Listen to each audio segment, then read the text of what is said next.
I don't mean kill, I mean just stand. Hey, what you gonna do when I come for your brother? Will you stand like a bull? Stand for his brother. Hey, what you gonna do when I come for your best friend? Will you stand like a bull?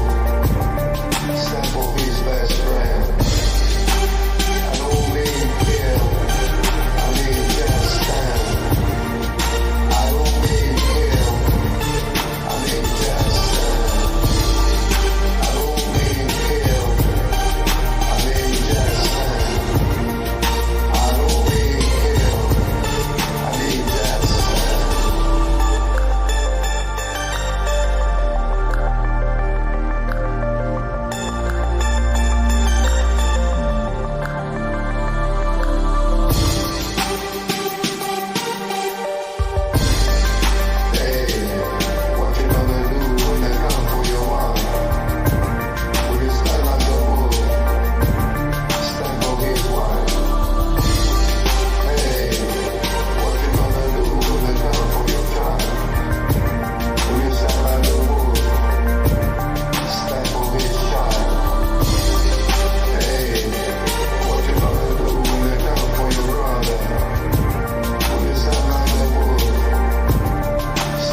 Hello, everyone. This is the welcome to the DPA Open Mic, episode 40, and you can see there's a new layout. So hope this makes it looks a bit more professional, looks nicer, and yeah.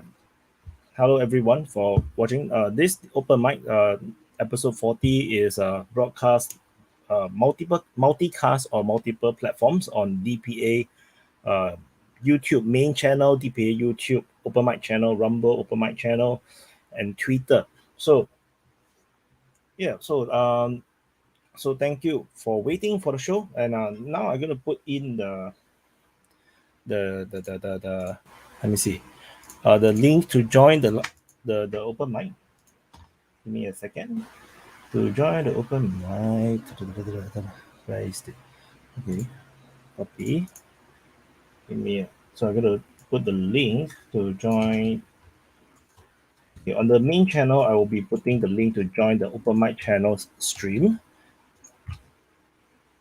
which because that's where the um, open mic is actually hosted. And then I'm gonna put the link to join the open mic on the open mic channel. And wow, yeah. So I'm gonna put it in here, and I have pinned and drop the link to join the open mic in the live chat of the open mic channel on YouTube and now on Rumble. Let me add the Rumble one. And we have people joining already. Hello. Hi guys. Hey, good morning, guys, or afternoon, or evening, wherever you are. Good night. Morning for me. It's nighttime for me. It's 11:40 for me. It's 5 p.m. for me. And Can you hear me? 6 p.m. Yes. Can hear Yeah, you. throw me in the queue for a few minutes, and if it fills up, kick me out. But I'll hang in the queue. I got to do something real quick. Okay.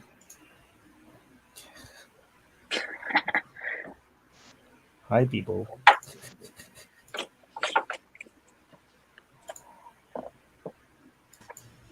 Hi, Raid.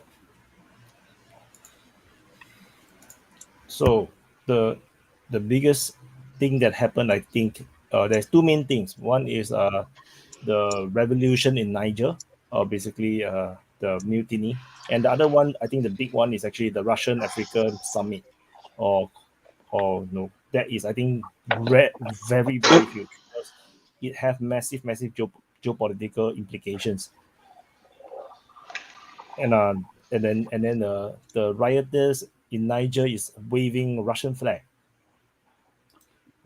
Yeah, it seems like, it's like it's like long time ago we used to, the people who are, uprising used to wave the American flag like long time ago. So now they changed to Russian flag, and that is kind of disturbing in a way. Yeah, the geopolitical Well, situation in Africa is quickly changing. Like, just see what Putin just did. He forgave the debt of many African countries, and he just gave free grain to many countries. So you can see he is already doing a lot of stuff and adapting yeah, That is a to legitimate geopolitical situation. switch. yeah. What I do you think guys I think about mentioned the? this. I think I mentioned this in last week's show. The mood in Africa towards the West is like nothing seen in my lifetime. It's really changed dramatically. Is anybody getting background noise? Is it me? Yes. I think so. Yes, it's Yeah. you. Yeah, the mood in Africa has changed dramatically. Uh, I would say in the last 10 years, but it's really stepped up in since the special military operation began.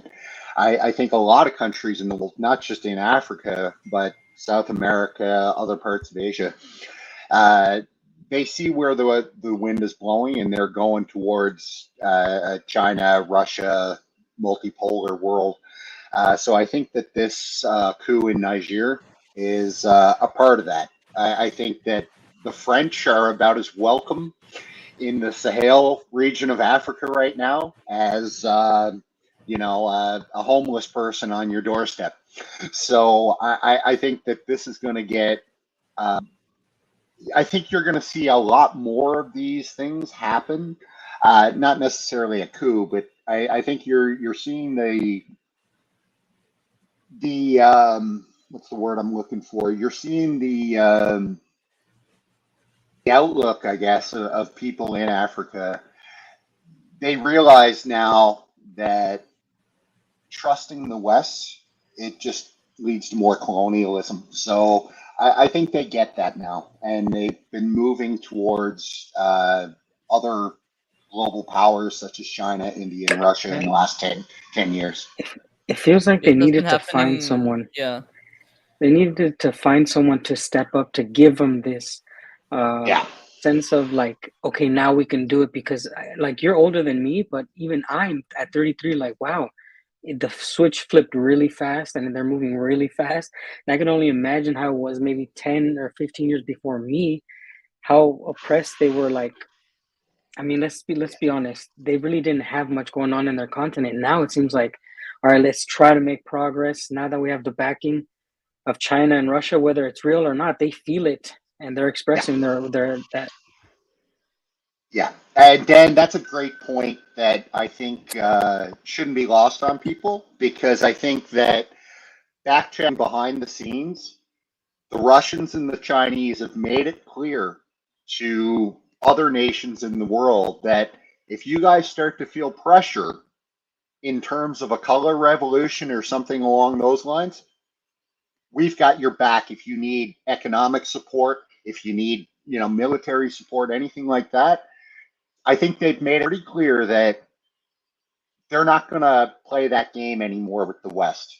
If the West tries a color revolution anywhere in the world that China and Russia has an influence or wants an influence, they're going to help step up and protect that government if it's in their interests. And they've never done that before. I just wanted to add something about Niger. At first, you have to understand that Niger is selling uranium to France for about 30 to 40% of the whole uranium package that the France need every year. So, since France has a mix of for its own power production about 60 to 70% with nuclear power, that means that Niger is about 20% of France nuclear power production. Not only nuclear, but global power production.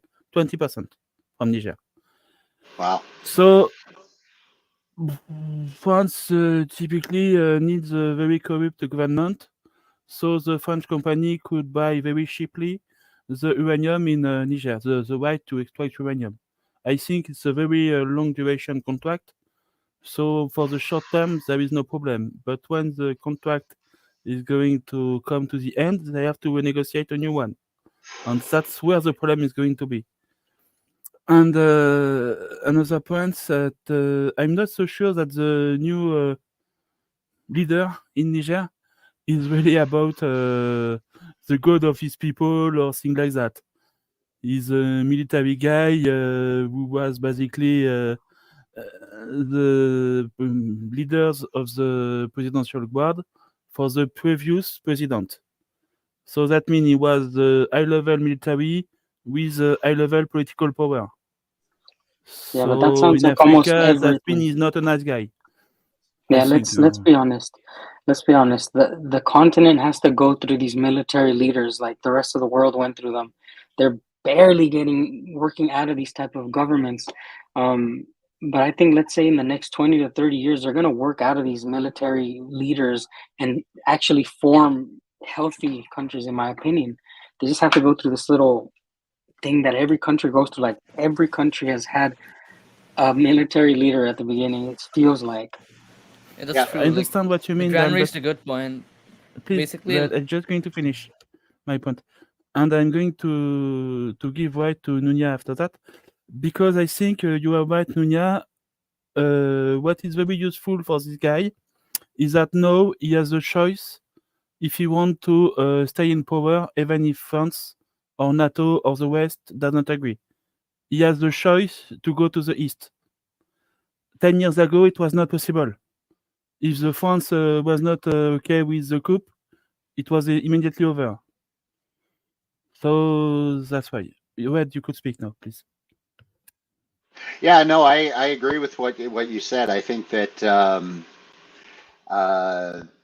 you're absolutely right. I mean, the fact that this general has taken over Niger, I don't know enough about the person or the politics to really comment. Is that a good thing for the people? I'm guessing it's either more the status quo. Could be wrong there, but I think that one thing that, like to your point, 10 years ago this wouldn't have happened, and that just shows that how France is losing grip on the former colonial nations that under it in Africa. So yeah, I agree with what you said. I also agree with what Dan said. Countries tend to go through this. One that comes to mind is Spain, right? They were under a dictatorship for decades up until the mid 70s. So yeah, I could easily see that happening with the African countries too. Jesse, do you want to introduce yourself? Morning. Jesse, introduce yourself. Where are you from? Hello. I think he's He cannot frozen. hear us. I think think he's- he has internet Okay, problem. I think. Oh, Yeah, I think he's moving very, there. very slow. Yeah, I think he Yeah, has he's- internet problems. Yeah, super slow. His internet. I'm not sure if he actually hear us. And we have Waqar. Hi, Waqar. Waqar. Hi, how are you? Hey, I good morning, wanted to give sir. I wanted to just add something to what Dan said. Yeah, it's true. Like countries like actually need to go through military leadership. For example, like me from Bangladesh, like after we got independence, our economy was in a really bad state. Our political situation was really bad. But then we went through 15 years of military dictatorship. Basically, I think it's 10 or 15 years, okay? But after that, we established a democratic system, and now we have a democratic system now. The military system is now out. So basically, yeah, you're right. We countries need like these countries like need to go through military leadership to like advance forward. Like at the end, like when the military dictatorship in Bangladesh ended, the people ended the military dictatorship. Basically, the people themselves ended it. But what the military dictatorship brought is it brought the country up, it stabilized it, and it made it perfect for it to go through a democratic transition. So if Jesse is listening, I just kick him out of the studio because I think his internet is or the connection with StreamYard is totally off. So please rejoin if you want to join the chat, because you need to refresh if the connection is terrible.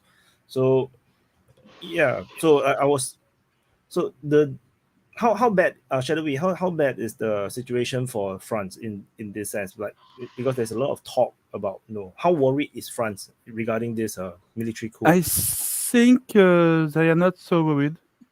That's my own point of view, because the main problem is the uranium mine, and I think the new government is not crazy enough to try something like nationalization or things like that. So if basically they take some money and keep the thing going, it's going to be business as usual. I saw a headline by AFP just saw before I started. They say that France might intervene if With French what? infrastructure, I don't know with what. I mean, with the maybe they will take back some of the AMX-10 from Ukraine, but Yes, a good one. Is that bad? Is the French military now that bad? They cannot even have the forces to the military equipment. You have to deploy? understand that the country with the most military presence in Africa for France is the Chad, and it's a neighbor country for Niger. But since Barkhane operation in Mali, we have no longer a lot of people in Chad. So I think we are not just able to do anything. Though So I if will we want, say, sorry, sorry, go. I will say about this coup attempt, it doesn't seem to have a whole lot of support anywhere, really, outside of Niger. Like, it doesn't seem to have a whole lot of support within the African Union. So I'm wondering if the coup continues, he'll, like, to your point, he won't try to ruffle too many feathers because he's in a really precarious position right now. I kind of wonder if the coup will last if there's continued pressure from various places, including the AU.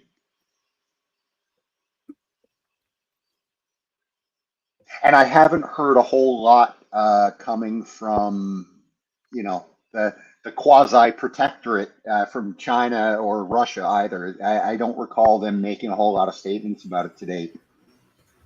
Did they mention about this during the summit? Because I wasn't following very closely. Did they mention about?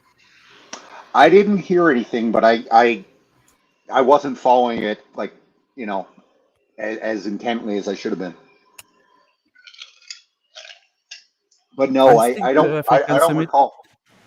I think the African summit was mainly about the nation who signed the president and diplomat to St. Petersburg, and I don't think they speak about the other African countries.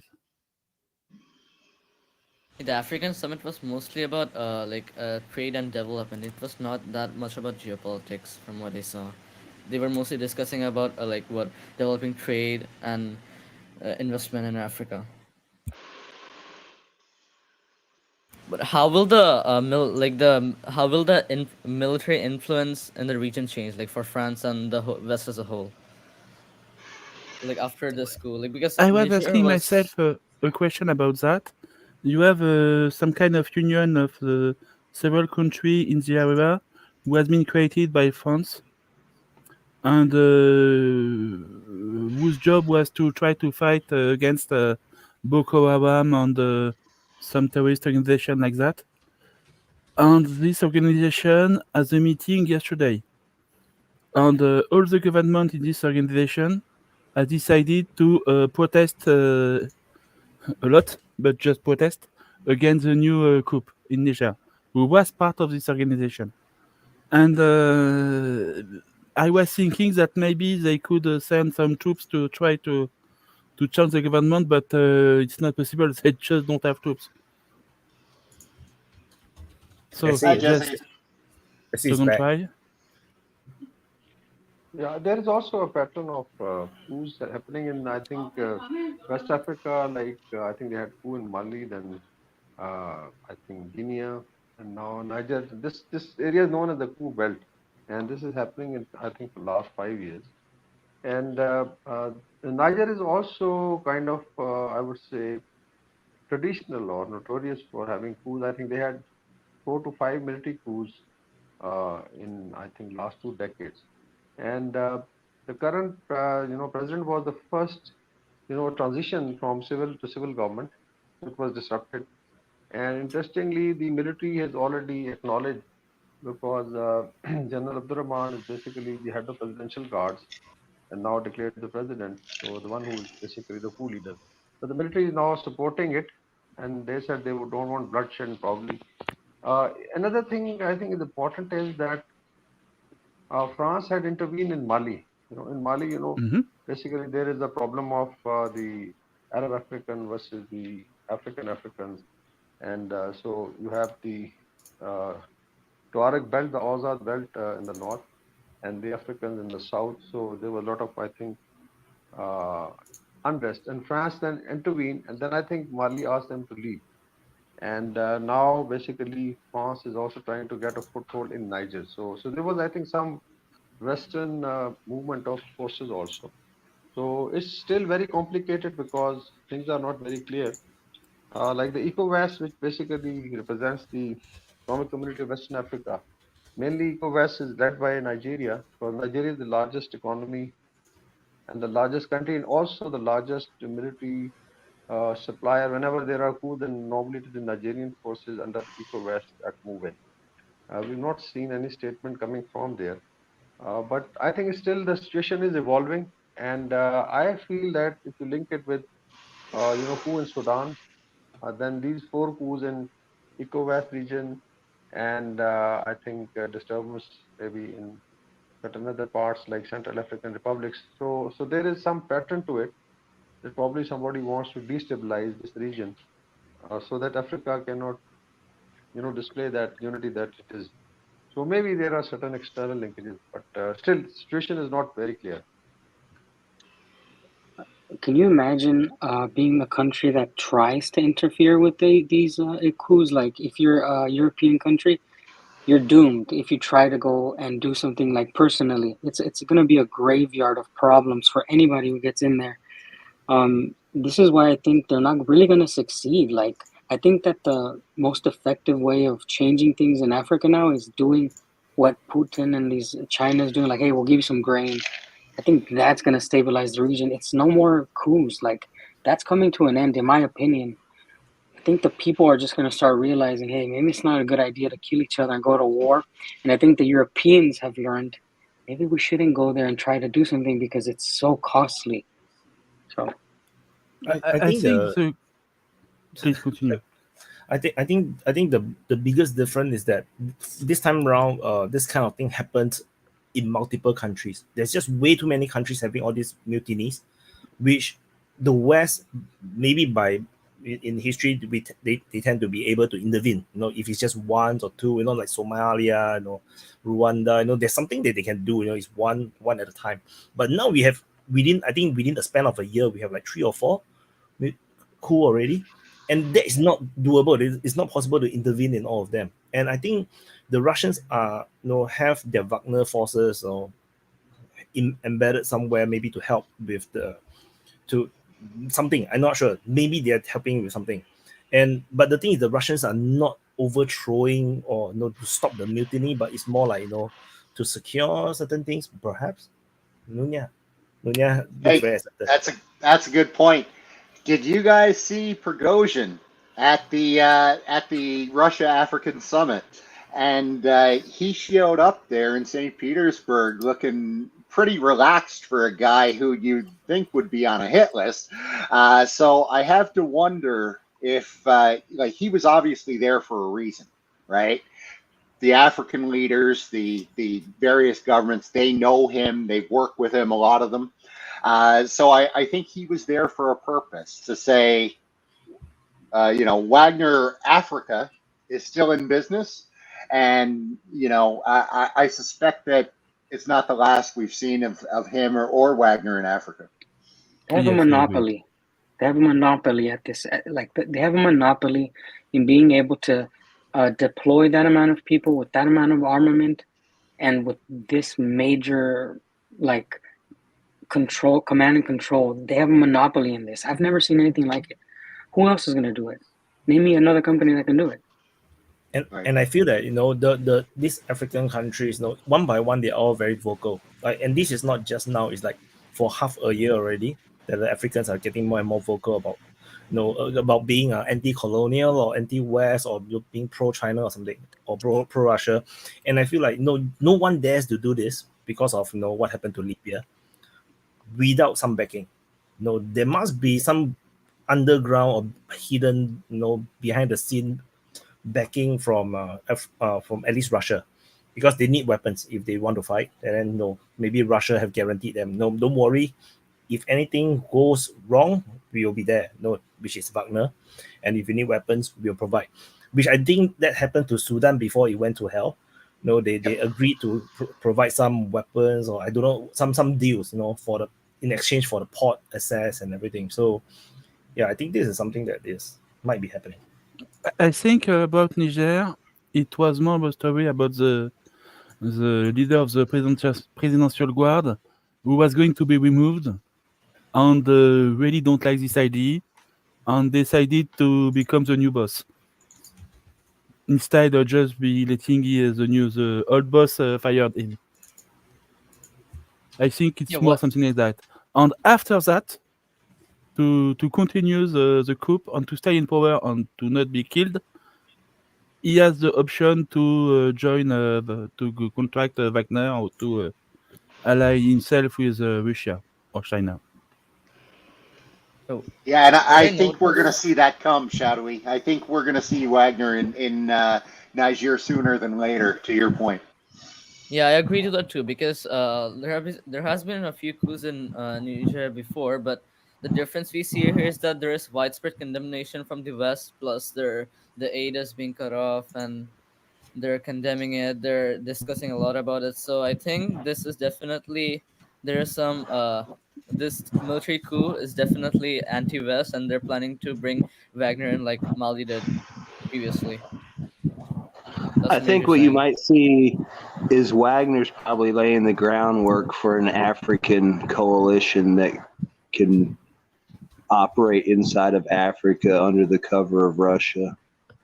Wagner's probably going to be like it's going to, if you want to have a Western coup in Africa, well, then the Africans will just get the coalition of the willing and their Russian advisors and go clean that mess up. I mean, you could see once the Ukrainian war ends in Russia's favor and everyone can tell who won, a lot of these countries are really going to step up their separation and go ahead and form that union and basically dare a motherfucker to do something.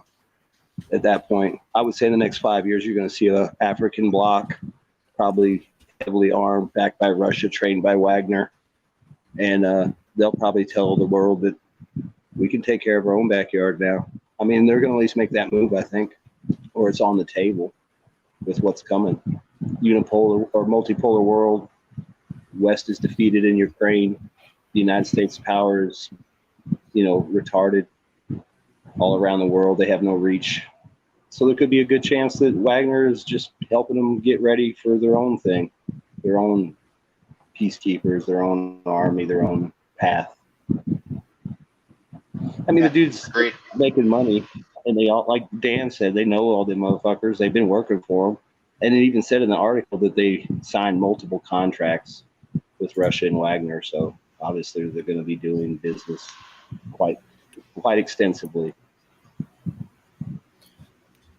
I think the Russians are in a very, very special position because they don't need resources from Africa. I think that makes a huge difference. For them it is in their interest for the Africans to stand on their own. That gives them the geopolitical power, but they don't really import much from Africa at all. In fact, which is why Yeah, I mean, it's a way for. Sorry, never mind, Commander. Sorry. It's okay. No, so my point is largely made. It's just that I did see one of the clips on Twitter. One of the African leaders was telling Russia, and whoever in the around the world to buy more from Africa, to buy not just minerals but processed stuff and factory stuff. Although under the Twitter thread is quite bad because everybody just say that China has dominated the market. There's no market for Africa to do all these things, which is also true. And China don't really need to buy anything from Africa largely, so I think that is challenging. Yeah, I was just I going to also say want to. that Africa's in a position to be helped by Russia, and Russia's more than happy to help them because it makes Russia look good. It gives Russia access to markets, places they want, and it spits in the face of the West, especially if they can pull it off and take a big block of Africa with them. So, Yeah, after I mean, the I loss just think of, the next few years are going to be really interesting. after the French were asked to leave Mali, Bazoum was considered. I was reading Konrad Adenauer Foundation report. I think it comes from probably the Europe that Bazoum was the anchor of basically free world in West Africa, and Niger also produces a lot of uranium, mind you, is one of large producers of uranium. And West is already saying that it will facilitate uh, uh, Prigozhin's Wagner Group operations in the region. because I don't think so French can now afford to send troops, although they have pledged that they are going to stabilize it.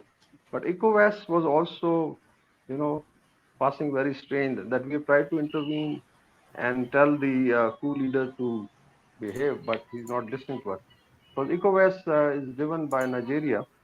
I don't know how Nigeria, because Nigeria is the super country in this ECOWAS region. If you look at the size, the demographics, and the economy, I think Nigeria is probably the second largest economy in Africa at present.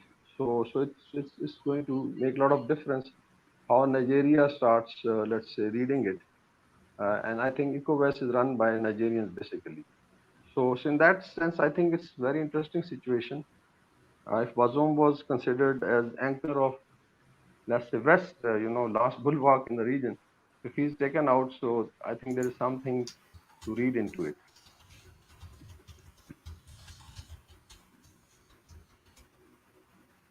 Hello.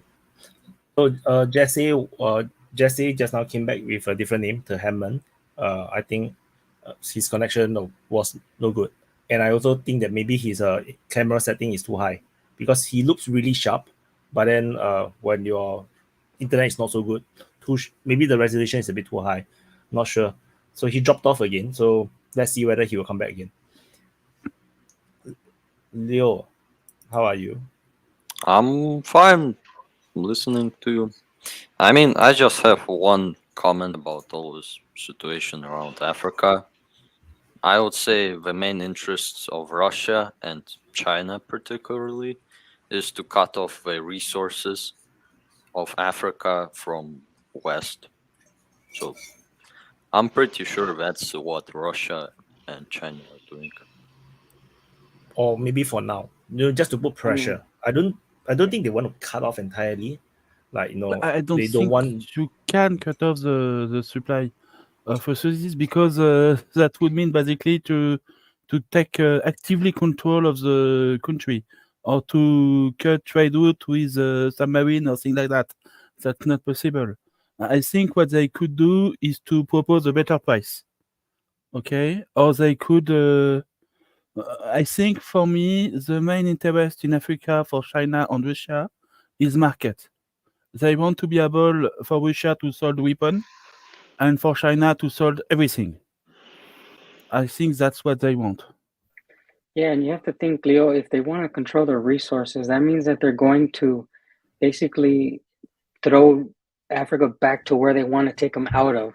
If you control the resources, they can't sell, and they're back to step one where they have no money. And I don't know what it is for, but controlling the resources, I don't know. The West, like the United States and Europe, they're going to lose a lot of population-wise and control over these people. That's going to hurt them more, in my opinion, as an American. Well, No, I don't think they will. Yeah, I'll leave Dan. That's a good point, and I'll leave you guys with this because I have to go run an errand. I'll try to be back later.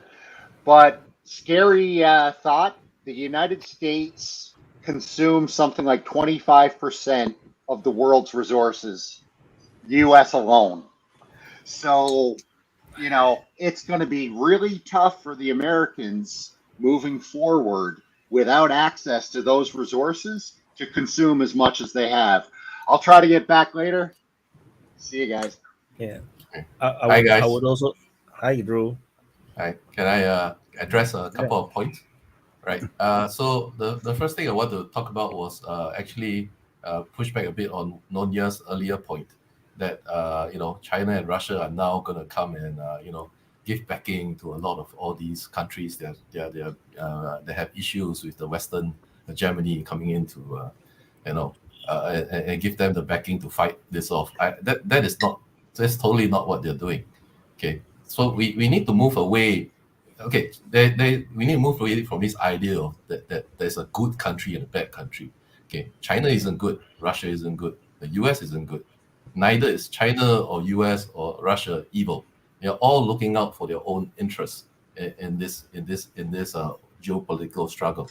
So China isn't the good guy that's going to come in and fight off the US if the US going to start a color revolution. It's Can I only ask you a gonna do question that before you keep going, though, Drew? Can I ask you a quick question? Yeah. By you saying that, but isn't it just if you're if you're getting bullied and somebody helps you just to kind of take your lunch food anyways, like we know they're not good, but they're just helping you because they have a bully. I think No, people yeah, understand. I'm getting to that. I'll get to that. It's so China and Russia coming in to help. They will only help if there's some interest for them in that country. But also coincidentally, the US is only going to start a color revolution in your country if there's something they want as well. Usually, these it ends up to be like resources, and Africa tends to have a lot of resources. Therefore, both all the large countries who potential like world leaders want to come in and basically try to stake their claim to the continent in whatever way they can. So Dan is right. Basically, so Africa has suffered through many decades of colonialism by the West. So now there's this other large countries that have an interest in the West, and so Africa now has a choice to make. Do they want to continue with the old colonialism, which didn't work, or do they want to try something new? And the way the Chinese, especially, they have come into Africa, is a lot less abrasive. They're not, they come in as businessmen. They lend you things, and it's like, they want to. If you want to build a port, you go to the Chinese and say, I want to build a port, lend me the money. And if you can't pay back, sometimes the Chinese will take the port, sometimes they forgive the loans. So depending on situation by situation, right? So they're businessmen, whereas the West come in and say, okay, you need to open up your economy, you need to allow foreign investment. They basically they force the country to open up to the globalized financial system, which then opens up, basically breaks down all their defenses, and then slowly they can strip the entire economy of money. So the thing we need to move away from is this idea that there's good and bad. China is not there for Africa's sake. China is there for China's sake, but from Africa's point of view, China is the better option in this case, right? So you see, there is also no problem with having a hegemon. Like this whole idea that US is a bad hegemon. It's not the case. I mean, if it was a bad thing to have a hegemon, like the person that is dominating, then what's China? China is a hegemon in East Asia.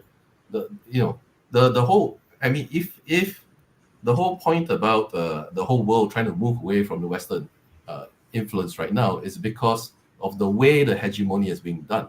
There are two types of hegemony. There's the constructive type and there's a destructive type. So the constructive type of hegemony is, for example, you have a very good education system, you have very good culture, and then people from around the world sees this and they want to emulate that success in their country and they want to copy that for themselves. So the US used to be this kind of constructive hegemon where they was very successful, very rich, and they used Hollywood to blast this culture across the world, and everybody wanted to come to the US and invest and have the American dream, right? But unfortunately, the US also invested a lot of its effort in being a destructive hegemon, in the sense that instead of trying to grow their own culture and their own economy, they spent a lot of money and effort to actually destroy other countries and economies. By being a destructive hegemon, right? You are putting other people down rather than bringing other people up with you. So if the US hadn't done that, it would still be the world leader. And everybody would still want to follow in the US's footsteps because nobody minds a hegemon if it is a legitimate constructive hegemon. So China now seems to be taking those steps. It's building up its cities into very like look at Shenzhen. It's like this huge futuristic city with like robo taxis and whatnot. People look at it and go, I want that. I want my cities to have like nice bright lights and skyscrapers and whatnot, And then and they may or may not, we don't know yet. They haven't taken the path of the destructive hegemony yet. They haven't gone around bombing people. They haven't gone around trying to strip people of resources and whatnot, right? So if the US plays its cards right, you can still return to that original form of being the constructive hegemon because there's still a lot of goodwill for the US around the world, even though we know of all the wars and all the coups and all of that. but we are still very dominated by the US system and Hollywood and all of that. If they took a 180-degree turn and just move away from all the coups and color revolutions and invasions and whatnot, they can actually slowly now rebuild their hegemonic status, and people will still want to see them as the world leader. So I think that that's my point. We shouldn't see like China and Russia as these saviors. They're not. They are looking after their own interests. But right now they look like the best option for the hegemon because they are not destructive yet. Yeah, but Shu, the problem here as well is that somehow China and Russia feel themselves threatened by this hegemon. So it's not even if it is those or that what they do, is because they feel really threatened by what they intend to do, and they say it very clearly. And I wanted to ask you as well, what do you think about the fact that the power of attraction, it's for you, Drew, as well. What do you think the power of attraction of this development model that the West had? Is it still attracted for everybody, or is the problem is exactly that they lost the power of attraction? Go on. So, if to answer your first question, if you went to China 10 or 20 years ago and you asked them about the US, the sentiment is always very positive, because they hadn't realized that there was a lot of negative messaging coming from the US side yet. But if you listen to the US media over the last 10 years, it's consistently demonizing China. Russia has faced this for the last few decades because of the Cold War. So if somebody is consistently scolding you and putting you down and saying you are corrupt and useless and this, how are you going to, the reason they feel threatened is because they are being threatened verbally. Like literally they are on a daily basis. So how can you not feel threatened if you are like, they're literally saying, the CCP needs to go and all of those things. And Putin needs to be, there needs to be regime change in Russia. How? So their reaction, this feeling threatened, is a direct result of the messaging coming from the US. This would not be there if the US hadn't, instigated all of it. And to answer your second question, yes, I think the current, like in terms of just financial systems, it's complicated. I think financial system wise, it's kind of still functioning properly. The problem I see in the whole system is not financial system mechanisms. I see it more as a governance problem in the US, in the sense that there's not enough socialism as the way I defined it. There's too much. There are too few. There's too much capitalism. So there's a lot of exploitation of consumers is actually allowed to continue. Even to this day, we know there's a lot of medicines that are very expensive in the US. There's a lot of people fear to go to the hospital. The infrastructure is crumbling and no one's paying to fix it. There's a lot of exploitation of the people that's being allowed to continue, and that's a result of not enough socialism. So the US needs to rebalance its socialist with capitalist. I'll give you everybody here has heard me talk about my view of socialism, what it is, right? So I'll give you a good example from Singapore, right? How we can balance this socialism and capitalism. Okay, for example, in Singapore, socialism is where the means of production is owned and operated by the people, right? So in this case, socialism, for example, a state-owned power plant is owned and operated by the government, which is a representative of the people. As long as it's owned and operated by the government, that's socialism, right? So in Singapore, we have this thing called a hawker center. So a hawker center is where it's just a building, and it's got a lot of individual stalls in it, and then street hawkers will go and get a bid for and get a stall, and then they will sell their food. So in Singapore's case, the government owns the hawker center.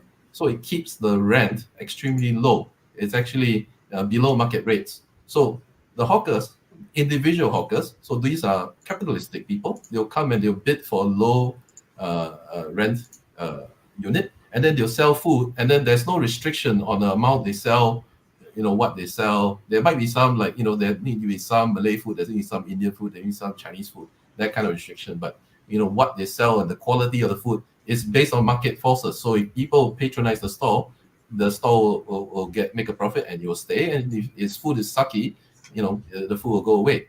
So in this, what happens now is that there are, and in Singapore, everybody lives within maybe 10 minutes of one of these hawker centers. So the effect is that we all get low cost food if we want it, and all the other private establishments around it can't charge too much, because if they charge too much, nobody will patronize them, because it will just go to hawker centers because the food there is cheap. So what this causes is depresses all the food prices, of all the private establishments, and not just the food prices in the hawker centers. And so this makes it such that all the people in Singapore can afford to eat out every single day. Just even lower middle class people, it's actually sometimes cheaper to eat out than to buy food from the supermarket and cook it yourself. This is a kind of situation where you have socialism and capitalism working hand in hand, but you draw the line in the right place. In this case, the government owns the hawker center, and the capitalists are the hawkers, and they run the stalls. And then they draw the line where, like, food and electricity, the water, electricity, and the building and the cleanliness and the upkeep is by the government, and then the cooking and the quality of the food is by the capitalists, the hawkers. And this helps to stabilize food prices across Singapore. They don't even need to own all the private establishments. They just need to own one big one, and then it forces the food price around. So this is a good example of how socialism and capitalism can work together, if you draw the line in the right place. And I think the US... I can even put it simpler, what Drew is trying to say. So because I'm also Singaporean. So what Singapore does is that we socialize everything that is essential. Put it that way. Electricity, transport, food. Of course, there are certain things that, or even supermarkets, we have is de facto government-owned supermarkets, but they made it in the way. Like for food, right? If you want a $200 steak, you can find a $200 steak, But the key is, if you need the stuff that you need, there is a lot of stuff that, is made available by the government for everybody, right? So it creates equality of opportunity, so that even if you are the poorest, you can still succeed. And that's what the US needs, to spend its money not fighting wars overseas, but to spend its money locally to create this is a real safety net for the people to succeed, even if their family background isn't that good. Yes, but for USA, that means a true change in the whole ideology of the country. Good luck with this one. Because a lot of people hear socialism and they immediately say, you're a communist. I think this was extremely interesting, Drew and Wade. We are here, Shadowi and me. We are from Europe. Most of European countries went through a kind of socialist within capitalism development. So we had many servers being organized by the state. Around Maastricht, during the Maastricht Treaty, they decided to privatize many of those servers. So you're talking about electricity, water, public transport, education, healthcare. And what's something I noticed especially important, I think Shadowi will come to a very similar conclusion, was that they lowered the quality of the service provided by the state or state-like administrations in order either to later justify why they had to be privatized, or to create alternative, or to give space for private enterprises to come in. we're talking about private hospitals, private schools, privatization of water, of electricity, of public transport, and so on and so on.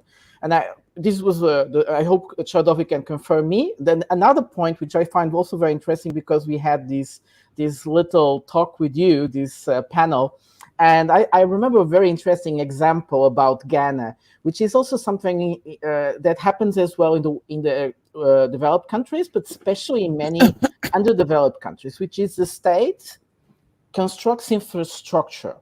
So you would think this infrastructure is for everybody.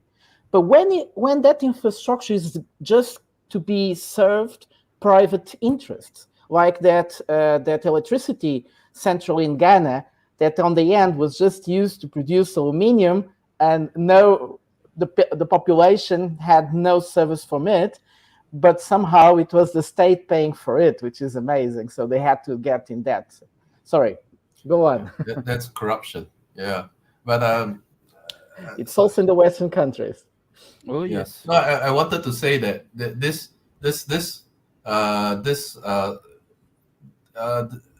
Singapore also tried a lot of privatization, and not a lot. Some of it didn't work out. For example, we tried to privatize our transportation services, and then and then the transportation services bus line started to try to maximize profit and minimize service. try to maximize profit. So they started to have like less lines, try to optimize the bus routes, and then so the level of quality service fell. And we also tried to privatize our train services, and then for many years we actually huge disruption in the trains were breaking down, and so companies are inherently profit driven, right? So when you try to do that, problems come. So then what the government did was then it re-nationalized the bus services, some of them, and the entire train network they re-nationalized. So they are similarly trying to find where to draw the line. I mean, and no government is perfect. They are also people. They are trying their best to they do a little experiment. They let it go privatized, and then when it goes wrong, they take it back, and then they run it properly again. And okay, maybe this is not this. But another thing that has gone well, for example, is they privatized the telecoms industry. Before that, everybody was under Singapore Telecoms, and everybody had a phone in its room at home, and it was run by one company. And after they allow it to privatize, now everybody gets cheaper, handphone sets and nice handphones and all of those things. They also privatized. What's the other thing? Okay, I forgot. Never mind. So I want to add on to what Drew was saying. So it's about cutting where the socialism is, from capitalism. So, for example, the transportation. So when we say that we privatize, so we nationalize part, because after privatization failed. So what happens is that the companies, as usual, they will just not do maintenance, because maintenance don't make money. So they did lesser maintenance. Maybe bus trips, they started to skip. They start to, by right, they have to give maybe 20 trips a day. But then they actually secretly took out 3. So there was only 17. So as a result, when we wait for the bus, it took longer. So then we have train breakdowns, as Drew have mentioned, and that actually cost votes to the ruling party. That was actually have a political consequences. So what happens is that we nationalize back, but we don't nationalize entirely per se. Like for example, the bus services, now the government owns all the buses in Singapore, all the public transport buses, and then we also own the maintenance. So the private companies, the private transport companies, only drive the bus basically. Yeah, they have to beat the routes. I think they have to beat the routes is already planned for them. They have to beat the routes, and they have to fulfill the number of trips. So it's up to them to deal with the HR and branding or whatever. The government basically owns everything, and the rules basically is like a socialism, like a communist country. We say it's X number of trips you must fulfill, and you cannot skip. If you miss certain trips, and we will be tracking, because now everything is GPS. We'll be tracking. We'll fine you, or we'll cut the money that we will pay to you. And I don't think we could even do that in one of our cities. Yeah, it's not possible. That's why Singapore system is not for everyone. But I always tell people, We're no, small enough to everybody, do that. Yeah. So everybody, for the US, you need to look at China's systems, because China is a huge country and a lot of the systems work. So yeah. So Yeah. You know, like Jules, even our that you are payment going too well system. for just this sentence. You are Sorry. asking for the US people to look at China. Really? What are Yeah. you saying, man? I'm saying have some humility. I mean, in the 1990s, Yes, that's why I'm China saying. was trying to first restart their economy. What did they do? They sent their ministers to come to Singapore, tiny little Singapore, to learn how to govern. I mean, the amount of humility that they had it's like the US going to Iceland to learn how to govern. It's like, their leaders weren't there to be proud. Their leaders were there to be effective. And to be effective, they saw this effective little country in Southeast Asia that, let's go learn from them. And that's the kind of humility you want for your leaders. So if those are real leaders, not people Yes, I trying to know. make a name for themselves. We have the same in France. How is the situation in Waqar, in Pakistan and Bangladesh? Since we have Waqar from Pakistan and Red from Bangladesh, how is it there? Is there any appealing on social, on welfare state, on a bit of socialism? Do you have it? How does it work? Yeah. In Pakistan, they've been experimenting with socialism in times of Bhutto.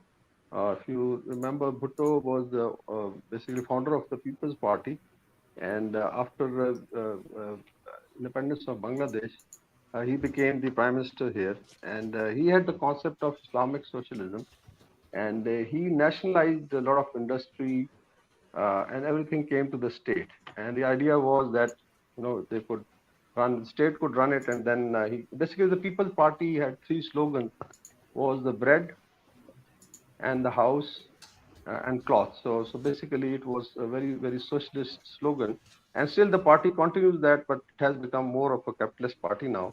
But socialism has lived in Pakistan. If you look at some of the programs, one program is the Benazir's income support program is still run. With the prime minister, the daughter of Bhutto, who was assassinated, on her name, and that is basically you give some kind of subsidy money to very, very poor people. So if you count in terms of dollars, it could be like $100 per month to an individual who is not really able to, let's say, earn, especially the widows and people in the villages. So there has been. Then Imran Khan came up with the idea of housing for people, cheap housing, and he started it was known as the Housing Project of Pakistan. And so somehow these subsidized efforts have been made in some programs, and there's a lot of philanthropy by private people also.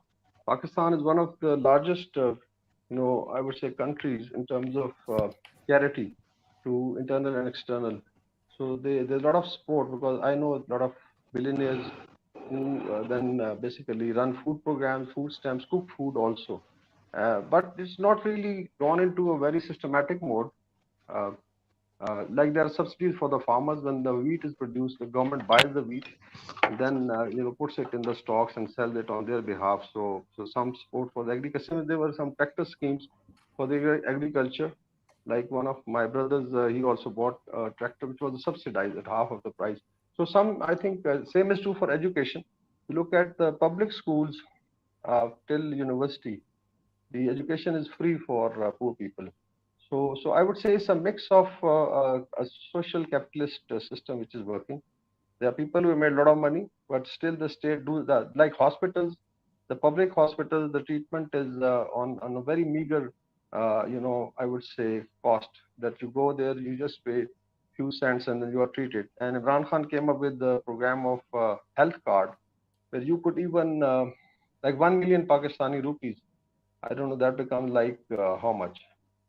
It's like $3,000 worth of treatment was given free to people, including surgery, heart surgery, those who kidney transplants, or let's say people who are on dialysis. So I would say it's a mix of socialist and capitalist system, and still it is working, because the people would vote on how much the government can provide in terms of subsidies and support to the people. Same as the taxation system again for the poor is very convenient. Although the GST imposed on everything, then there's indirect taxation, but they are not really taxed. So I would say the state does have a socialist tone, but overall it's a capitalist economy like any other economy.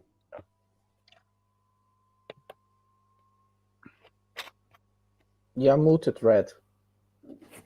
Yeah, so I wanted to say that in Bangladesh the situation is very similar to what Waqar said. The situation in Pakistan is our founder of the nation, Sheikh Mujibur Rahman. He wanted to make Bangladesh like a socialist state, but after he was assassinated in 1975, Bangladesh started like slowly moving away from socialism, and it was I think removed from the constitution in the 80s. And then we had as I said before, we had a few military dictatorships, and they mostly focused on more capitalistic market economies. A lot of industries were privatized, but mostly currently the situation here is that it's mostly kind of capitalistic, but a lot of major industries are mostly state owned. Because you will see that our leaders have constantly denounced socialism as a good way to lead a country. Because in 1991, like our current leader Sheikh Hasina, she has said that socialism doesn't fully work, but still we have some socialist characteristics in Bangladesh. Uh, there's for the poor people, there's the government is working on giving free housing, and in the I think in the pandemic, the government launched some programs to help the poor people deal with the rising inflation. Basically dealt with the food prices, and made it easier for poor people to afford food. And like education here, it's mostly free here till I think high school, but after that it's not free. But yeah, as Waqar said, it's kind of the similar situation with Bangladesh could have been an actual socialist state, but eventually our leaders realized leaders like just realized that it doesn't it wo- I it they thought that it won't work for Bangladesh a lot, and then they eventually moved from socialism, and now it's mostly a capitalistic economy with some socialistic characteristics. That sounds like China, with Chinese Yeah, characteristic. yeah. There was an interesting program Prata, in you're muted. Bangladesh. Was run by just one.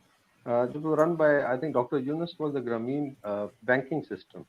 The banks would never give loan to the poor people, and I think Dr. Yunus came up with the idea of Grameen is basically for poor people.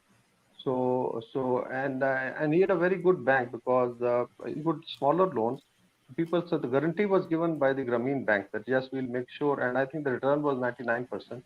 So poor people would actually return the loan. So there was smaller loan for like you want to raise certain chickens, or you want to do small agriculture, and that model has been followed in Pakistan also. I think in a lot of countries like Pakistan, we also have basically micro financing. It's a similar model of the Grameen Bank in Bangladesh, and we praise a lot because Dr. Yunus has done a lot of work on that, and I think he got Nobel Prize for that. I don't know, but that was a very successful program. So it's kind of mixed that there are experiments by the governments, but in Pakistan, if you look at the cost of living, although apparently there's a lot of inflation, but still, if you look at cost of living, it is I think in top three most cheapest countries in the world because food still remains to be cheap as compared to the rest of the world. For instance, you can still, buy food in $1, although dollar price has gone up. And same is to cost of housing, cost of transportation, and of course, certain other thing, even transport. In I think Bhutto's time there was a government transport service which provided very, very I would say cheap transportation for general public. But now it's become more privatized. But there are schemes like that. Similarly, is for old people. There are certain concessions given in a lot of things. So I would say still it remains a mixed experiment. Yeah. Have you guys talking about Bangladesh? Have you No, guys wait, seen the Red. recent? Wait. Let's see if his microphone is working now, please. Can you? Can you hear me Oh, now? okay. Oh, Yes. Yep, you can hear. Yes, we can hear you. we can hear Okay. you now. Let Cool. me introduce myself. I've been trying to join you guys for a while now, and I initially wanted to join you guys on my phone, but I saw the network was hectic, so I decided using my laptop. I'll go straight to the point. I am Jesse Ngaji. I am from Nigeria. I've been to Niger, the country that just had a coup.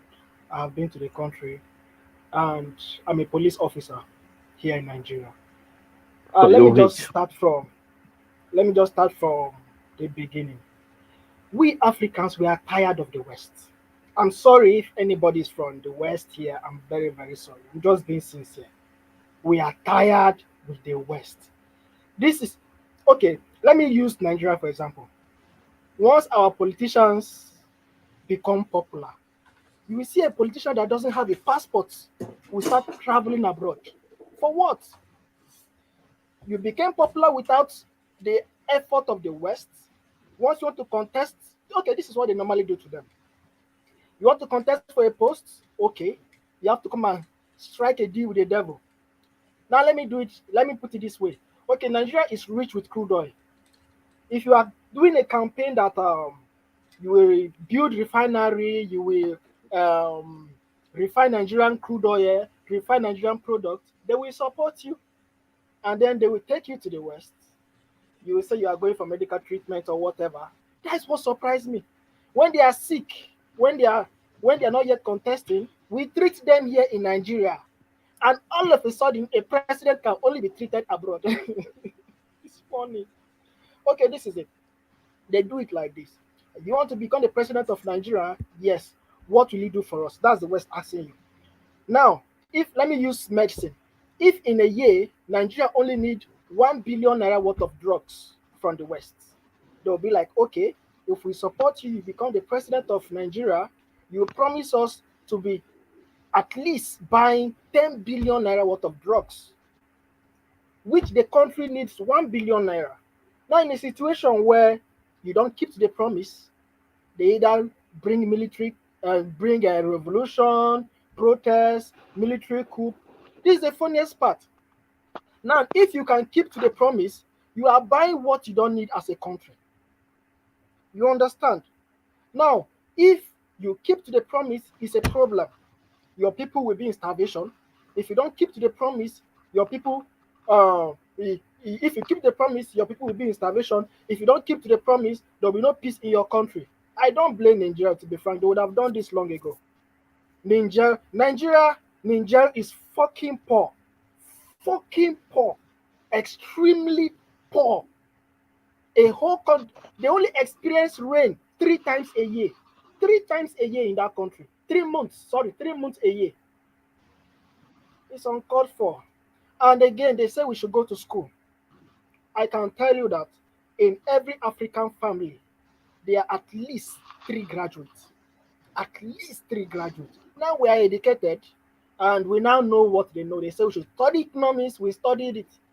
We should do geography, we did it. We should do what's it called? Banking and financing, we did it. Now we now know what they know even better than they are. Now this is what Russia and China comes in. At first, they wanted painting us black like China is giving you death trap and the rest. It was a hoax just to like derail us from China. But later on, we realize sometimes the devil you know is not actually the best option. Try a new devil. Like seriously. The Chinese and the Russia are more sincere when doing a business. If a Chinese gives you a contract to build a bridge, they'll give you a clause. You are taking 1 billion naira to build a $1 billion to build a bridge. Yes, we our engineers will build a bridge for you. We'll finance it. You want a bridge, we'll build it. You understand? Now, if the West want to give you 1 billion naira to build a bridge, they will say, okay, we are giving you this 1 billion naira. You collect the 1 billion naira, and they will frustrate you, make sure that you don't build the bridge. Now they will make sure that they give the contract to the most corrupt politician or the most corrupt individual recommended that as in their own people to like eat the money, and then the government will be indebted to pay a debt that that that the purpose was never met. Did you guys know how many billions Nigeria borrowed to build refinery, and yet till today Nigeria don't have one functioning refinery? No, seriously, we have I borrowed know. more than on I 3 know. different occasions. We don't have one single refinery. This is what we do. We mine our crude. Just look at how crazy this is. We mine our crude oil, no problem. We export our crude oil to them, no problem. They refine the crude oil, no problem. When they bring the crude oil back as finished product, that's where the drama begins. Now there's oil bunkering on the way. There was oil. Now What are Terhemen, we talking about right now? Terhemen, we made a video about Angola and it's China. crazy. Well, Voz do Povo is here, so I hope he intervenes right away. So we made this video, which Shadowi as well. Soon, probably wait. We'll see if everything is all right to publish. I think it was an amazing video. We learned a lot, and with Shu. So Terhemen, how is the experience? Because Nigeria and Angola are the most in debt countries with China. How is that? How is that experience? How good or how bad has things become since the Chinese came and invested so much in your country? Very good. At the last time I checked, Nigeria was owing about close to approximately $50 trillion, if not mistaken. Sorry, no. Yes, no, $50 billion. Yes, $50 billion, not trillion. Sorry, $50 billion approximately. Out of this $50 billion, I would say Chinese debt in it is not up to 5%. I can guarantee you.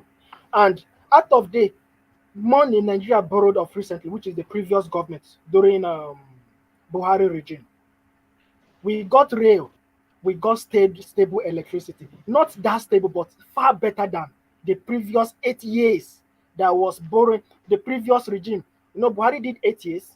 That's the previous, let's say, 8 years back.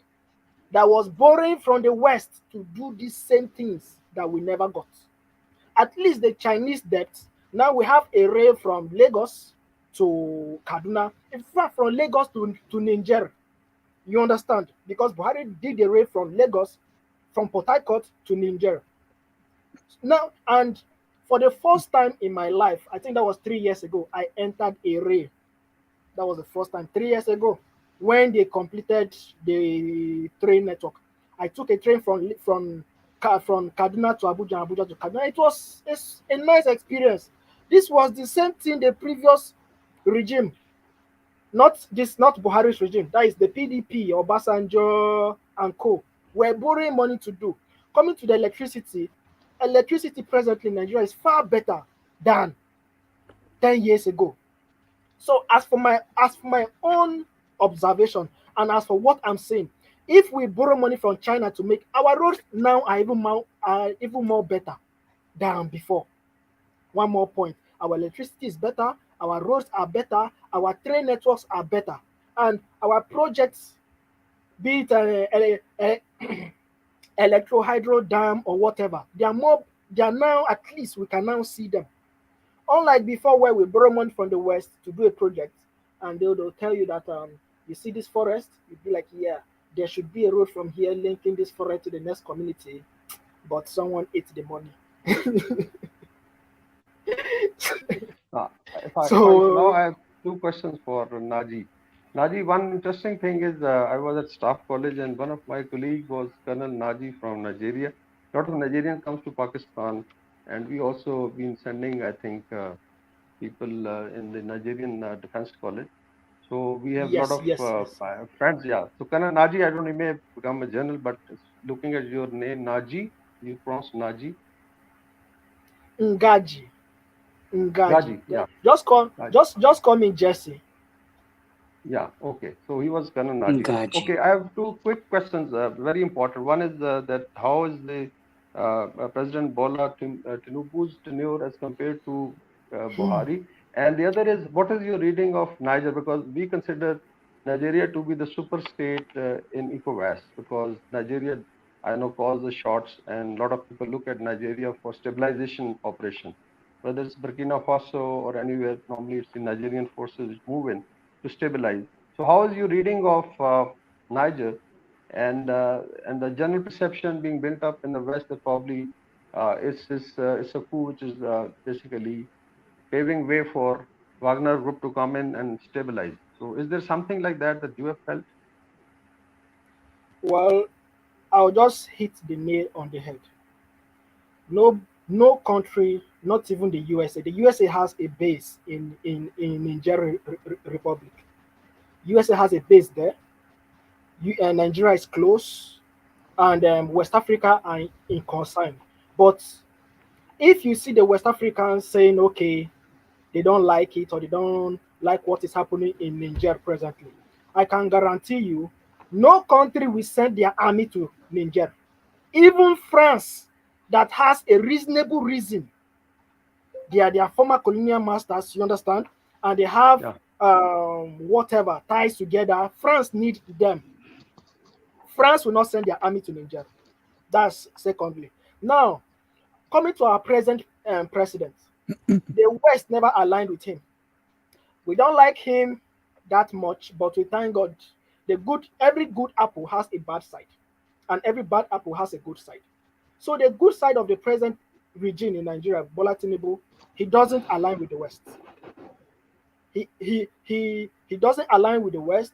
Even the previous government have started pulling off from the West. We started doing more of China, more of Russia. Now, in a situation where you see a country going to Niger, or you see Wagner going to Niger, is when you see another country going into Niger. For example, let's use Mali. There was UN peacekeepers there, which were useless. I'm sorry to say this, practically Always. useless, like serious. So the best option is for the country to work with an option that will give them results. This is the crazy part. You will see an African region be in peace, and when you discover that, okay, they just discovered crude oil, or they just discovered lithium, or they just discovered gold, or they discovered any mineral resources in that region, then you see crisis. Now, these people carrying out this crisis are being armed, are buying weapons from unknown sources. I have no issue with that. Now, these weapons are being made in a factory. And you and I know that no African country produce RPG, no African country produce AK, no African country produce any weapon. South But Africa. okay, let's say South Africa. A lot But of countries build most of AK-47. most of the weapons they use, most of the weapons these rebels use, or those militants use, or terrorist bandit, or whatever we call them, are foreign made. Yes. Sometimes they use weapons that even Nigerian police, for example, cannot use, because they grade them as military owned weapons. You understand? Now, these guys are having access to weapons that if a country wants to buy, they will have to go through a very long process, and these guys are having access to these weapons free. Secondly, the rate at which these guys use their ammunition, you feel like maybe they are packing it from the ground, or there is a well-housed stock of ammunition that they can never run out of. Now, this is my question. This region was in peace. How come all of a sudden, as a result of discovery of mineral resources, they are now breakouts? They are now the West will call them freedom fighters, like what they did to Gaddafi. It's crazy. The issue there is this. Now, we Africans, we are now clever enough. We now know that uniting will help us more than dividing. I don't think any African nation I don't think Africa as a whole we allow Libya incident to happen again on the present generation's watch. And as for then, even me, I won't lie to you, I supported the West, I supported NATO, because all I had access to them was BBC, CNN, and and God. So these days we leave the Western. Whenever I go to the office and my colleagues be like, Russia, they are winning Russia, this one, that one. Russia is Ukraine is dealing with Russia. I say, you watch CNN, right? You say yes. So whenever you're watching CNN, take a look at the map. They will say Russia is losing, but you see Russia conquering more space on the map. You must watch That's the DPA only more. way. You That's you the only never way. you never go wrong with the BBC. BBC is there for you always. If you need them, they're there for you. What I normally do is I recommend them to either DPA, history, any of these independents, redacted, any of these independents media. I am done with the annoying part is they will just cut only 30 seconds or 15 seconds of a clip in a whole scene and repeat it all day, all day, all day. Look at what they did in January 6th. The clip where they were showing Sherman, it was the one that he was charging. It was just the whole clip was just 15 seconds. They repeated it for 1 week. And when the other clips came out, police was actually escorting this guy, opening doors for him. So all this while they had those clips where police were escorting him, but the 15 seconds they saw him charging in was what they were cutting and replaying throughout for people to like see how he caused damages and the rest. So I'm done with government media. I'm done with all this media stuff. And the good part there is we Africans, we now know our friends, we now know our enemies.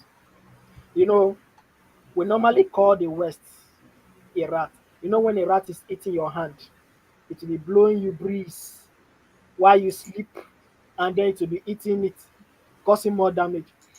So we avoid the West. And I like what Africans are doing generally. If you want to win a campaign presently in Africa, be anti-West for your good. That's just it. Just be anti-West. The present regime, okay, look at Niger. The whole uranium France use comes from Niger.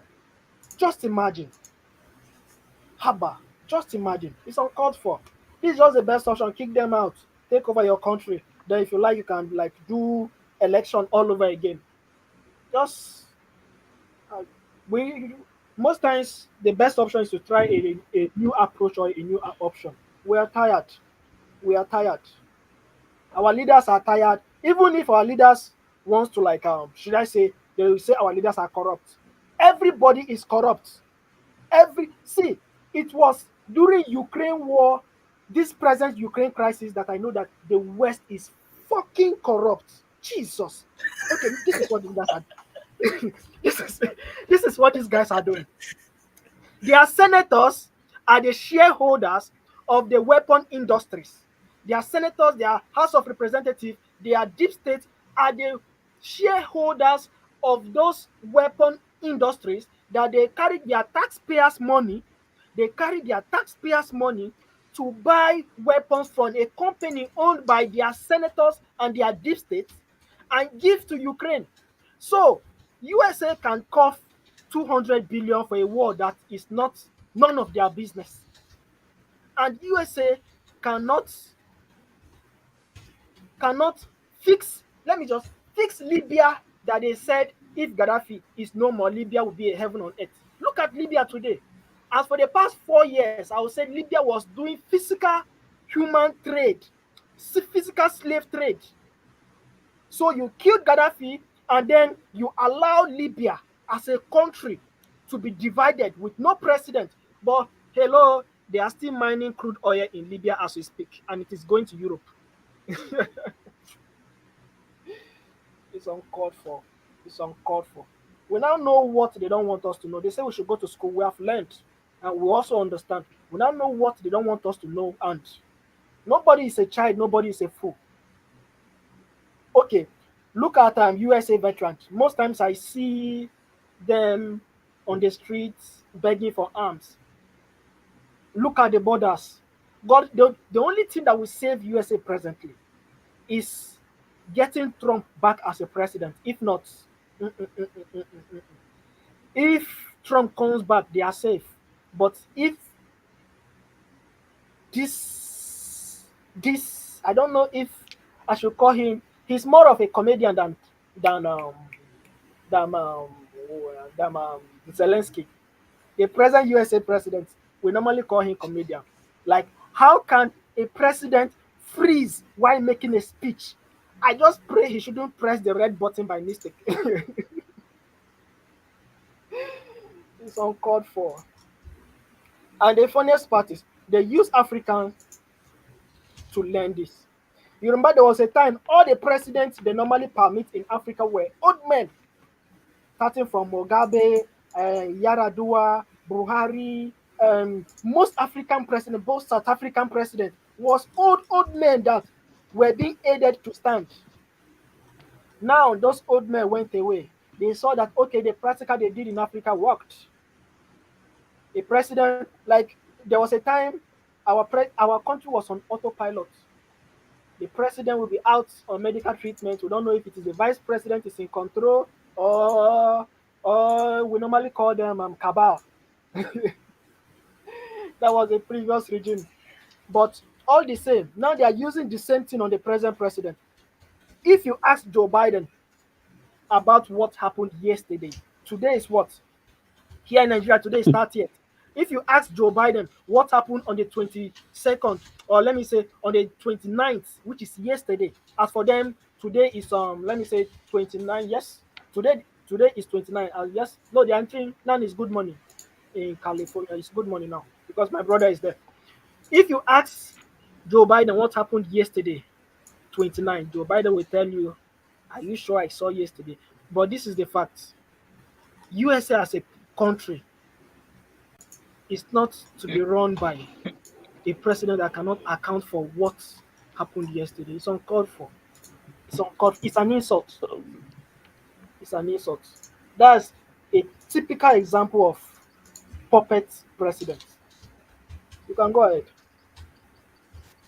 Yeah, I wanted to say that it's the same situation here in Bangladesh. Basically, in the past, our leaders in the basically before like in the 80s and the 70s, our leaders mostly lean towards the west, basically, and not towards the east. Therefore the policy was shaped in a way that it was more friendly towards the west, and they basically had good relations with the West. They basically sided with the other side in the Cold War. But after, like, as you're seeing in Africa, the countries are going away slowly from the West. It's the same happening here. People here, no one here, like only a small majority, actually likes the West nowadays because most of the people have realized what's happening around the world, and now our government is mostly neutral, but our people here have mostly showed open support for countries like China and Russia.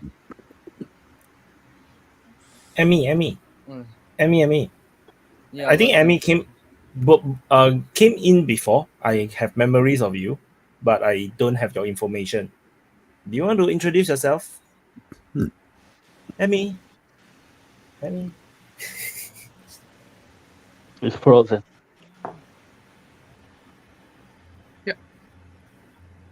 Good evening. Wow, you're lagging. You are what My happened mic to work. Jesse? Yeah, your mic works. He's Your so internet's lag- too slow. Yeah. He froze. I think he's using his phone. I had the same issue while I was using my phone. I have to use my system. I'm Yeah, using my phone. Yeah. Yeah, Do you have we need Wi-Fi? I think you need to connect to your home Wi-Fi. Yes, Maybe it's much it's better. 3G, 4G. 3G, 4G will be maybe is the problem. I used 4G. I just hotspot my system from my phone. What phone you got? Techno? Yeah, Techno. Every African Oh, That's the let me biggest. What's techno? Yeah, What's the that code? What's let that? me is jump What's a in. that? it's a Chinese mobile phone. It's big in Africa. Let me It's jump really in. really big. Oh, no, yeah, he's lagging. He has delays. Yeah, he's so laggy, man. But talking about the And subject of anyway, African leaders. we were talking about China, Russia, No, and Africa. Africa. Yeah, you Africa. know the thing you go wrong. People here in the West they go wrong. China and Russia they don't want to take over Africa at all. Actually, China thinks the world would be a better place if the West joined them in Africa and help Africa country. But the problem is the African nations are tired of the West bullshit. I said that before here in this show. Before the Chinese went to Africa, mention something the West did in one African country. They done fuck all. Some country in Africa being independent since the 60s. The other one is Niger. Niger is a very poor country in Africa, very, very poor. But at the same time, it's rich in gold and uranium. France, electricity depends on Niger. And 65% of Niger got no fucking electricity. Yeah. While France is selling electricity to fucking United Kingdom. You see? These people in Africa, they are fucking tired. Enough is enough. But China really, really wants to work with the EU in Africa because it's gonna be a better place. But guys like Macron, they want everything for free.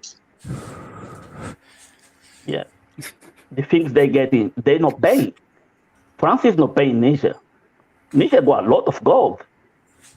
But look the way the country lives. Country is really, really, really poor for Can you hear me now? a country with nice resource. It's the Like I poorest said country in earlier, Africa. Yeah. I don't know if you were there when I say it. France, I think they have very long duration contract for the uranium mine and maybe some other minerals mine with the past corrupted government in Niger. And the problem that France is going to have is when this long duration contract is going to end, then that's going to be very difficult to renegotiate a new one, I think. Oh, that's the thing, Shadowi. In May, this is one of the probable reasons. We still haven't heard the real reasons for this coup d'etat. But one of the sad reasons is because in May, the president somehow in a secretive negotiations prolonged that contract until 2040. Kai. No, it's very easy to understand. Look at the face of the president of Niger that got imprisoned by the coup. You will see he's not black like the other from Niger. He's Arab, from an Arab tribe, originated from Libya. And what the colonists, the French, the UK, but especially the French have made during colonizing period is taking minorities and putting them in power. That's what I have done in Syria. That's why today you have the Alawite from Bashar al-Assad in power in Syria. Look at Niger. They take the minority, a minority group, and even a foreign group, because the ethnic group of Bazoum, the president of Niger, is not originate from Niger. And they take those guys and they put it in power. And that's the problem of many African countries. It's the elite of those countries. This one was the last, you know. Maybe. Let's see. Yeah, that was the last one. Yeah, Yeah, trust Maybe. me. Most of Ireland, Maybe. Most of the countries, But most of you the have to countries in understand. Africa, You have to understand that they are anti-West. yes, the population, but the Now elites. the government. No. Most Look, the elites of many Some African elites, countries yes, you're right, Terrell. You're right. Of course you have are. close But ties with the West. that's why Look we at have look at had coup all. d'etats Stop, everywhere. please. Look exactly. Look In the look at shadows. French-speaking African countries. The elite of those countries, they have their second house in Paris. They send their kids studying in French universities, French schools. Yeah, but these kids, you And know, are some of them spent more time in France, in Paris, than in their homeland. And you can say the same about the English-speaking. Wait, and you can say the same about the English-speaking African countries. I think Some of them that spent more times in United States or if in the you UK than in their homeland. if you check these people in the power in Africa at the moment, these people studied in Europe. Most of them studied in Europe. These people are taking over. They've been here for a long time. They know how the Europe works. So they went back home. It depends on the African countries. They went back home and they're changing the game. They're changing the game. No, not exactly. Before Look the at guys. Ivory Coast. Look at Senegal. That's not the case. If you look Yeah. at Mali, you got a military coup, and Assimi Yep. Goïta didn't study in France. He studied in Moscow. But Look at this Lumumba University. Look Yeah. at Burkina Faso with These people. Ibrahim Traore. He didn't Yeah. study in France. I mean, just look at the facts. Just look at the reality. check out the government of South Africa. Check out the government of South Africa. Most of these South people Africa- they studied in UK. in UK. You That's can why- see from there. You can see that's from why their they've accent, accepted and they know that they Green know the Deal, game. They're changing the shutting game. down their South own Africa is South Africa. power plants. South And now Africa they're is in a big shit. very strong country in Africa. It's like an example of Africa. So most of the countries is in South Africa. The way they say no to the West. So most of country is joining. Nigeria is one of them. Nigeria is I would one like of them. to go back to. I would like to go And back the other to one Niger. is look at Congo. That's why you have many Pan-Africanists who are very afraid of the actual president of Nigeria. I would like you guys to ask a question because especially Terhemen and Voz do Povo. So we just got a declaration from ECOWAS or CSCDSO, and they said that the generals, the militaries have 1 week to liberate the previous president and restore the so-called constitutional order. We also saw the French president making today very rash accusations saying you use force to protect their interests.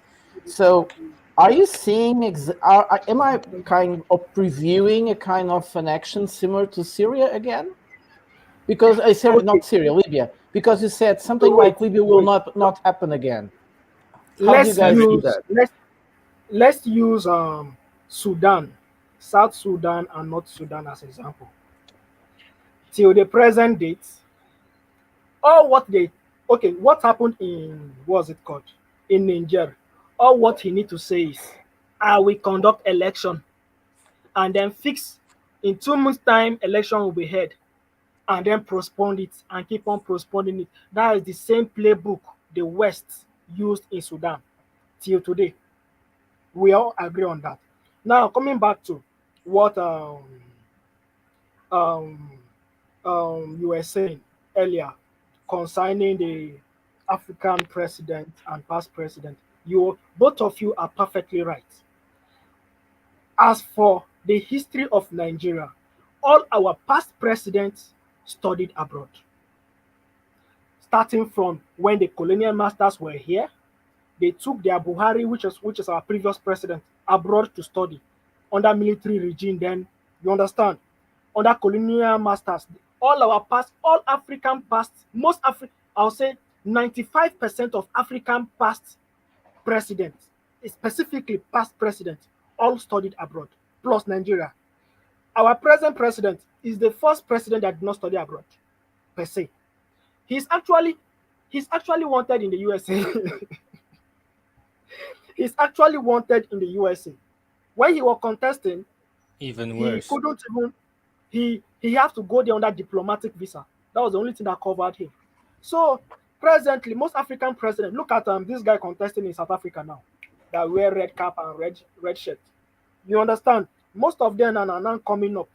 That this is a generation that is not groomed by the West. They are not groomed by the colonial masters. They were born free and they want to exercise that freedom. Go ahead. Okay, I have Yeah. a small little Okay, point work, here. go on. Okay, go Yeah, on. one is that I have to take a break of 10 minutes because one of the channels has to take me on a beeper on the audio. And I'll just leave a question. I'll come back after maybe 10-15 minutes because I have to come to a channel, TV channel, just for 10 minutes. The question is regarding Putin offering, debt relief of $23 billion to some of the African countries. He has waived off the debt. And I think there's also discussion on the wheat deal. And Putin also mentioned that colonial legacy is basically an obstacle to Africa's development. So I think these are some of the things that Naji's also pointed out, that Africa has that sense that they have to get rid of the colonial, let's say, mindset, which has been controlling and plundering Africa.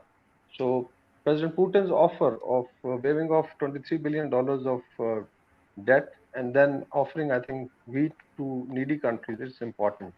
So after I get a call, I'll be breaking off for 10 minutes and then I come back. Yeah, Prata, the answer to your question about the elite in Angola. There is the elite in Angola, basically, the elite are Portuguese. They live there and they studied in Portugal, like the first president of Angola. But the government, the people that run the party, the MPLA, the party in power, these people are fucking communists. They studied in Russia.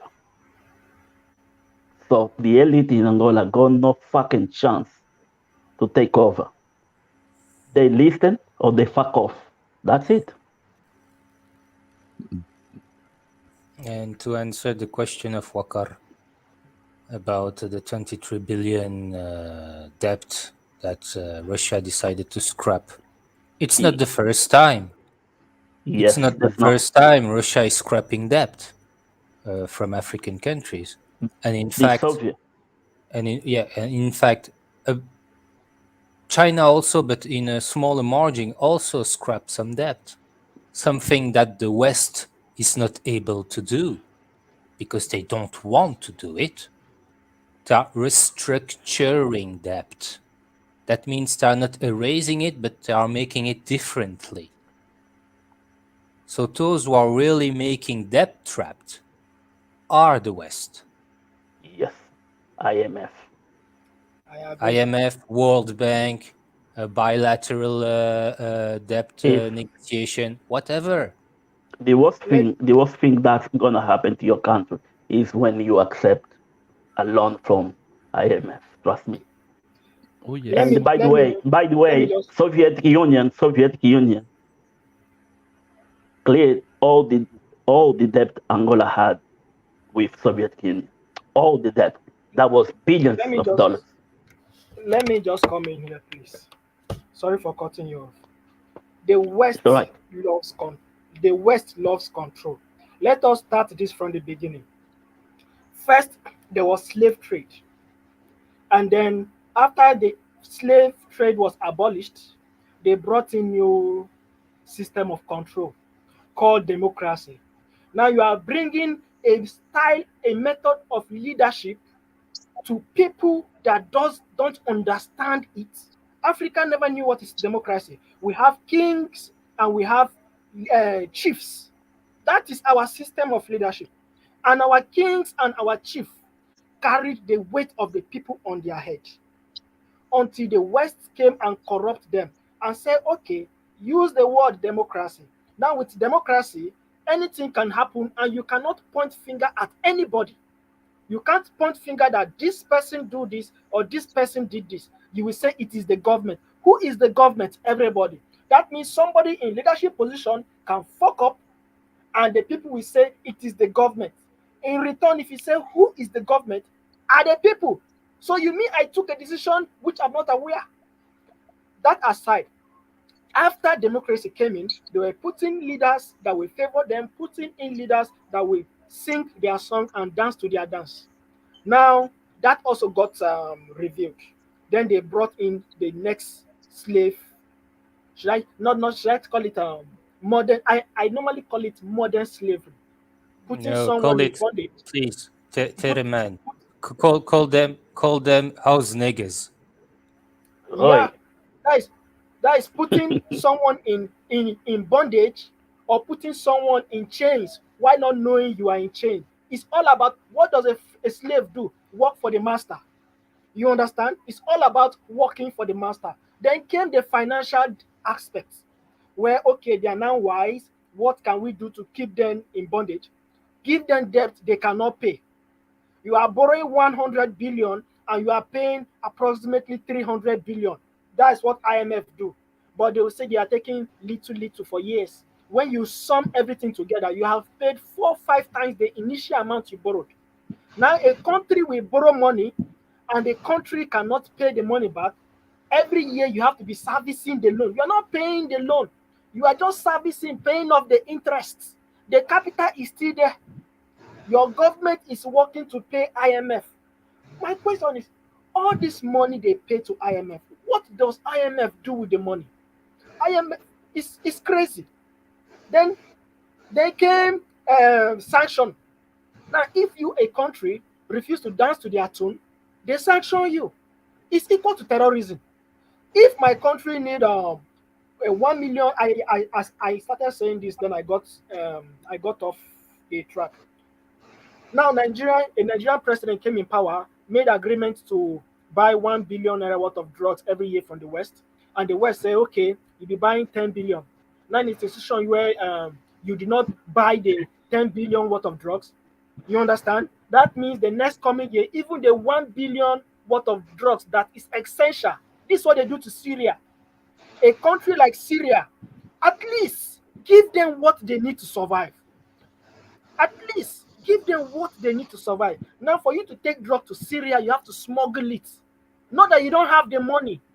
Not that you are not buying it. You buy it. But you can't take it to your own country. No ship, no traders, and anybody that aid you will be sanctioned. That is called bully. That's been a bully. At the expense of innocent people that know nothing, innocent children that die of common sickness like malaria. Like seriously. Haba. And then you are saying That's what South Africa just said. South Africa said they're not gonna let no country in the West bully them to do things they don't want to do. no way. If you That's wanna something put very a sanction interesting. on us, go on. Hey, I just want to say this panel's fire.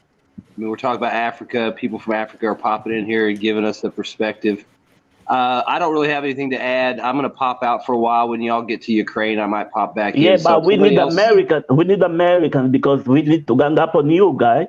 I don't want to get yelled at anymore about all the bad shit my country did. I mean, no, I'm kidding. But no, I'm just saying I don't want to take up space if there's somebody else that wants to come in. Vaun, we And need I'll just people listen. from Babylon.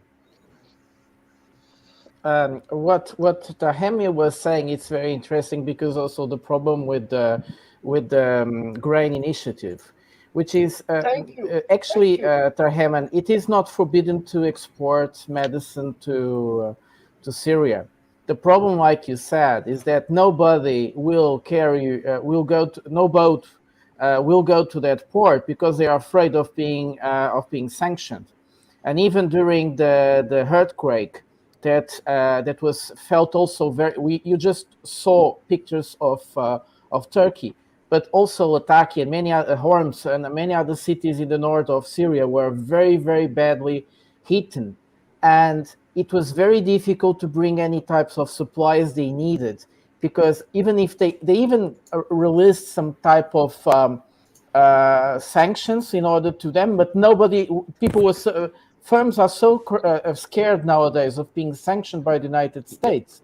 They don't do the same problem with Grain Initiative.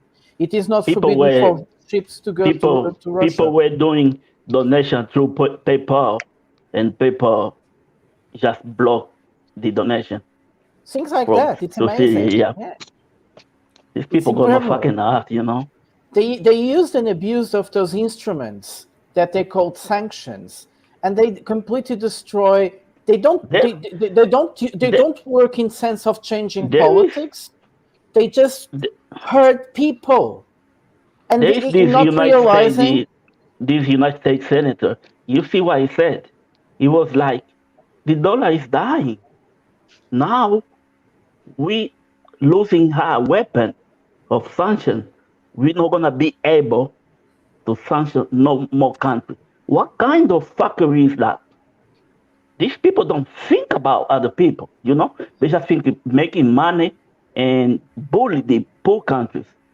This is why Africa is begging Russia. When you see a flag in African country being waved, it's not because the Russia say, yeah, you better wave a flag. It's nothing like that. The African people depend on Russia at the moment because they think if Russia survives this sanction against the West, Africa can do better after that. This is why everyone begging for Russia, China, Russia, China. It's time to change. You are totally right. You are totally right. I want to wait. I want to let Chiellini, yes. Yeah, to introduce himself, and later also Immanuel if his internet holds up. All right, yeah. Hi guys, thanks for this forum. Absolutely amazing. I'm currently in the UK, but I'm from Zambia, and I think we're talking about sort of the plight of the African continent. So just a few things to talk about is from the Zambia perspective is at the moment Zambia just recently restructured their debt. They've got over $10 billion of debt. And this doesn't make sense because one company in Zambia that's mining copper, I think it's called FQM, they made over $40 billion in profit. And what is sort of happening on the African continent and different countries is you have a generation of people that are coming to knowledge. You know, before knowledge was just like in the library and it was really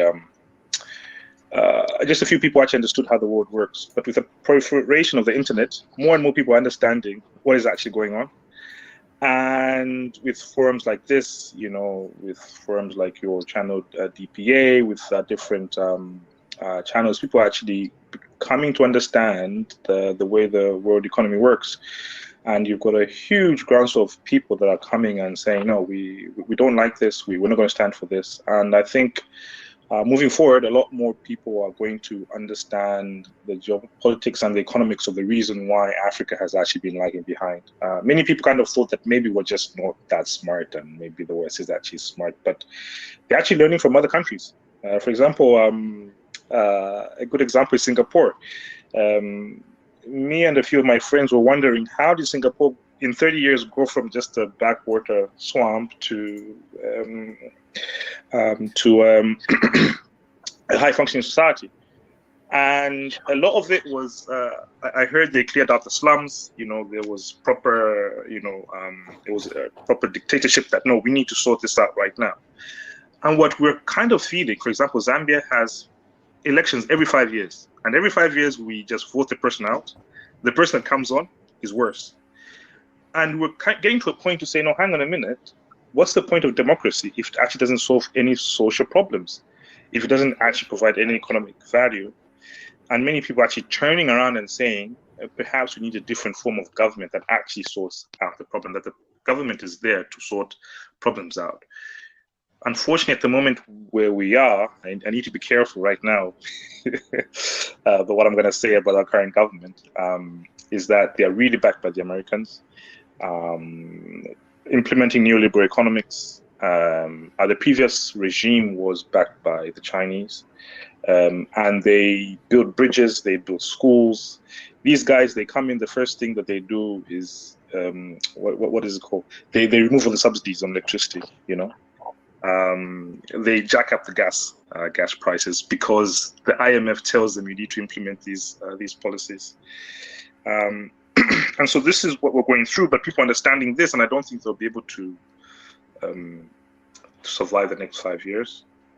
And we might be able to have a new government that works for the people and is able to understand that as a government, we need to work economically for the people and probably change the way the constitution actually is to more focus on not just democracy, but actually economic development. Thanks. Nice. So you Nice want to to know say how it. Singapore become able, because we are not a true democracy in the sense that China. because we are largely one party right from the beginning of the independence, because everyone just voted for that one party, and the opposition party, because they walked out, they were protesting, you know, one of the elections, and they walked out, they didn't appear on parliament, then the ruling party basically kicked them out, because you say that, oh, since you don't want your seat, and then you're all out of the parliament, or out of the government, and that's what they did before the independence. And then by the time this independence, the opposition basically, because they are more communist, so the entire way of trying to, you know, fan up the communist style, kind of like fan up the people, failed. That because the government was doing making improvement, and people can see the results. So in the end, so we have Lee Kuan Yew as something like a dictator, but it was a voted in dictator that we continue to have this kind of stability and we can plan long term. Rwanda is currently doing exactly what we do. So which is why I always tell people, a lot of countries, they really want to copy Singapore, but I always tell them it's not possible. If you have full democracy, it's very hard. For example, like in Jakarta, you can have a very beautiful, luxurious 5-star hotel. Just next to it is a slum. It will never happen in Singapore, because all the land will be taken back by the government by law. It's like all the land in Singapore is owned by the government essentially, and then basically they sell it back to you. So one of the early things that we did is that we took back all the land. So of course, like any other country, we have a lot of landlords, right? Then they own a big piece of land, plantations and everything. We just enacted a law, we take back everything, and then we pay them a pitiful sum of money as compensation, and then we rebuild the entire country. So we build new towns. So everything is very well planned, very Yeah, organized. but Singapore is a very small country. I mean, China do exactly the same thing. It's doable. But the thing is, are you able to accept? That's the problem. Because if you are the rich people, if you are the elite, you're going to lose all your wealth instantly. That's all gone. So that's why, you know, Singapore started off with like a communist kind of policy, and then we develop, and then we bring in certain parts of capitalism, and then we mash the two together. And most of the world cannot do this. Not even Indonesia, just next door, they can't do this because their human rights, or their rights of the people, is much more bigger than in Singapore. It's like you cannot force that person to sell their land. So they will forever live beside the 5-star hotel with their very, very lousy house. It was a shocker when I was in Jakarta. I was like, what the hell? It makes no sense, but that's just how it works. But in Singapore, that doesn't happen, because we are very authoritarian. And that's what is happening in Rwanda as well. So, but the West don't like it, which is why they always say Rwanda's president is like, you know, some dictator or whatnot. But Rwanda is growing so fast. I think 20 years ago, Rwanda was like, no, they just came out of a massacre or something, right? And then, you know, massive hunger and whatnot. So it's like the transformation is doable. But the thing is, it requires so much will and so much pain. And good luck that the West did not come and intervene. You know, Yeah. So Singapore achieved was have the same problem. CIA tried to intervene in Singapore as well, but Lee Kuan Yew was incorruptible. So basically, Of course they did. they called the agent, and then they actually blackmailed the United States. So we blackmailed the United States and say that if you do not give, so because the agent wanted to bribe Lee Kuan Yew. Lee Kuan Yew say, if you want to give me the money, you must well give us even more money to loan us the money to the country. And then we kind of blackmail the United States into it. So after that, a few years later, the United States basically said, Drew wanted to correct me. Sorry, I didn't know Drew is saying. Yeah. So basically, I have a I need question to correct for. so many things that Wyatt said. I also have a question for Wyatt, Drew, anyone. Like, okay, as you can see, like now currently you can see a lot of African countries or Asian countries, their development is being held by countries like China. They're giving out loans and stuff. Like, so when Singapore was like in its development stage, were there like any countries that like helped it? Like China's helping a lot of countries right now and stuff. Wait. Before we get to that, I need to correct so many things that Wyatt said. First, Yeah. Wow. Singapore is Wow. not a fake democracy. Singapore is a real democracy. But it doesn't have a Western style democracy. A democracy is not about votes. A democracy is not about elections. A democracy is whether the people, the government actually enacts the policies that the people on the ground want. And in Singapore, that happens. So we are a real democracy. We're a more real democracy in a lot of Western countries, for that matter. That sounds that sounds true. like That is still true. communism. So the second thing that Wyatt said that I really need to correct is that we started off with a lot of communist ideals. No, that is totally the opposite of what happened in his socialism. The main party that was fighting with the current ruling party was actually the communists, and Lee Kuan Yew actually took huge steps, whether legal or not, to kick them out and suppress them. So he was totally against the communists, right? So you cannot say that Singapore started off with slightly communist ideologies. It was always socialist. We are a socialist democracy. Yeah. So come on, Wyatt, you are Singaporean. It's a socialist not democracy. I've got a message for Spain and Portugal. It's not too late for them to jump the fucking boat. Yes, it's too late. It's not. It's too late for France. It's too late for France. It's but too late for Portugal got a good relationship with the countries in Africa, the 5 countries in Africa, and Spain can save their messed up shit with the South American countries. Because trust me, the EU, when the EU falls, countries like Portugal, Greece, and Cyprus, wherever, these small countries, this country is gonna disappear. Well, I don't think Portugal is going to disappear. Wait, this is a provocation. Oh, Drew, talk and then No, it's not provocation. This is something they need to do now. Drew needs to go, so let's him talk. I think Boss is asking for a reverse reconquista, right? You want the Africa to come back in again. Spain is fucked up. They decided to allow people to change sex like that. Okay, Voz do Povo. So we have had in Portugal 2 types. I remember when Portugal entered the European Union, I was a little boy in '86. And I remember people coming to my father, because he was an economist, and asking, Mr. Francisco, do you really believe they want to give us so much money for nothing? And my father was like, yes, they want Portugal because we have very good connections in Africa. They want us to open them the doors. That's why they are paying us so much money. And I was impressed with it. So we actually in Portugal, we have had a kind of a party. There has been more or less silence when up and then appears, which is the so-called Africanist party, which is the one that says more or less, we are in the center of the Atlantic. We have to look forward, and that forward is actually looking into our historical connections to Africa. Of course, we learn, so it's not a very easy process. It was a very long process.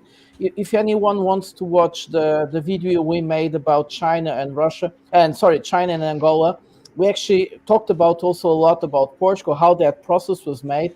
And one of the things I should say about why Voj is also talking about it, China, is that Portugal and Spain have a much better relation of understanding with China. A much better relation of This understanding. is why I'm saying they need to jump off that boat. They really Spain will do. not. You know, Spain will Portugal, not. I hope Portugal didn't does. steal a lot in Africa. You know, they didn't steal a lot in Africa. Yeah. UK and France, these countries are really rich. They got a lot of gold. They're I think gonna hang on for another 50 years. Portugal is not gonna survive 10. By the way, problematic countries are Britain and America, and for most Africans looking at history, well, I mean, for me, I'm gonna say for me, is that how do these guys keep winning, right? I'm thinking, at least in my lifetime, they need to take an L. Somehow they need to take an L, because like World War I, they came out on top. World War II, come out on top. You know, like they're kicking ass. You know, during the 2000s, and then finally you have the war in Ukraine, and you're just like watching it, like, please let this be the L. And then the Russians are just like, not really giving us. It's like 1 year. What's it, 1 year? Still nothing, you know. So you can't keep winning. I mean, maybe they might keep on winning. People say they might just keep on winning for maybe another 1,000 years, and then it all collapse. When you fight in countries like Iraq, no air defense, Afghanistan, no fucking air defense, of course they're gonna win. I wanted to answer a super chat. Which one? The super chat question, the last one. This one. Yeah. Tahmid Hussein. Listen. 2020, that's the time frame when, in the beginning of the 90s, that's when China decided to expand economically into Africa. Yeah, I know they made the deal with just look at the countries. The deal with Angola started in 1995. Just look at the countries where China came and the countries in Africa where China didn't came, because it was a protectorate of other countries. You see a huge difference of development. A huge difference of development. Look at French-speaking African countries. And look at the countries where China came. The fact that you see a difference. I think when you look at 1990, what happened with the collapse of the Soviet Union was that there was no other economic system to sort of act as a buffer. And for most countries, it was devastating. So, for example, Zambia has sort of like a socialist command economy. And then when the Soviet Union collapsed, we just went totally capitalist on everything. And that was devastating. I mean, the town I used to live in was like a mining town. We had like free schooling, free healthcare. But like all of that, just from one day to the other, absolute collapse. You look at the GDP from 1990, it totally crashed. And now what you have is just a country that's worse off than it is. So I don't think that point is actually true, that most African countries have been much better in terms of economic development. Maybe the amount of money has increased, but like in terms of human development index, that's not the case. But that's also and I think every country has actually developed together in that period. Back in 18s and 19s. In the 80s and 90s, we're doing perfectly fine. Nigeria being one of them. $1 naira then was bigger than $1 when Nigeria get independent. Then the West came in and started fucking us. Since then, we've been fucked. Most African countries again that do deals or do projects backed by China, those deals and those projects are highly liable to succeed and to be completed than the West. Now, coming to Ukraine, you guys mentioned Ukraine. I'm just, it's funny. Listen, Russia is not traveling to Iraq, Iran, Afghanistan, or Syria to fight. Ukraine is in Russia's backyard. Russia are making all their weapons. And second and thirdly, Russia took over Ukraine airspace. Unlike the normal war that USA knows how to fight, whenever they go to a country, go to Libya, they took down Gaddafi's planes and the rebels came in. You understand? That's USA pattern. But now reverse is the playbook. Russia is taking their Ukraine airspace, and this is the first time the West is trying to fight a war with such a power backed by Russia next in their backyard. Tell me this: if USA is to go to war with Mexico, do you believe that USA will lose? No, it is in their backyard. They will not lose. They will They not. actually they don't agree because the Mexicans they love to fight. The young Same they as love same they as love to dance Ukrainians. on TikTok. It's different, you know. How many Mexicans are in the US? Yeah.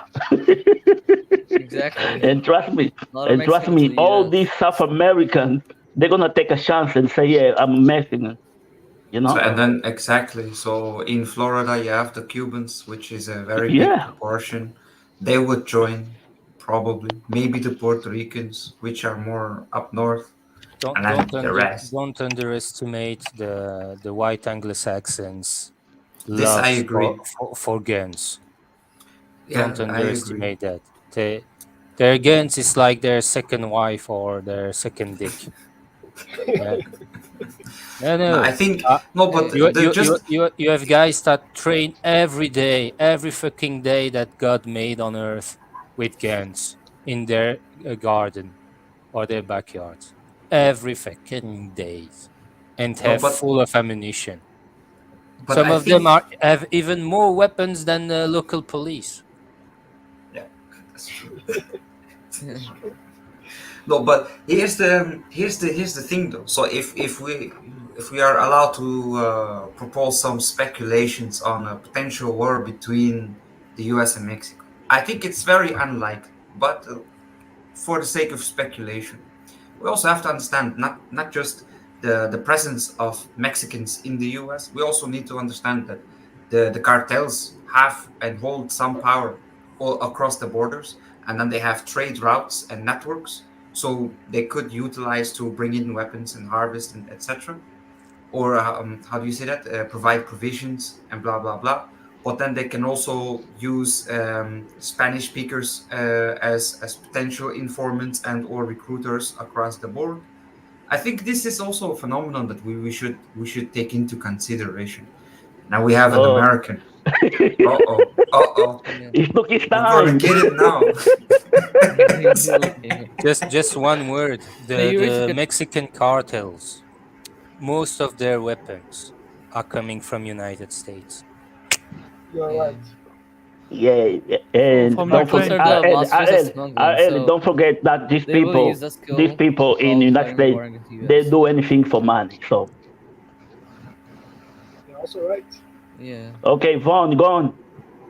Yeah, I was just going to say, like, in relation to RL's point, anybody coming here trying to invade or whatever, it doesn't matter if you're Mexican or black or Chinese, you're still outnumbered by whites. And if someone was trying to start a race war in here or that, it would be very easy for this country to segregate and lock down the cities in the areas where those are. I mean, you'd have like Where crazy were you 3 weeks ago? Where were you 3 weeks ago when people were saying that the Arab and African are taking over the white people?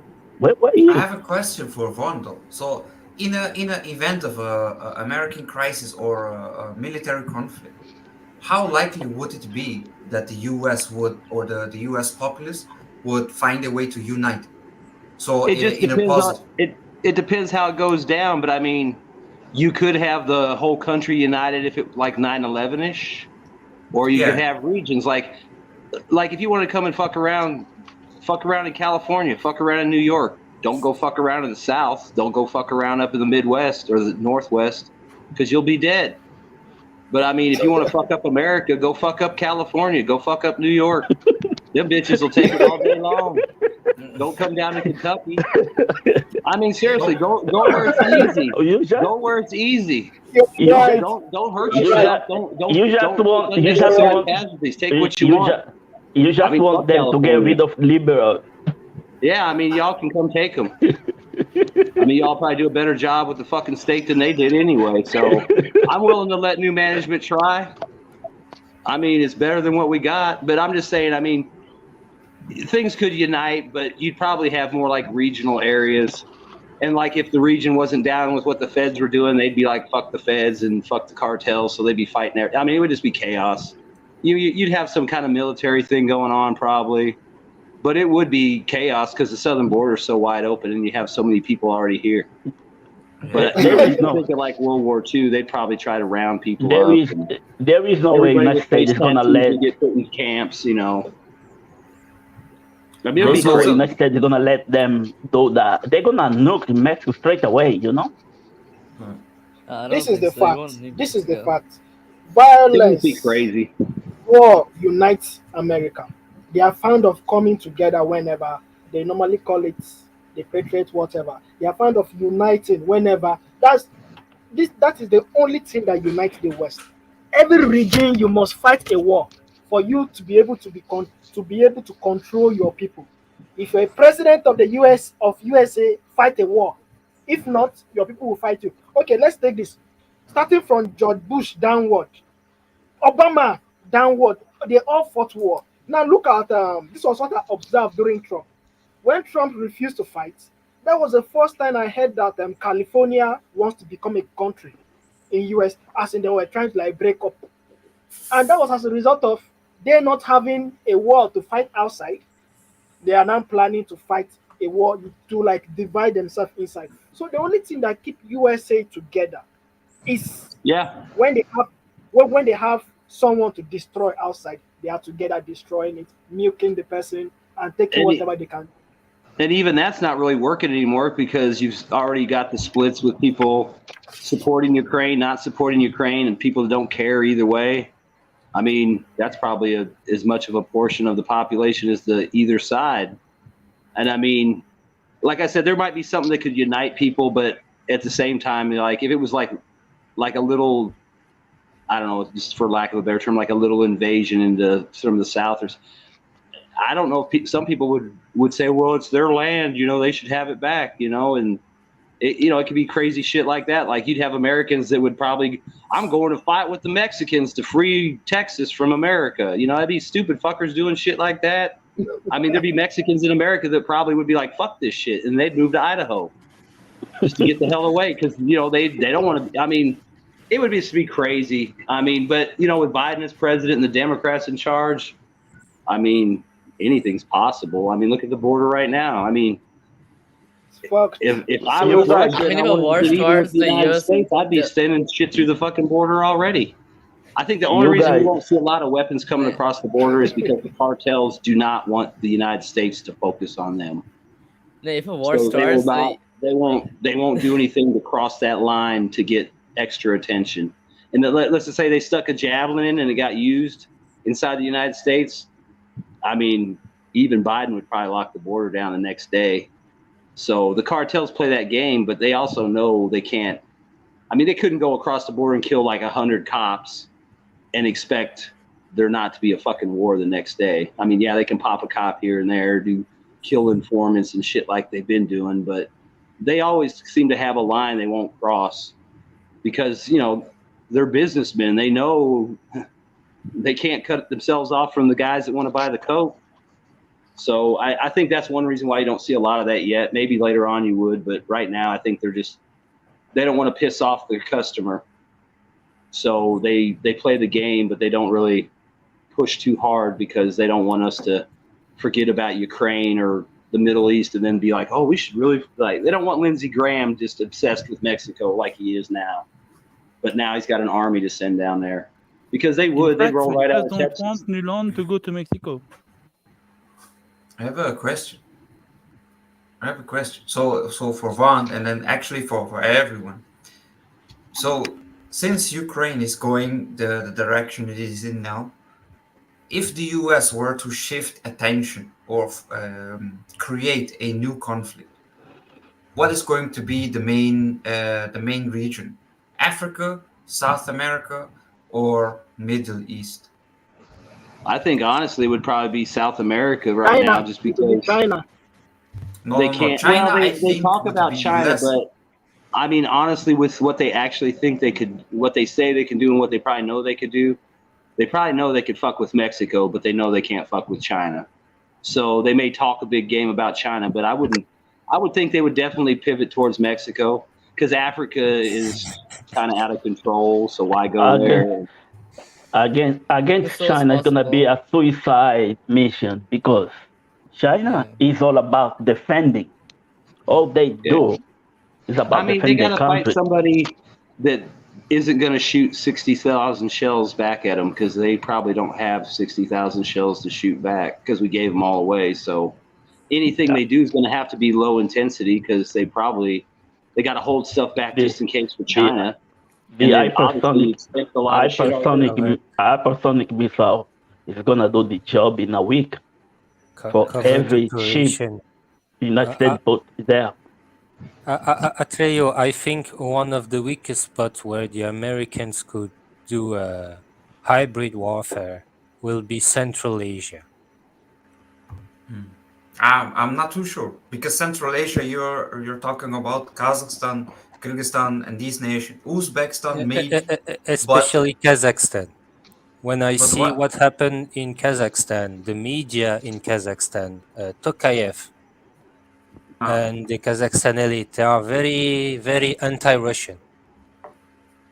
I'm not too sure. Especially the media. The Kazakh media is incredible. How a country which is just next to Russia can have media which are so openly anti-Russian. And it's not pro-Ukrainian, it's really anti-Russian, kind of Russophobic.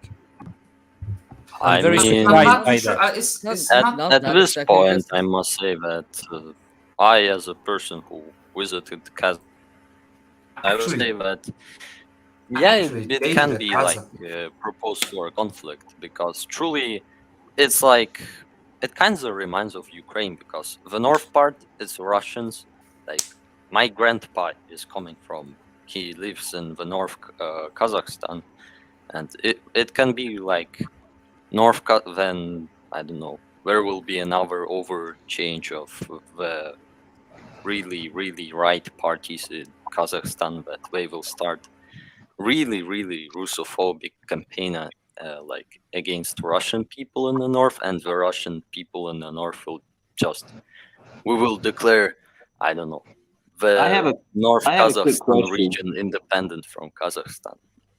This Just can real happen. quick, But is this the area where the Russians were border guards were getting shot at and having the people protest? Is that the same area you're talking about? Earlier last year?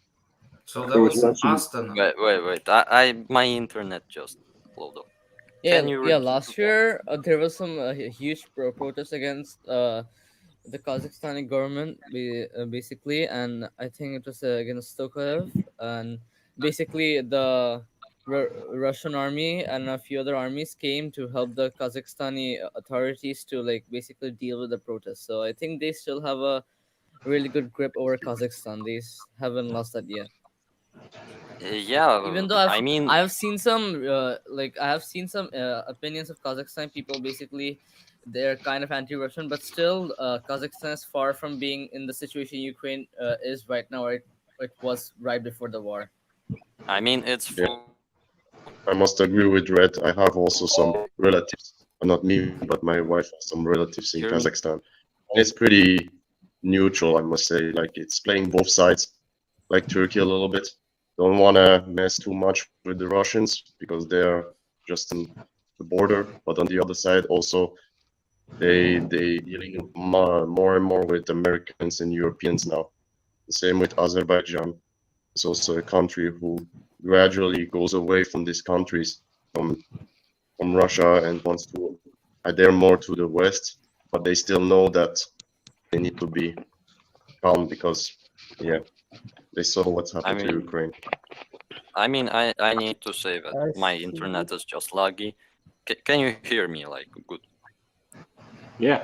Okay. So thing is that I mean Kazakhstan is far from being like pretty Russophobic country.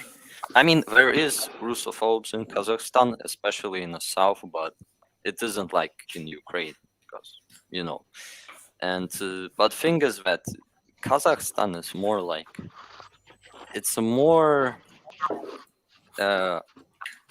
had gone from the Russia because 80% of Kazakhstan people speak Kazakhish, and it's only the north who is like actually Russian. And here's the thing that Everybody speaks Russian there. what? That's not true. Everybody speaks Russian there. I was there. I mean, 1 they month know ago. Russian, Everybody but speaks 80% Russian. of Kazakhstan people they talk Kazakhish. Every country from Soviet Union speak Russian. Can I jump in? I had a question. No, Can I jump in? no. They Wait, know one- Russian, but they don't speak it mostly because they speak Wait, their own language. It's not true. Wait, It's no, true. wait. I have been there. I see No, the I Ukrainians. understand, They don't but- speak Ukrainian. They speak Russia. No, wait. So actually, the former Soviet states, they were all forced to be educated in Russian first. So Russian became the state language all over the Soviet Union. And then in Kazakhstan, or rather the Central Asian nations, the local languages like Kazakh, Kyrgyz, Uzbek, and such, they got suppressed up to a certain degree, but they survived in more extremist regions. So in particularly Kazakhstan, you have Tashkent, Shymkent, and these regions where Kazakh is still very prevalent. Even in the formal capital, like Alma-Ata, where Kazakh is still prevalent, but it is still Russian that is considered the language for literature, and it's still the state language used in news and such. Astana, now I had a Vilnius question. is I still a think- more predominantly Russian-speaking I area. think what is happening, it's more or less like this. Well, Leo is right. Just 20% of the Kazakh population is ethnic Russian. I think that is what he meant. Yes, everybody speaks pretty much very good Russian in Kazakhstan. And then depending on the sectors of activity, Russian is the preferred language. So when we are talking about specialized professions, when we're talking about economies, for instance, economy newspapers are all in Russian. So this is a kind of that's their international language, let's say, like this. So one of the things that Anthony Bainer did when he went to Kazakhstan and Uzbekistan was offering courses in English, bringing English teachers, because everything in their societies and also in their countries that speak more Russian nowadays than they used to do during the Soviet Union, which is also quite interesting. This is happening in Tajikistan and in Uzbekistan. People prefer at home, that's their mother language. But at a more specialized and a more concrete situation, they prefer to use English because, Russian, because books are in Russian, newspapers are in Russian, and it makes part of their natural identity. I think also, with the exception of Turkmenistan, and very recently in Kazakhstan, there hasn't been any cultural reaction like speaking Russian endangers the local culture. This is also important. This is something the Americans are trying to bring in. It didn't exist until now. Prata. Hold on. White wants us to make sure if Immanuel can talk now. Okay. Immanuel, are you there? Yeah. Can't talk. Yeah. Good evening, or good afternoon, or good morning. Okay, so I'm Immanuel. I think I live. Okay. Where you We from? can hear you like that. We Yeah, can hear you. Okay, you can't hear me. Can you? Sometimes yes. He's breaking. But go on, my keep. name is Immanuel. Where Can are you hear you me now? from? Nigeria. Okay. It's Yeah, African so Day why today. I even joined, I grew up, I spent about 9 years in Niamey, in Niger. So when we were talking of the coup in Niger, that was why I joined. So we left there, I think 2012. I think we left Niger Republic. So to some Welcome, my extent, I fellow know. Agboro. Yeah. Hey, can I ask a Okay. question real quick? Okay, can Yeah. I? Okay, so you were Let talking me about ask my Kazakhstan, question. like how? Is Okay, there I'll let you anything go. that Russia can do to improve that relationship with Kazakhstan and take them back away from the West, or is it too much for Russia to give to do that? Like, do they want too much? And then Who are you asking it? Who are you asking that, Vaun? Upgrade because Anyone's he's got married to a information on cousin. Kazakhstan, like I think Kazakhstan, like upgrade. Kazakhstan, Uzbekistan, they can't get away from Russia. They're interconnected in such a deep economical interrelationship that the West, when it goes and sells that gift, that I think they are intelligent people, and they are just playing both sides. I find it very sad that when the US decided to sanction some countries of the most poor country there, well, Tajikistan is even poorer than Kyrgyzstan, but when they decided to sanction some firms, they were testing. And I was a bit sad that the other countries didn't react with a kind of strong reaction. Actually, they did the opposite. So we had news. Well, it's bullying. It's not what true. it is. It's bullying. It is bullying, yes. And they are very united. It's called the G5, and they are very united. So I was very surprised they didn't gave a kind of an answer together. But yes, go on, upgrade. Emmanuel, there is a message for you in the private chat. Please read it. Yeah, I wanted to say that the difference between here, Kazakhstan and Ukraine is that... Red. Sorry for a second. Upgrade was trying to speak for a long time now. It's just give him an opportunity. Yeah, I just wanted to answer Vaughn's question. So basically, it's a little bit more complicated than that, right? Because after the Soviet Union, obviously, many people born in like Kazakhstan or Ukraine, but they were citizens of the Soviet Union, right? And these countries didn't exist in the Soviet Union. So basically, my wife, she's born in Kazakhstan, but she's not from Kazakhstan. She's not ethnically from Kazakhstan. She's Russian, right? So the thing with the relationship between Kazakhstan and Russia, it's actually a pretty good one, and it's always been. But now more and more interference, like we say, occur from the West, and they try to destabilize these relationships with money or with corruption or whatever, like usual. And that makes it that these things some problems, like 1 year ago, it was also a big problem in Kazakhstan, like you mentioned, when the people they protested, I think, because of the oil prices, because the government didn't put the cap anymore for the oil prices, so everybody went crazy, because obviously if you need to pay $20 more in Kazakhstan, that's a lot of money, so yeah. I would also say something very shortly to what Great said. Give me a second. It is the problem about the local cultures is because they are Muslim cultures, and many people feel they are afraid of extremist Islamism. So the kind of more urban, more Russian-inclined culture is a way of showing that they don't want to go into a more Islamic orientated traditional culture where women have to wear scarves and so on. That would be almost impossible in most of the Central Asian countries, unless in this countryside where Islamists actually play some role, and most of the elites are very scared. So they actually sometimes, like Tajikistan, incentivates the learning of Russian and the expansion of Russian culture in their country. even though they are very aware they are Tajikis and they want proudly stay Tajikis. So that is also not into question. The question in Ukraine was always this, that we are going to become Russians, which is stupid.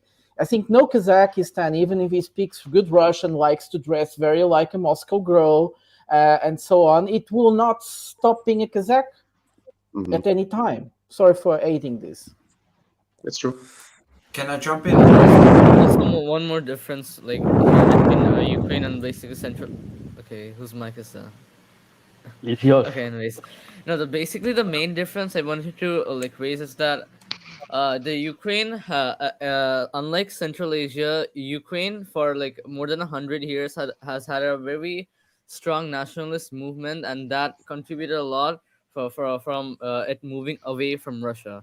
Basically, we saw like during World War II, like the Ukrainian state that was created, or also before the Soviet Union was created.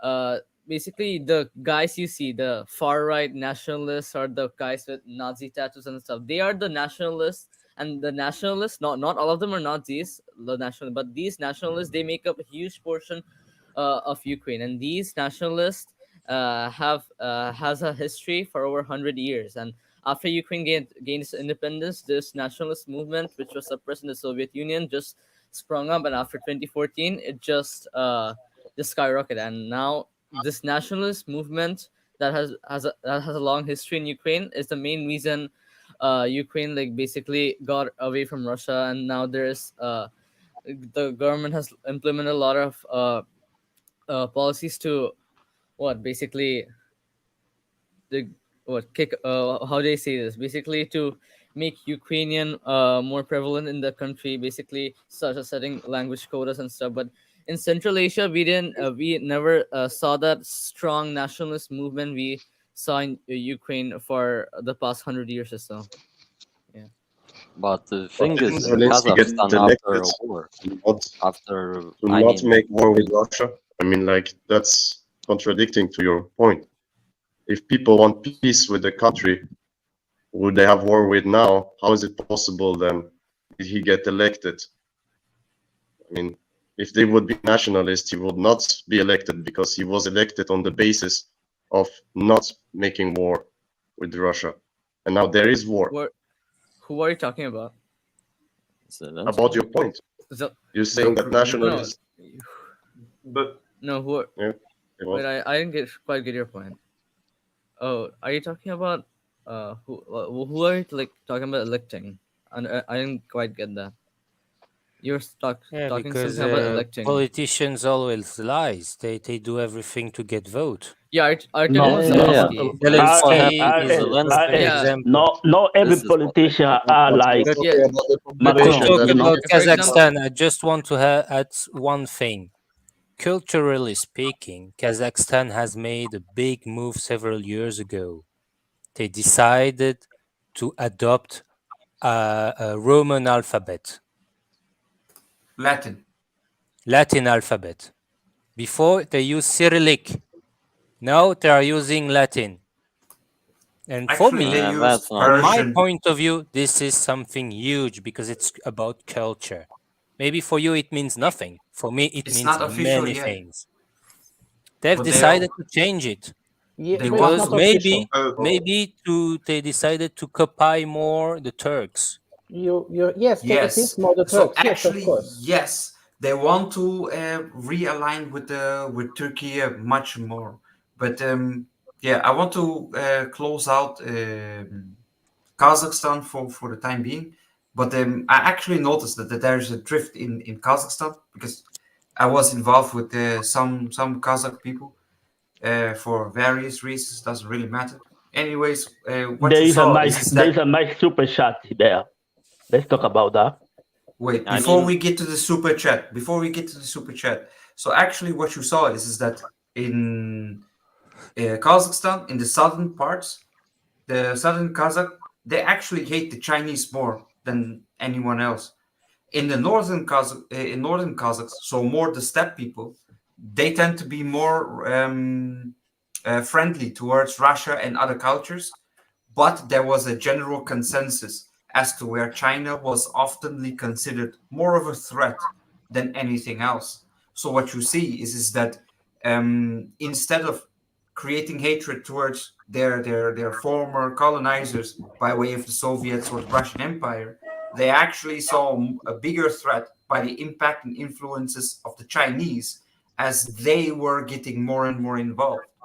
How significant it was, I find it a bit difficult to research because it involves Oh, you have to different go. opinions. You have to go to the Russian Empire to learn how the Russians enter in that region. Actually, they were invited because the different tribes. This is a problem about the different clans in Kazakhstan. They don't get along at all. They really are very with each others, and they actually invite the Russians to come in order to fight, to help them fighting, or in the last process, in order to block the fighting, which is also very interesting. And this opened the Russians to the Central Asia through this process. It's very complicated to understand what happened during those riots 1 year ago. There are many explanations, and one of those actually explains it in a sense of clan belonging, why that was happening. And you see, people don't in Kazakhstan. They are very urban nowadays. Well, still people living in the steppes is true, but not very much urban. And the thing about identity is they keep the belonging to a certain clan yet, and looks like a bit like football. You belong to one club and the other one belongs to the other club, and you always like anything when any kind of discussion happens, you kind of, oh, that's because you belong to that club and that's because you belong to that club. So it's not so easy we try to understand this is the problem with modernity. We look at something and in the pictures of a television and we think we understand everything what's happening. Unfortunately, it's not so easy. There is much more inside. Sorry. I mean, ending on all of this theme of Kazakhstan, truly about all this conflict. I mean, truth is, Kazakhstan is in alliance with Russia, and it's in Castile, if everybody knows. And basically, if Kazakhstan will revolt, the thing what happened last January, when the Castile forces had been moved to suppress the protest, it will just happen again. So truth is, I mean, there is nationalist group in Kazakhstan. Kazakhstan is more dependent, like culturally, from Russia, but it's like, I won't say it's strong as in Ukraine, and it really needs time to like grown up to such power that it can revolt not revolt, but overthrow the government. It's too weak for now. And the Russians, I'm pretty sure after what happened at Ukraine, they will try to assume that experience and to not let Kazakhstan to become like Ukraine. And Russia will probably, in next years, they will probably try to where all political pressure, all their economical pressure to expand it like all over post-Soviet Union countries to not let big conflicts happen again. There was one explanation of Kazakhstan. So before Waqar, we can try to Waqar since he's in. I just wanted to say, because I was reading to the chat, so I heard or I saw that Borat gets mentioned a lot. If you go to Kazakhstan and mention Borat, you are going to get stabbed. You're going to get stabbed, the Kazakh style, up to the max. They will show you how they will flail. Because here's the worst part: Borat doesn't even mention any Kazakh customs or culture, and he spoke Polish in the movie. So for the Kazakh people, Kalınız Kalay. Man, And Borat, give it to Borat, Waqar. and Borat is a Jew. Yeah, there was a Nothing wrong with For that. Muslim, this is something. And For Muslim, his uncle was fucking Princess Diane. And for Muslim, this is something. Yeah. Of course. Yeah. If the Muslim Kazakh people feel mocked, in a sense, and it also goes on the religious level. They feel like this person, as person of the Jewish religion, is trying to mock them, people of Muslim religion. And it also goes with that. I mean, it's not necessarily for that. Of course, Sasha Cohen is not doing it because they're Muslims, but they feel like it. You need to put yourself in their shoes. I've never watched the movie anyway. Yeah, I wanted to highlight on Kazakhstan, and before we come to what happened, the coup attempt and the timings of Russia-Ukraine war coinciding with the Kazakhstan coup. But before that, Kazakhs had built an empire. They are basically Kipchak, I think, people, one of the bigger tribes. If you look at their empires, I think was all along Siberia and up to Black Sea sometimes. And then definitely they have about 17% Russians. I think 70% are Kazakhs, and then they have Ukrainians. They have from the surrounding states also, like I think they have some Kyrgyz also, but mainly dominant is Kazakhstan. Basically, they are nomadic people. The word Kazakh itself means the nomad, or the one belongs to the steppe.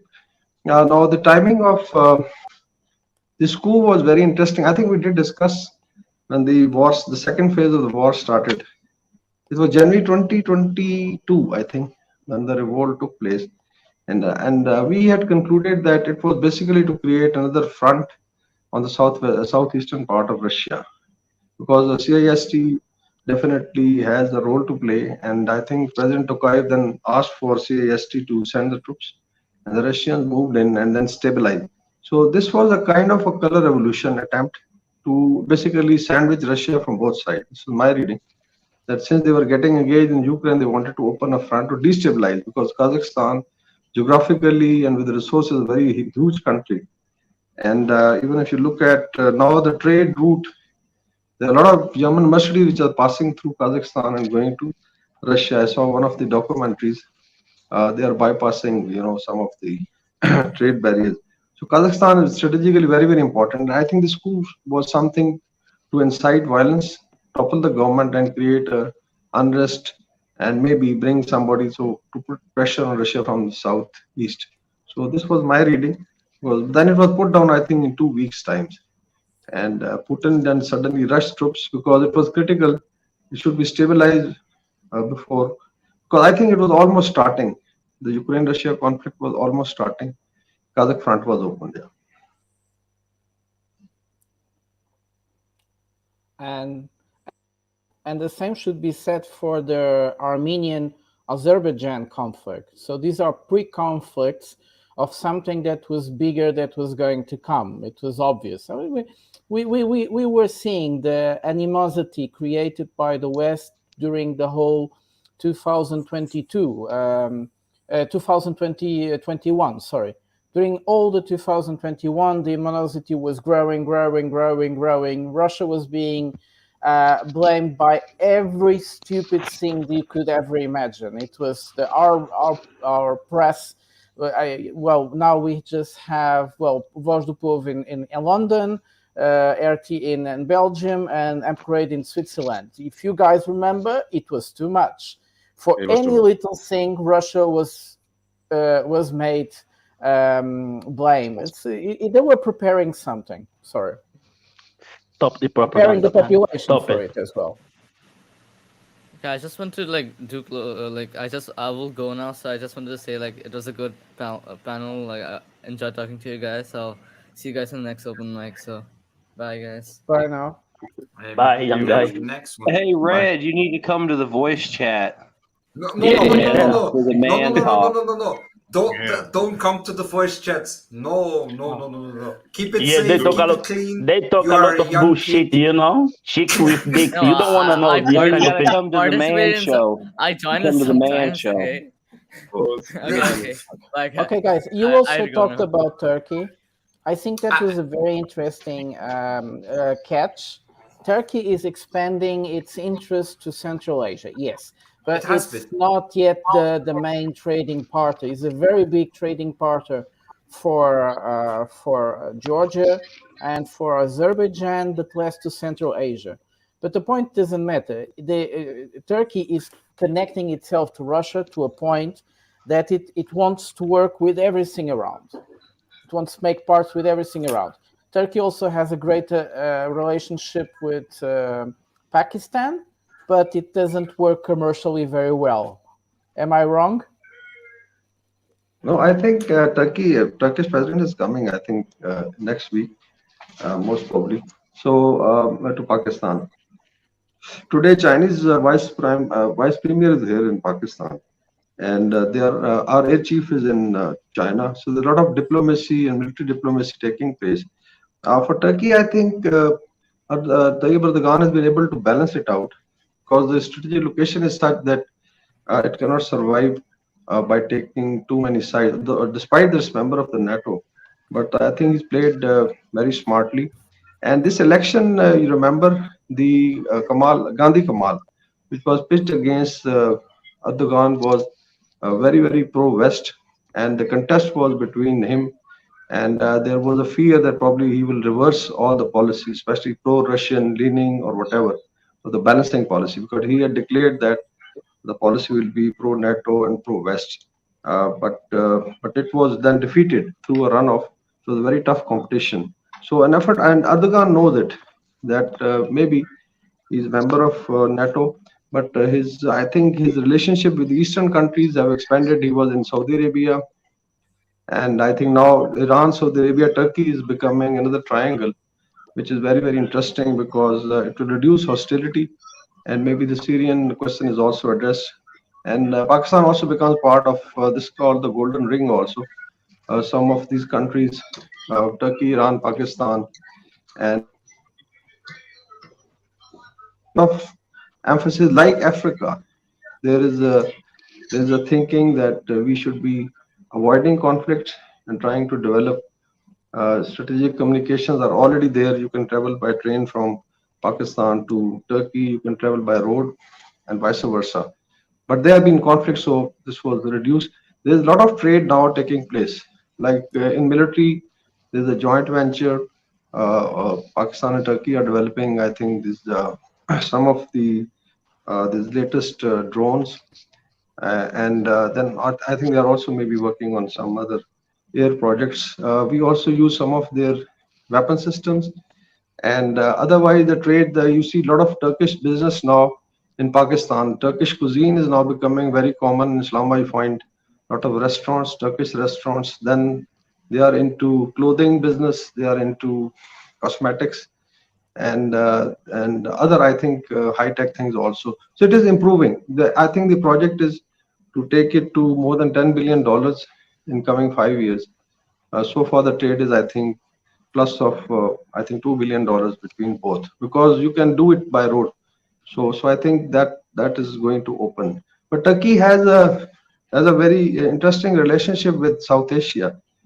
If you know it, like in Pakistan, the Indus Valley that we live, it is believed that 62% of the bloodline is basically Central Asian or Turkish, because you look at Turks, they live all along the this area from where they are, Turkey, and you can go up to Siberia. So there are a lot of like Turkmenistan, Kazakhstan. Basically, some of them are Turkish origin, Azerbaijan.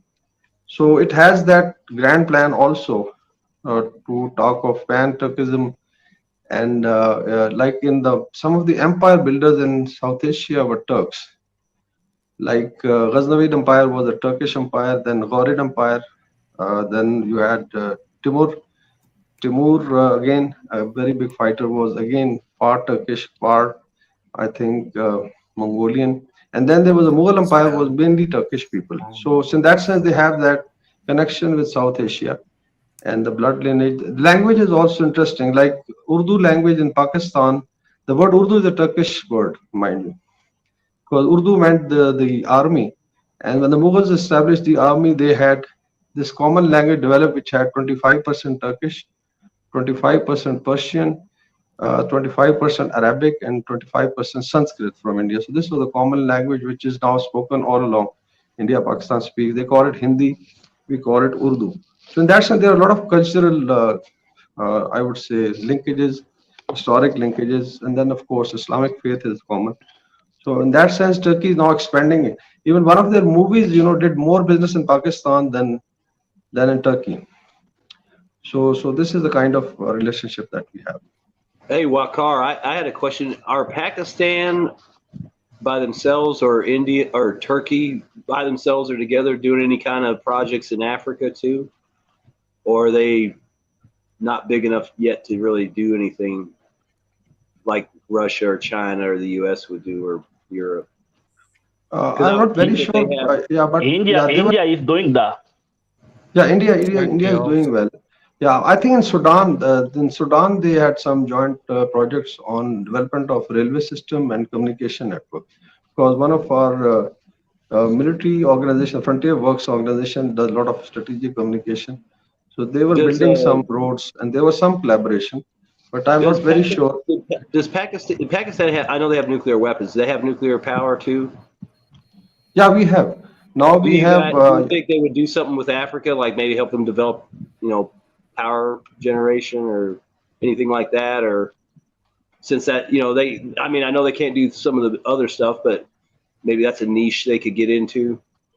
Yeah, it is. There were a lot of, anytime Pakistan ventures into that, there's a lot of talk of, like, Iranian nuclear program is believed to have been supported by Pakistan, and North Korean nuclear program is also, some people blame, even the Japanese blame that we help them. So the technology is there. We're using it for power. I think we have 4 power plants, nuclear power plants, and it is increasing now. So expertise is there, and Africa, I'm sure, is energy deficient, and so because if you look at the hydropower through mountains, it's very less, because Africa doesn't have very huge mountains. So maybe solar and nuclear is one area where Pakistan can extend. But normally there are, there's always Pakistan put a lot of sanctions that probably it becomes more military program. So that's why they have to be very careful because our nuclear program remains under the watch. So the technology is there, and I think we can help a lot of countries.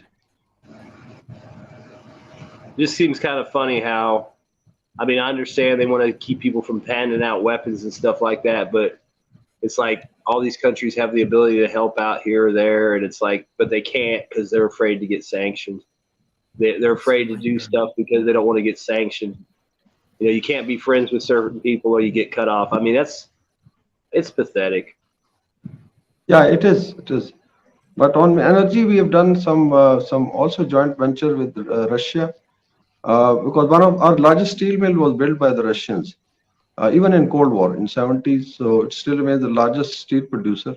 And now they're coming up with north-south pipeline, which will bring oil and gas from Gulf and then pass through Pakistan. So this is a $10 billion project, which is known as north-south pipeline.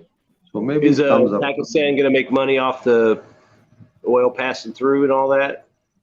Or do they Pakistan, if you look at, there are 4 strategic projects.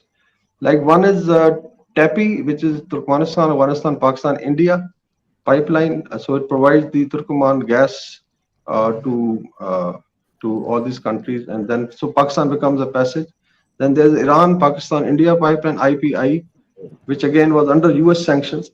But now I think there is some discussion that we can go ahead. The Iranians have already built the pipeline, but we were then put under sanction. So this is coming up. And then, of course, when this north-south corridor connects the Gulf oil coming through Karachi, going to Lahore, then maybe goes up to China. Or so this is, I think, 3-4 big pipelines. So India can benefit, but because of our, this relationship is such that at times, because of Kashmir issue, it always comes in. But otherwise, there's also, it can become a transportation corridor also. Like Russia, Iran, India corridor, the north-south. It doesn't have to pass through sea, the Arabian Sea.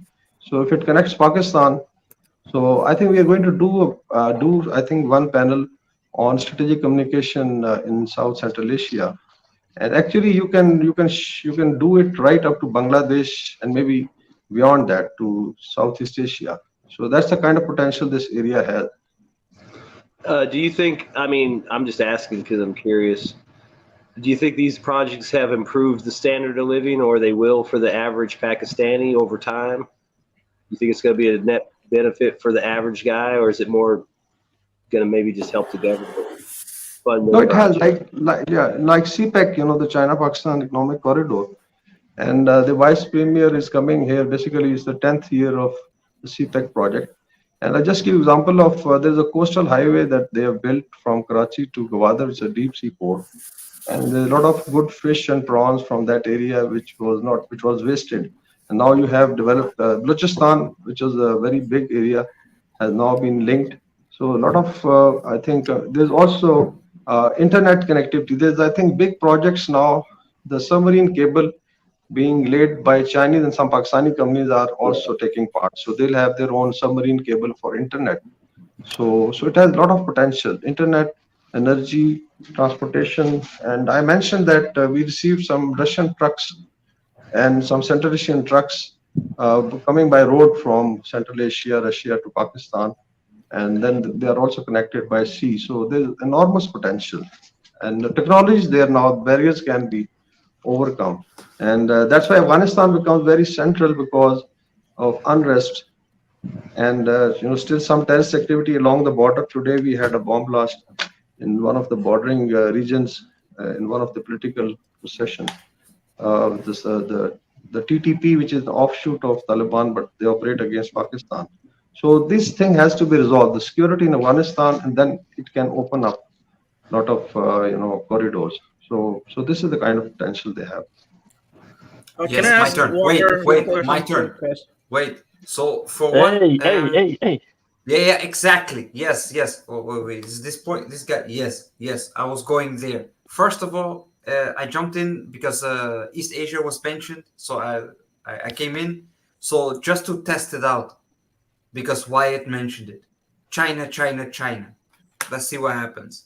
Besides that, Drew is gonna come in. and then also another question for Waqar later, if you have time. What happened to Imran Khan? That's what I was going to ask. But first and foremost, let's point it this way. CFL, introduce I was going to yourself. ask about Imran Khan because He's been here before. Is he under arrest, or will he be allowed to run for office? Because from what I'm looking at the polls, if he's allowed to run, he's going to get a 2/3 majority, and he can change the constitution. So it's going to be a big deal. Yeah, Imran Khan is because after 9th May, if you followed the 9th May, some of his party activists assaulted some of the state infrastructure like military garrisons, which was never happened. The political party going that way, so that has become a very serious problem.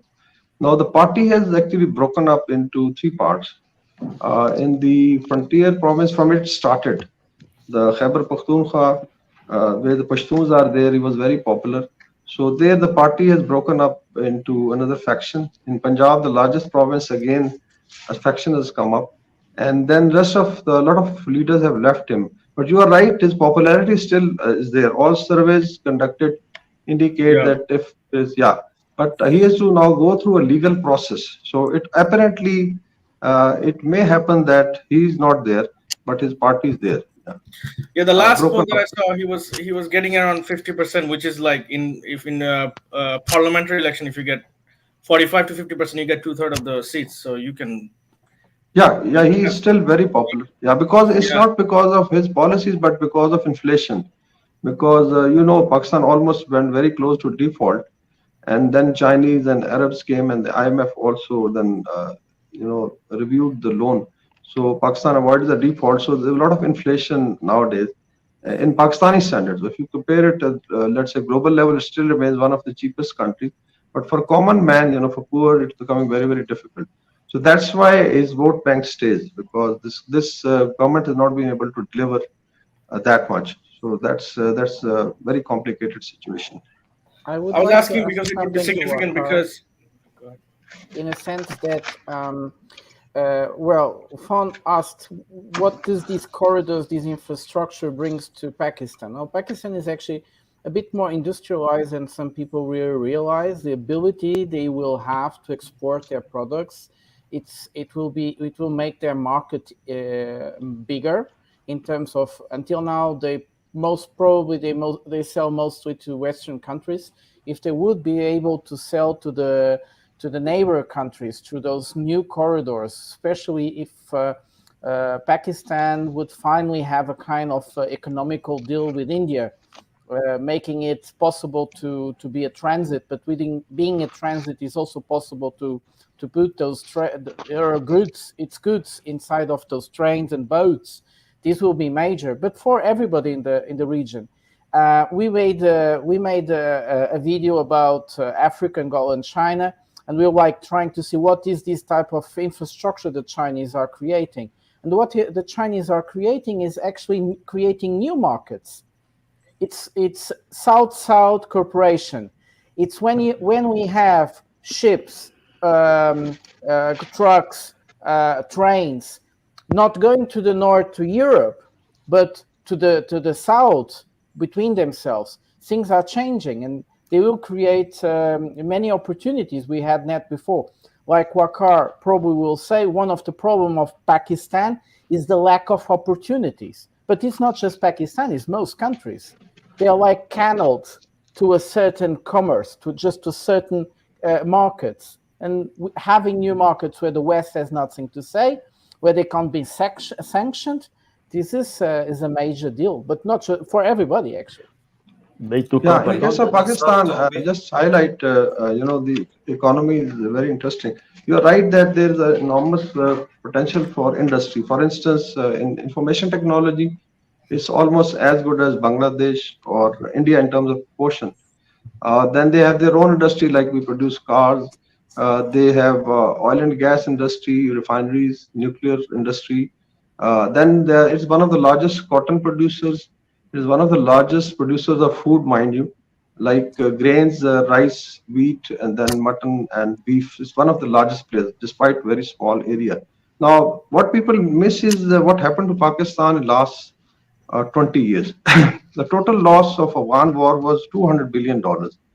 And if you add that, imagine if there was no exogenous shock, we call it, shock because of superpower play. So probably it could have been the fastest growing economy. If you add $200 billion in 20 years, so that means that the economy could have grown at 7 to 8%.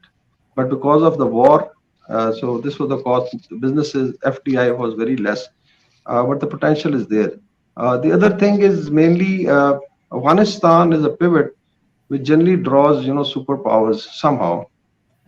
So it was the Russians earlier, then you had earlier British, Russian, and then you had the third superpower sitting there. So it kind of destabilizes the entire, system.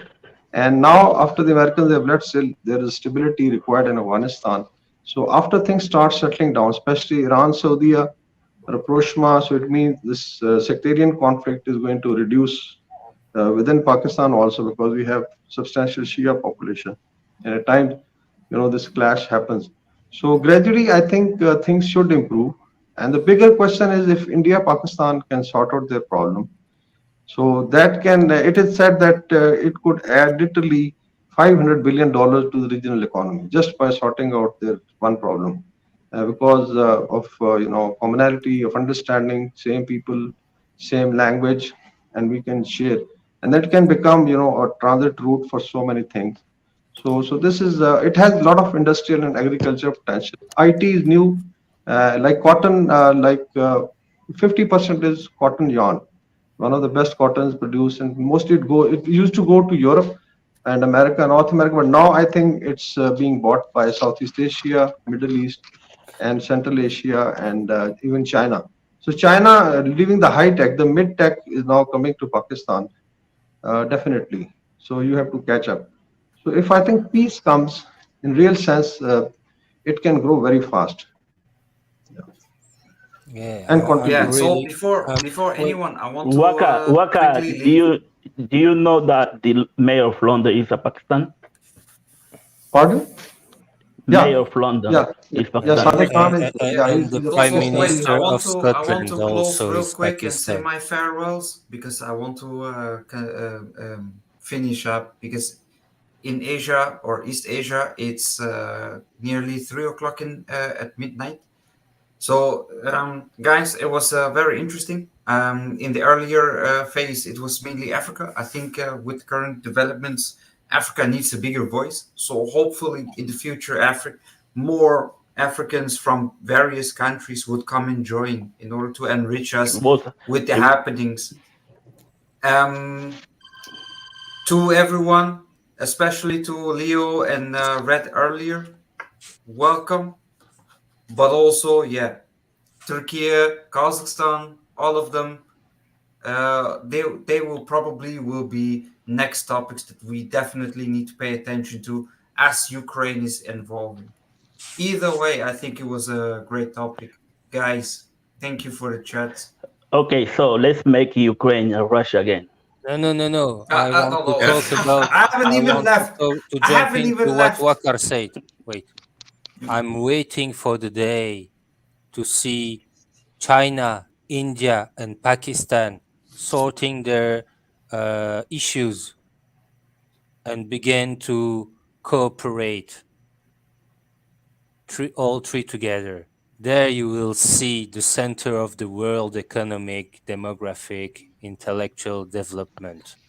No, under the CIA, never gonna happen. And to answer the question of Vaun about the ties between Turkey and Pakistan, this is one of the strongest and unknown ties between two countries. You have to go back to the war between Mustafa Kemal Atatürk and the Western power at the end of the First World War to understand where that relations between Turkey and Pakistanis, because at those times Pakistan was still under the rules of the British Empire, began. Because Atatürk need to finance his war, and those who helped to finance Atatürk wars were the Pakistanis. And it's an unknown history. Correct me if I'm wrong, Waqar. Nobody knows about it. But it's right. in every Pakistani village, people came and the families, the women, take off their rings, gold rings and gold jewels to finance the war of Atatürk for the independence of Turkey. And that's a story nobody knows. That's right. And a lot of women. The link between Turkey and Pakistan is very, very strong and unknown. Voila. He's right. Yeah, he's right. There was a Khilafat movement, mind you, in India. It was Indian Muslim. Indian Muslim, but mostly people from the Indus Valley. They were in the forefront, and Khilafat movement meant that they were trying to support the Sultan and later on Kamal Atatürk. And he's right that people had donated, their gold and their houses. And Turks, they remember it very fondly. So that's why when, like some of our military officers, when you go to Turkey, you can stay in a 5-star military hotel for $1. So that's a kind of relationship. There are half a billion Muslims in South Asia. So that's Pakistan, right. It was all over. Yeah. But mostly it was known as Khilafat movement. And some of the leaders, they preferred to, I think, die in Jerusalem.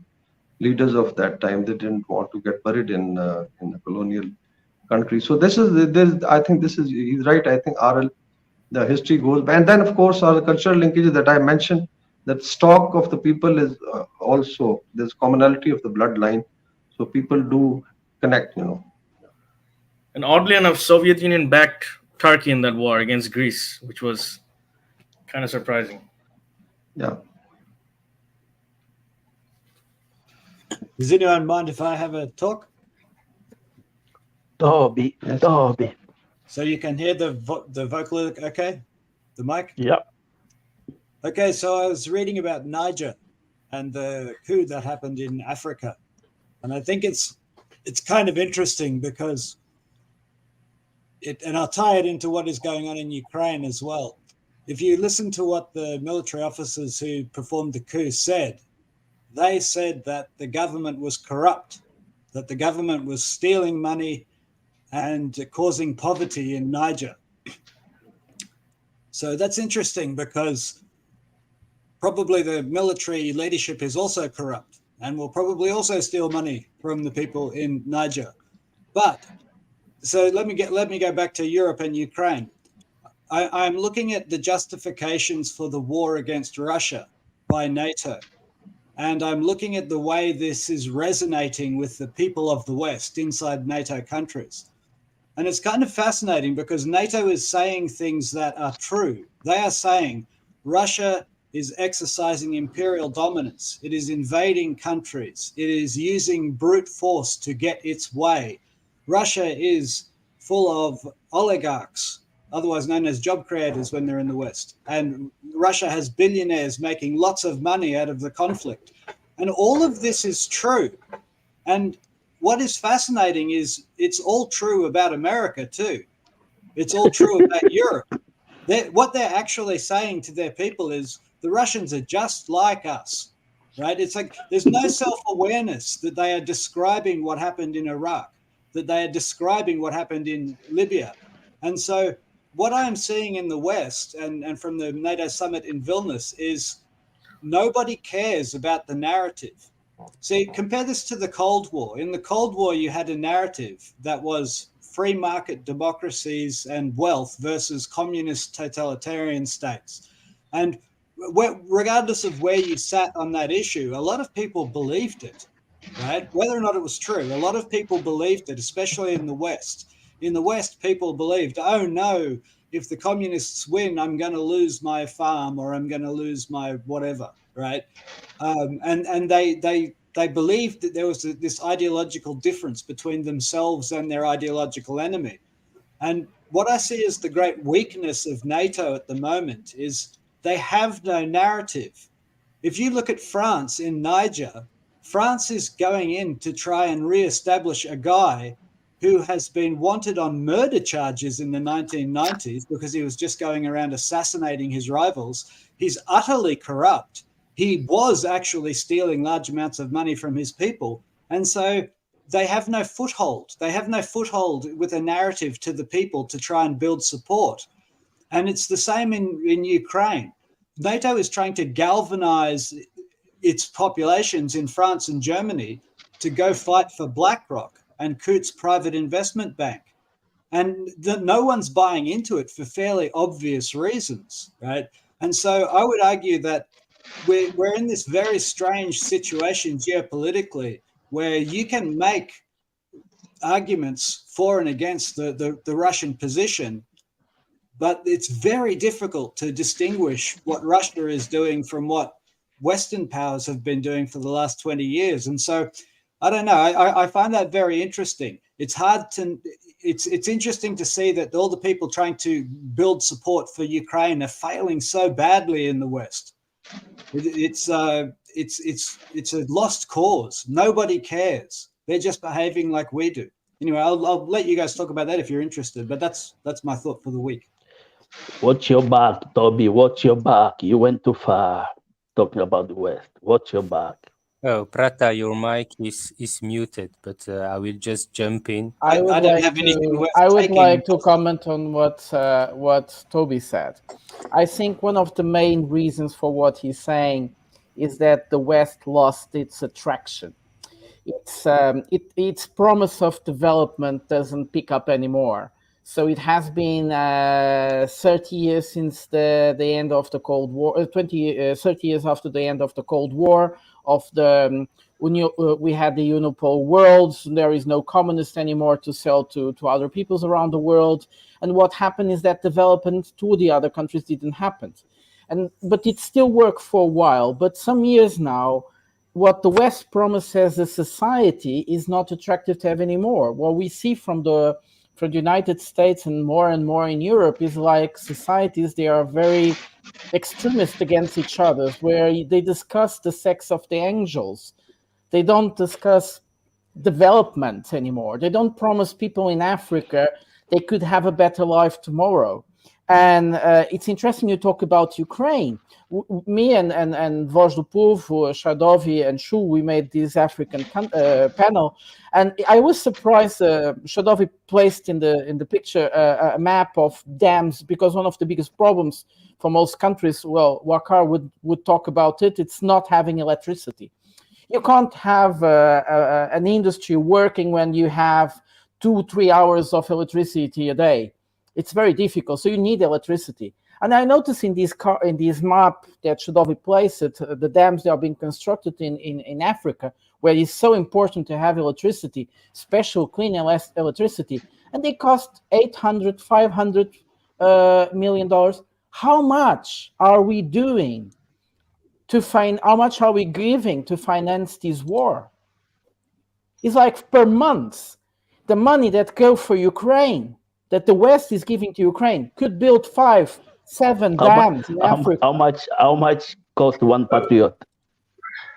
Yes, they could be building things that would improve people's lives, and it could actually having better life, improving people's lives everywhere in the planet. It would actually mean less poverty. It would mean less wars. Eradicating poverty is one of the most important things in this planet. And people don't understand. Poor people have too many children, and not for the empire. Of course, I think some Toby, your thoughts? Attraction of the West. Is the West not? RL was waiting to go. Sorry, yes, go.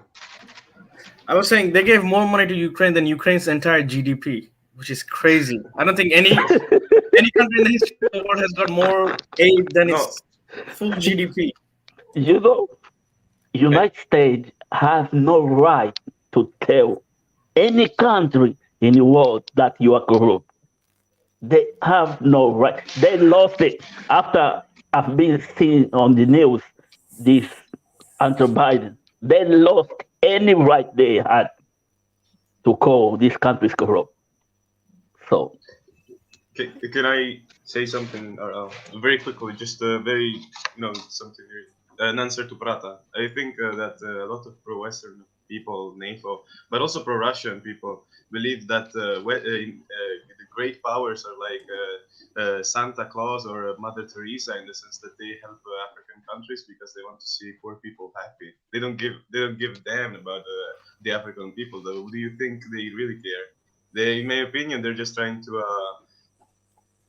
Of course, they're trying to get to something. Whereas the natural resources in those countries, they're trying to get them on their side, either through economic slavery, through debt, or just loyalty of the officials. I don't know if you agree with me.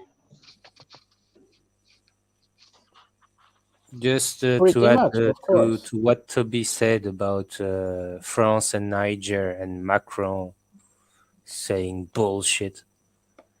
You have a news outlet called Liberation. It's very famous in France, very traditionally left side, but now it's been bought by billionaires and it's talking bullshit. And they are propagandizing the fact that Bazoum, the president of Niger, who got ousted, was democratically elected. And so he is the legitimate ruler of Niger. And demonstrations in Niger. Demonstrations in Niger were extremely violently suppressed. Niger had a very, very bad democracy index. And Toby is right. Of course, the military is also stole money. It's a totally corrupt country. I mean, yes. And the election were tricked. The thing about Niger, in a way, is a new kind of movement inside of Africa, where they actually want the West out in order, because they are fed up of being sold promises that they never really produce, and they are fed up of being. Wait, give it a second. They are fed up of being told they shouldn't accept Chinese cooperation and investment that actually works a little bit more, always being pushed not to accept it. And the West, instead of working with China in order to a common goal, where like Andrei said, they have no interest for the lives of the Africans, even if that would mean actually peace, because we have been threatened by war coming from the poverty in the Sahel region. That's why so many European countries send their militaries there, almost secretly, because we never talked about it. There was never in the press that there was so many European militaries in Mali, in Burkina Faso, in Niger. What is interesting about Niger now, and Toby, this we should be in terms of geopolitics, is that, for instance, the new last news that arrived is that France is threatening to use force if they see their interest threatened. The ECOWAS, which a bit like does whatever the French want, the community of the Western Africa, French Francophone countries, is threatened if the militaries in Niger don't give up power to the old president in 1 week, they will intervene by force. These people are crazy. Everyone is pointing finger at France when it comes to Niger. No one is mentioned United States. Where is the biggest military base? American military base in Africa. And so democratically elected that Bazoum has no single support amongst the civilians or the population. Not a single supporters. Supporting the revolution. And now you are seeing in the capital city of Niger, Nigerians, people from Niger, waving Russian flag. It's not that the Russians went it's there. It's not because Russia asking them. Russia is not asking them. They are once. Of course not, but same as Mali or Burkina. The problem is France. They're probably waving a Manchester United flag as well. People just like waving flags. It doesn't mean a heck of a lot. And I wasn't when I was talking about like the failure of the narrative to get people psyched up for war. I wasn't so much talking about like the contest of who is better or worse.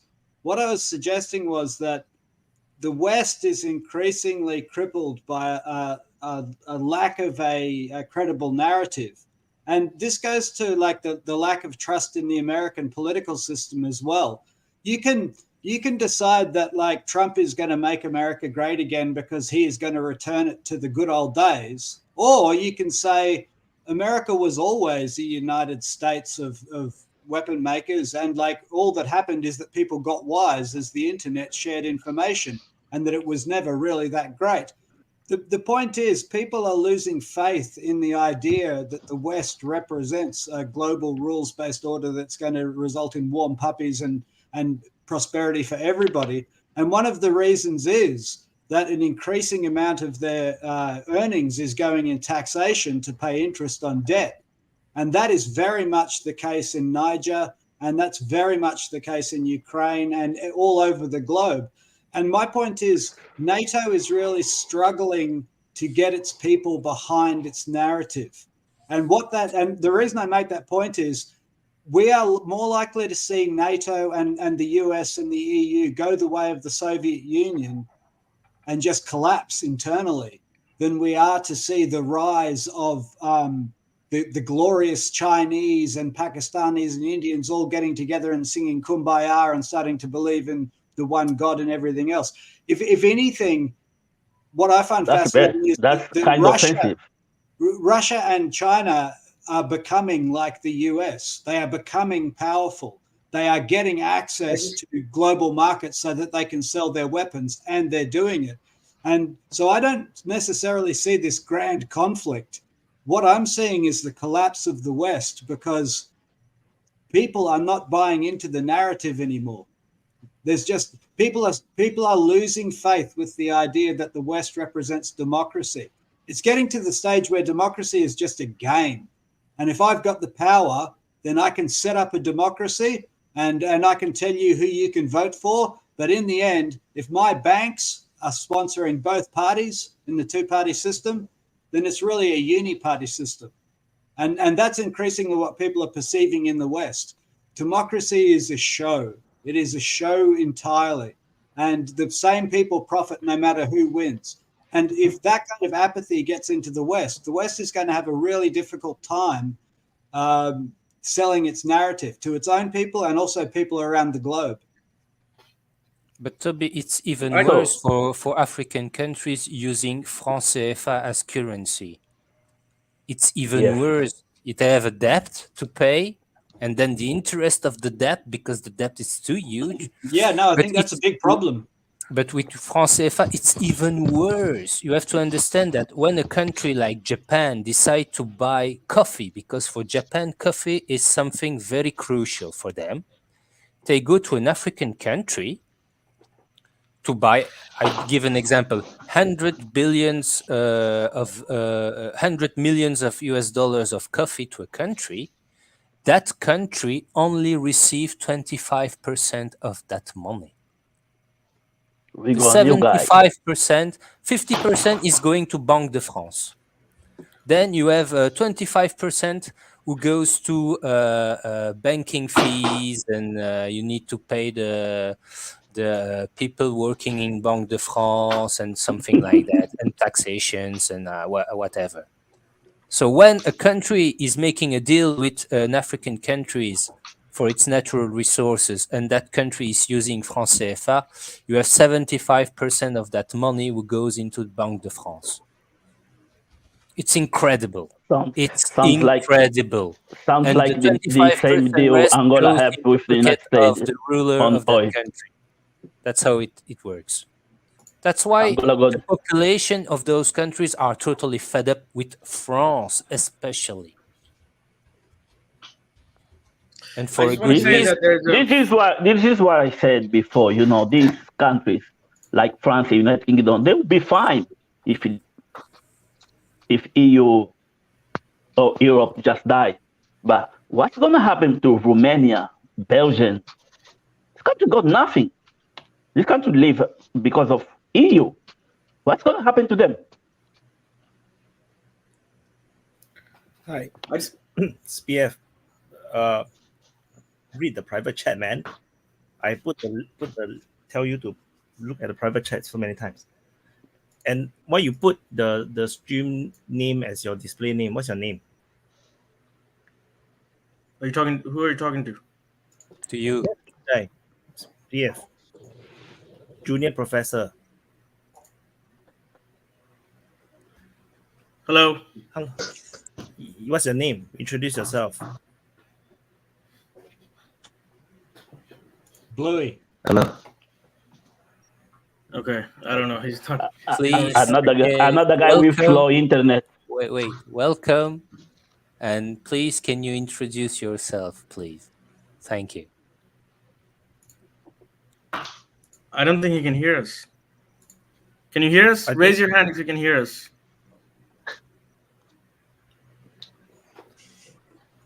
Leo, I think you need to speak Russian to him. You got Russian. Lucas. Hello. Junior professor, can you hear us? Привет, мой друг. Lucas. Ты нас His name is слышишь? Lucas. Tell him to introduce himself. I'm so confused. Yeah, me too. I don't think he can listen to us. He can hear. Oh, I think. Arriba, arante. Oh, Speedy Gonzalez. I think he just won't troll us. Hello. Okay, it's time to kick him Wait. out. Hello. I think he's frozen. Everyone wave. No, it's not frozen because I can see he's moving. Yeah, you. Hello. Hey. No, he just shut. Yeah. Hola. He was just there. Disconnected his webcam. He's. I just wanted to say something about something else. Toby He said. dropped off. I wanted to I think respond. he's confused.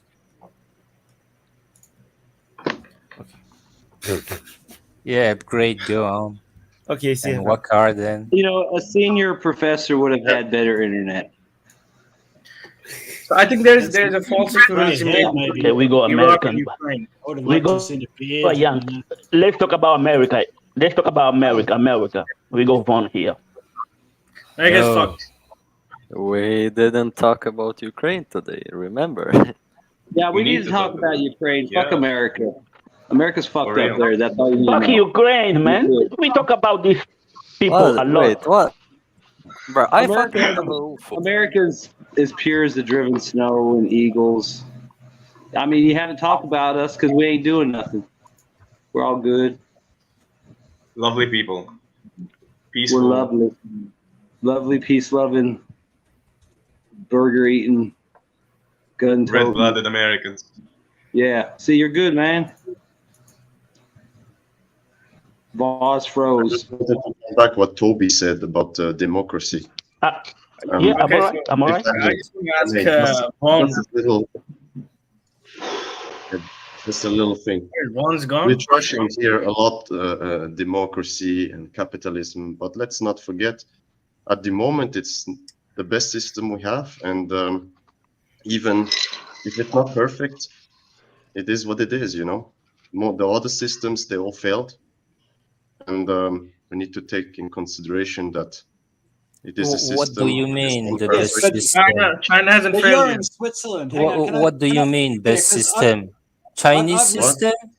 Chinese Upgrade system? Swiss. Come on, China Well, hasn't if I failed. can. Singapore hasn't failed. I mean, Yeah, What upgrade. do you mean, You're in best system? Switzerland. I lived in Switzerland as well. Switzerland has direct democracy. The Swiss system of democracy is very, very different to the two-party corporate theocracy of the West. I love Switzerland, right? If you know, if I That's Western democracy. if I could put Switzerland's system of government into Australia overnight, I would, right? The system of democracy and direct democracy in Switzerland gives the Swiss people control over the excesses of the banking elite, right? And that's something that comes out of Swiss history. If we had that in the West, it'd be a very different world. I'm not actually, you know, contrary to what people might think, I'm not completely against all banking and corporations. What I'm against is those people owning everybody else like property because they're able to purchase the political process. And that's what direct democracy offers, in my view. It's not like the people are all knowing and all wise, but they can actually prevent the complete co-opting of the political process by money. And what we're seeing increasingly in the West is a uniparty. It just doesn't matter who you vote for. They're sponsored by exactly the same corporations and banks, and they do the same thing, which is they generate profits for their sponsors, which is pretty easy to understand. And so I would agree, and I understand your position that democracy is a good system, but you've got to understand what the Swiss understand about democracy and what they have is not what we have in the Anglosphere. We have corporate theocracy. I'm talking about democracy in general. He was I'm talking about democracy in capitalism. general. Well, If you go Russia to is a democracy in general, you know. no, Everyone but is a democracy. the meaning. I mean, North Korea is also democracy, but it's you know what I mean. There is difference between the levels. You know, I'm talking about Western countries. We have like at the moment these countries doing the best globally. It's also because they take a lot of resources out, like everybody's saying, from the other countries. I accept that totally, but let's not pretend that this system is totally fucked up and nothing is working. We have systems in place in these countries, most of the Western countries, who help the poorest among the poorest in the class, even if it's not what everybody wants, right? Because in other countries, if you're poor or you don't have a job, you just die outside and nobody helps you. So let's not mix everything together, you know. I mean, Yeah, I understand what you mean. I wasn't suggesting that was the case. However, No, I'm just saying general. I'm not saying you, Toby, said that, right? I didn't say you said that. I'm just saying in general that we should appreciate one of the best system who ever worked before. How much? Everybody was How much each is? other and, How much is a cup of coffee in Switzerland? A cup of coffee? Yes. So look, $4.30. Switzerland, $4.30. Yeah, listen, I agree with that. I don't want to make the good the perfect the enemy of the good and so on. No, I do disagree think with that. democracy I is disagree good. with that too. And so, but Joe my is point here. is Me that we too. need to get back to that. You know, we have Yep. strayed away from that, and we need to get back to these ideals, because then the NATO narrative might have some buy-in. The big threat to the West, to me, is not China, it's not Russia, it's not, you know, these foreign nations. The big threat to the West is the apathy and contempt of their own people who have become disenfranchised, and also the destruction of the middle class by the kleptocracy. So yeah, I would agree. Democracy is a great thing. We should try it out. It's a bit like what Gandhi said about, you know, Western civilization. We should give it a go. It's a great idea. Yeah, No, democracy is a great thing, but there are many different But what types of is democracy? What is democracy? I just want to. Democracy is a Switzerland would system be a good start. where the people get to decide the policies that the country takes, and There we go. the policies that the country takes that represent the wishes of the people. So, like Toby said, in Switzerland, you have direct democracy, so that happens. So that's great. But the different types of China's a democracy, Russia's democracy, Singapore's a democracy, right? They all have different ways of voting in people. So you can what I strongly disagree with is like the Western democracies, like Upgrade said, is the best system available. No, that's not true. Not even close. Like you just Tell look me at the another results. system, bro. So Tell me just another look, system. just look at China and India. Tell me India another has a system, bro. democracy. They It's consider Not just India no, democracy and no. China He was autocracy. telling something about my statement, so I'm giving him the opportunity to give the statement which is the question. What I want to ask him: what is another system, Drew? Which is the better system that you know that is implemented in a country which is better than direct democracy? Tell me. Saudi Arabia. So I didn't say it's better than direct democracy. I say it's better than Western liberal democracy, which is what you said. Okay, tell me one right? thing. Tell me, and it So, doesn't matter which so another system that is better than direct democracy, I think, is the one that is implemented in China. It's you cannot say it's not scalable because the system actually governs the most people in the world. It is Drew, I've a been in system China. of I know how it democracy. works. Listen, Upgrade. You can't apply direct democracy like in Switzerland for a country as big as China or India. It I will didn't be say that. nightmare for minorities. I didn't It say will be that. nightmare for minorities. Yeah. For Switzerland, the best system is direct democracy. That's for sure. And Well, maybe if we should I break those can big have countries direct up into little democracy ones. in France, I will be very happy. But the actual democratic system, so-called democratic system in France, is not good, in my So point of view. I don't know. But The you have to people. understand. Many people You have say to, they want it in no, France. because it's no more democracy. It's an oligarchy today in France, which are deciding which will be the next president, which will be the rulers in each And the every US political too. parties, because The they are best, owning the the best medias and so on. democracy is the one in Just the no United one who's States. randomly. End of. That's it. So I had a question for Toby, if possible. Yeah. Toby, you said that the US should go back. The US should go back to the true democratic values. Is that correct? Well, I don't say what the US should do. I'm just saying West. that I have lived in Switzerland and I've seen the consequences of direct democracy. The Swiss have banks, the Swiss have corporations, right? But they also have a conversation where if everybody else thinks that there should be limits on what the corporations and the banks are doing, they get a say, right? It's called a referenda. Now, the Swiss are also neutral, right, in politically. They also have weapons in every household and compulsory military service. You know, there's a lot to admire about Switzerland. I've got a great love of that country. They treated me very well. If I wasn't Australian, I'd go and live in Switzerland. But the trouble is there are too many immigrants there already. It's massively overcrowded. And somebody has to like drag Australia kicking and screaming into the modern world. So that's me and two other people. But like, so like, I think the whole world has got to evolve towards a better system of government if they can find it. The big mystery to me is how you can have a model like Switzerland in the middle of Europe and no one's copying it. Instead, you have all these orchestrated systems where everybody appeals to the idea of democracy, but everybody's terrified of actually implementing it. And I think that that's kind of true everywhere. Elites fear direct democracy because they think that the direct democracy is going to lead to the rule of the mob.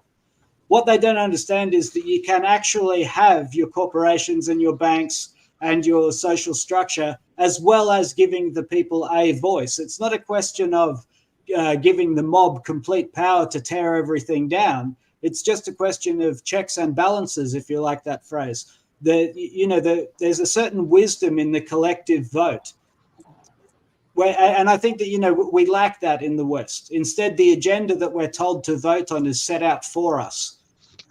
So, I'd be positive about it. I think that everywhere in the world could approach direct democracy, and also the technology of the internet is bringing that closer into being. Now, I know this conflicts with Drew and the Chinese Communist Party because they have their vision, but I'm reasonably positive. I think the world could learn a lot from actual democracy. I think it's just not scalable. I think it's a good system, but just not scalable. I just want to ask Upgrade. So India is defined as a democracy and China is defined as an autocracy. Which country did better in the last 30 years? China or India? Switzerland. China. So China is classed as an autocracy by the liberals in the West, and India is a democracy, right? Which country has done better in the last 30 years? Of course, China. China. So, I mean, if democracy is the best system, how does China do way better than India? I know, but China's a It's not democracy. the best system in the world. People always say socialism doesn't work. People always say socialism doesn't work. But look, the best country in Europe. Let's not pretend there's also not bad things. Let's not pretend it's castle in the sky with unicorns and everything will be fine. Like everywhere in the world, there's problems and positive and negative things, and you need to balance each point. That's it. And India, from my understanding, gonna surpass after a while China, because they're more free in a certain I think sense. what you're getting wrong is that democracy is good for rich countries. But for poor countries, you need an autocratic government that's focused on growth. For rich countries, what it has to do? Because you need an authoritarian government to focus on growth. Once you get rich, then you can be more democratic. If you're poor, democracy creates a lot of problems like riots and disagreements and fights. If you live in South Asia like me, and corruption democracy creates in a poor country. So it's not. I mean, every system, you have corruption in every system, but democracy is even more easy to corrupt. Come on, Ariel, don't say that. I would say it's in not. Russia, you can corrupt anybody on the streets. You can corrupt the police officer if you make some mistakes on the road. Come on, man. Don't say that it's more easy to. I cannot do that here in France. I cannot go to the police officer and give him some cash back. You can't corrupt a police officer. Man. That's true, but you can corrupt a politician if you are a Qatari or a Saudi. I agree with you on that. Sorry, man.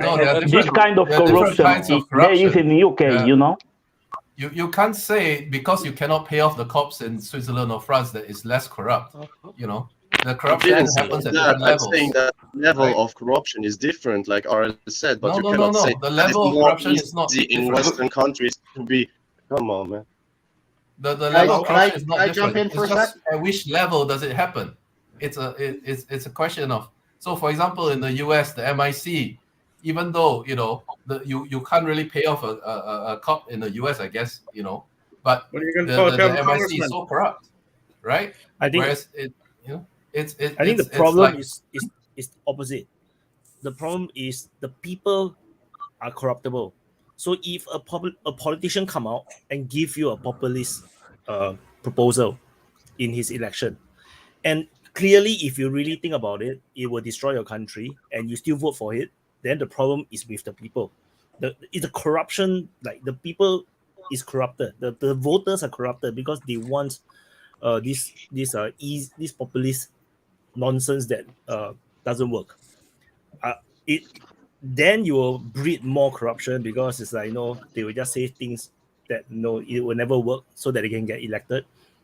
And if you have a very very sharp population that they understand legislation, they understand what works, what not work, then I think the country will be less corrupted, because people who are corrupted, it's very hard to sell rubbish, to the people. So like maybe Switzerland is very people are very sharp in that country, very smart, very well educated. They understand the politics, they understand legislations, then they can make very good direct they can make direct democracy work. But if you use the same system in Philippines, where a lot of people don't really understand, and then they don't understand the politics, they don't understand how laws are made, how the economy works, and then then you have a lot of chaos, which is what Philippines politics is. Because I don't understand Philippine politics. It's utterly complicated. I have to push back on that, Wyatt. I don't agree that is that you can say population in Switzerland is smarter than the general population in Philippines. That's not the case. That's right. A lot of dumb people here too, Hey guys. Yeah. Could I just raise a point here too? When we talk about, like, anytime people get into these arguments around which political system of governance is better, I always kind of roll my eyes, because it always goes down the same rabbit hole of socialism is evil and capitalism is also evil. And I think that what we need to realize is everybody's different and cultures are different. So the Switzerland system, which may or may not be really good, I don't know. It is. It fits for those people. Yeah, but it wouldn't be good for the Chinese people. Well, how do you know unless you try? How do you know that? How do you know that? I want to make a bit of a speech. Let me finish. Let me finish my point. All right, Jesus, guys.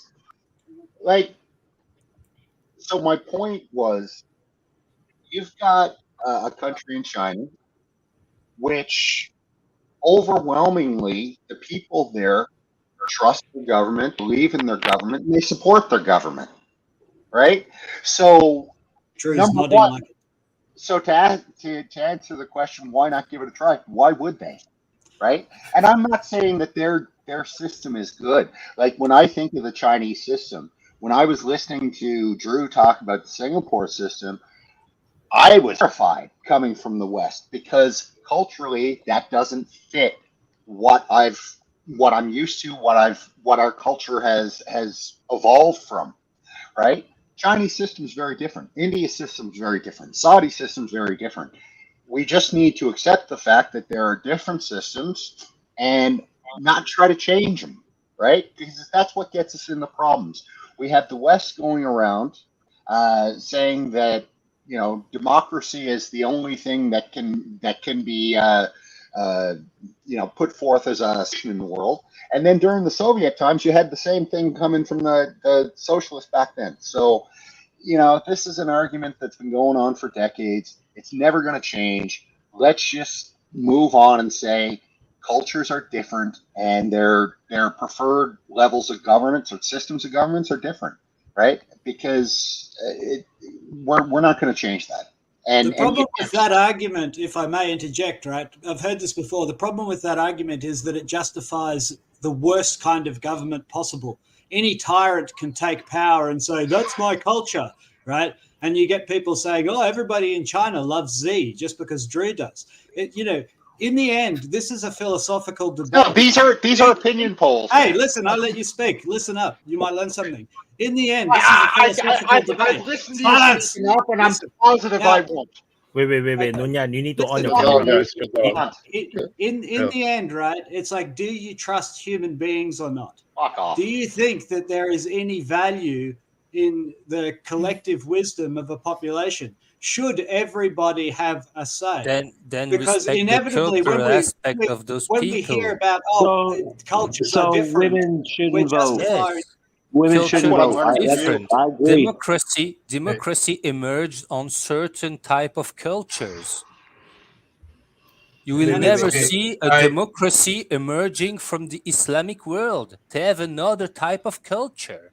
Give them And it's time. functioning Nunya. like that. You need to on your camera. You have a place in the world where the people are managed based on clans, on tribes. It has nothing to do with democracy. And even if the country where they are living is called a republic or a democracy, they have their own culture. It's typically cultural, like Libya. Yeah, we killed Gaddafi, and now we bring democracy. Look at Libya. It's tribes fighting each other for the power because the people there are working like that. It's their culture. Democracy emerged in the Western countries because our culture were fit for democracy. Switzerland democracy emerged centuries ago.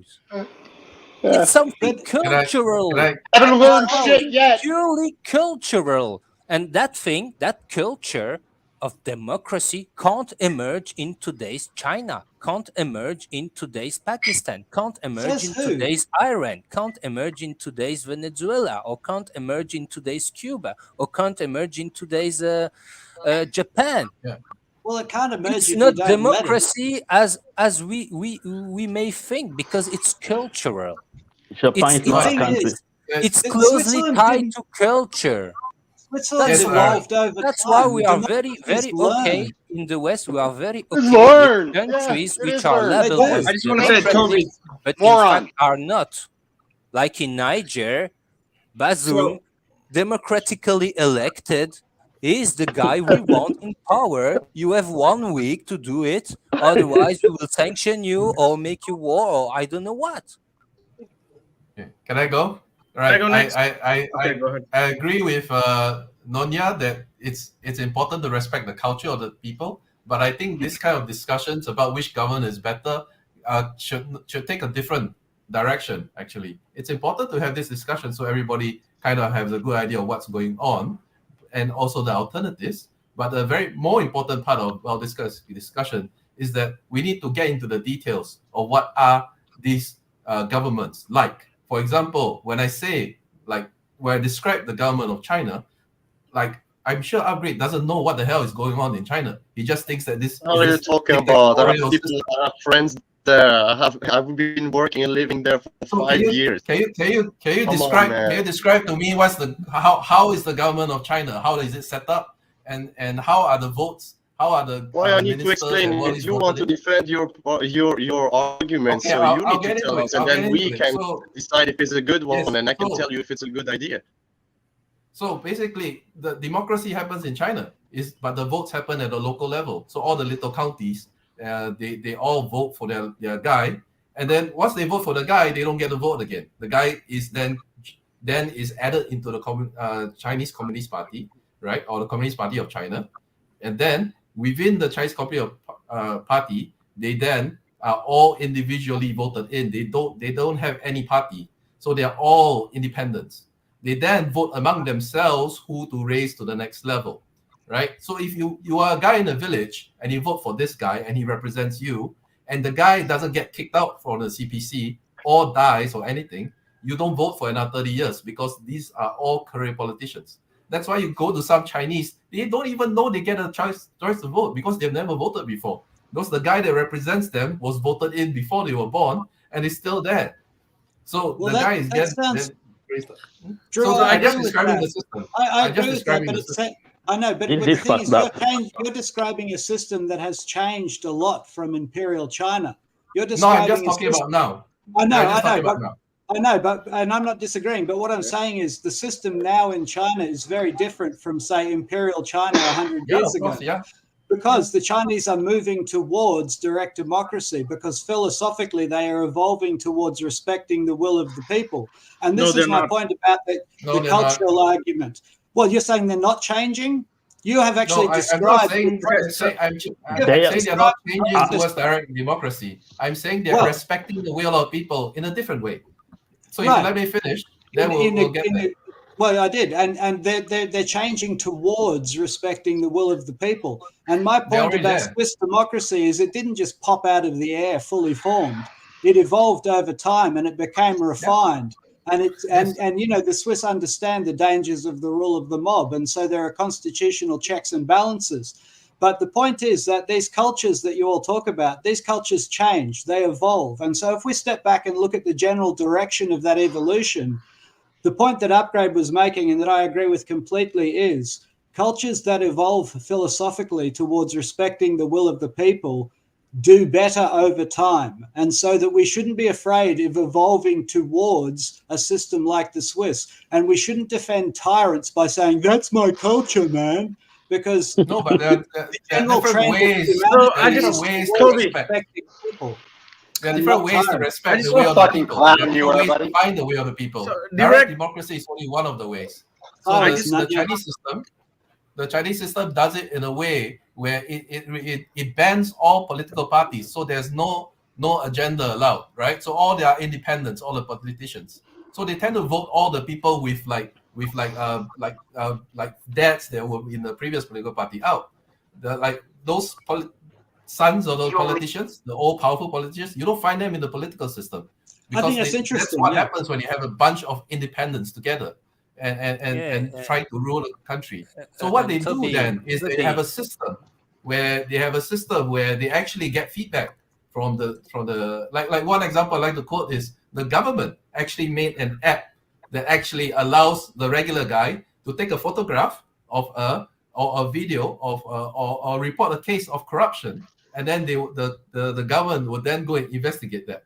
Right? It's on their phone. They can just go, then they can make a report, and then they would actually then get feedback on this, and then they will actually see whether the case is traced, and then literally hundreds of thousands of officials in China have either gone to prison or lost their job because of that, right? And so there are a Toby- lot of all these little systems that they put in place to get feedback from the people, and also political feedback as well, where they have town halls and whatnot. So direct democracy is a good way of getting feedback from the people, but it's not the only way. And we shouldn't be so tied into this idea that democracy is the Western liberal type, or democracy is direct democracy. There are many systems of democracy, and we should try to understand what are the types of democracies that work. and Switzerland Toby- works, China works, Singapore works. Let's learn from these systems and see, pick one, or amalgamation of the ones that work. Drew. And how do I you just see wanna the say- democracy? True. Look at the results. Toby, If the people Toby, are living just- good and well, that's a good system. Yeah, exactly. And Toby, explain me why only Switzerland has direct democracy. Why I just wanna add- no direct democracy in France? Why there is no direct democracy want in Belgium? referendums. Why there But they is no don't allow. direct democracy in the Netherlands? Why there is no direct democracy in the UK? And There in is. Europe, it's going the opposite way, thanks to the European Union, which bring a new level between the people and the people in charge. The Swiss, So we are going the opposite way of direct democracy actually in Europe. It's even worse. It's not, countries, people, civilization are tending towards more direct democracy because it's the best way of developing and so on. No, that's bullshit. That's not what happened. I just want to say direct democracy would start a civil war in countries like India because of the language issue. Because if there was a referendum on Hindi language, 70% of North Indians would vote yes, and 30% of South Indians would vote no, and South Indians would immediately secede from India, which would start an immediate civil war. So direct democracy is dangerous for countries like India. So it's not the best solution. I'm just dangerous letting for you all know. terms. I wanted to bring direct the democracy issue is of- kind of a cohesive, similar culture kind of environment. Same with China, I think. If you allow, I would like to comment gonna work with there. the fourth political theory of Alexander Dugin. Yeah, he addresses, I think, all the questions that we are raising, and I feel that everybody should read that. Alexander Dugin is one of the ideologues, I think, which is followed in Russia and even in some of the Asian countries. He's actually addressed the issue is the interference by the West. So I'll slightly take longer. How the meta narrative was built by the West in last 30 years, and then we come to Russia-Ukraine war and how it is affected, and then the fourth critical theory. Now, after the Cold War, they knew it that Soviet Union was going, and they had to now have basically Western dominance, and they used all the elements of power, which was basically diplomatic, military, informational, technology, and legal, because most of the legal international courts are in the West, like Hague or maybe in New York. So John Lewis Giddis came up with the post-Cold War strategy for the West. He divided the world into forces of integration and fragmentation. If you read his book, so this was the first, meta narrative which was set, and the forces of integration were basically globalization, it was democracy as per the neoliberal definition of it, economic integration. He knew that internet is coming, so communication, all that. And anything that opposed or an alternate system was declared as forces of fragmentation. And he said that you have to either applying other tools or militarily defeat that. So this was how it started. And then you had, I think, the book End of History, and then you had so many meta narratives, because Soviet Union was gone, there was no opposition, so they use all these I think tools available to the West, as I mentioned, the hybrid model, to suppress, or they wanted Macworld, the Western form of democracy, because probably they thought they would have more allies. So that actually created problem. Now we come to Alexander Dugin's fourth political theory. Basically acknowledges what Orwell has said, that one identify that every culture has a different system.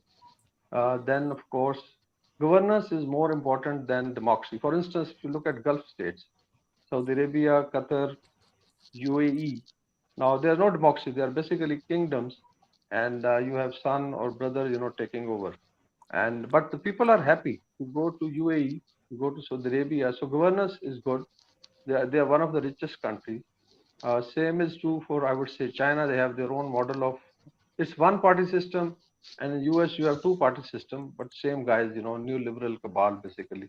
So he comes up with the one is to respect the cultures, respect smaller and larger nations, whatever they want to do, and do not interfere. So that was, I think, Alexander Dugin's theory, which addresses a lot of problems. Like India, Pakistan, they're very different.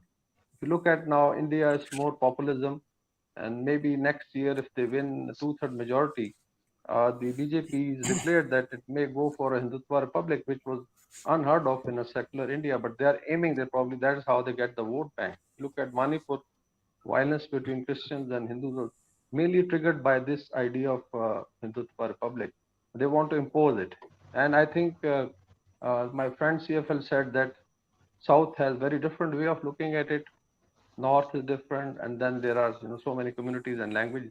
So one model cannot apply to India or Pakistan. So every country should be allowed to develop its own model.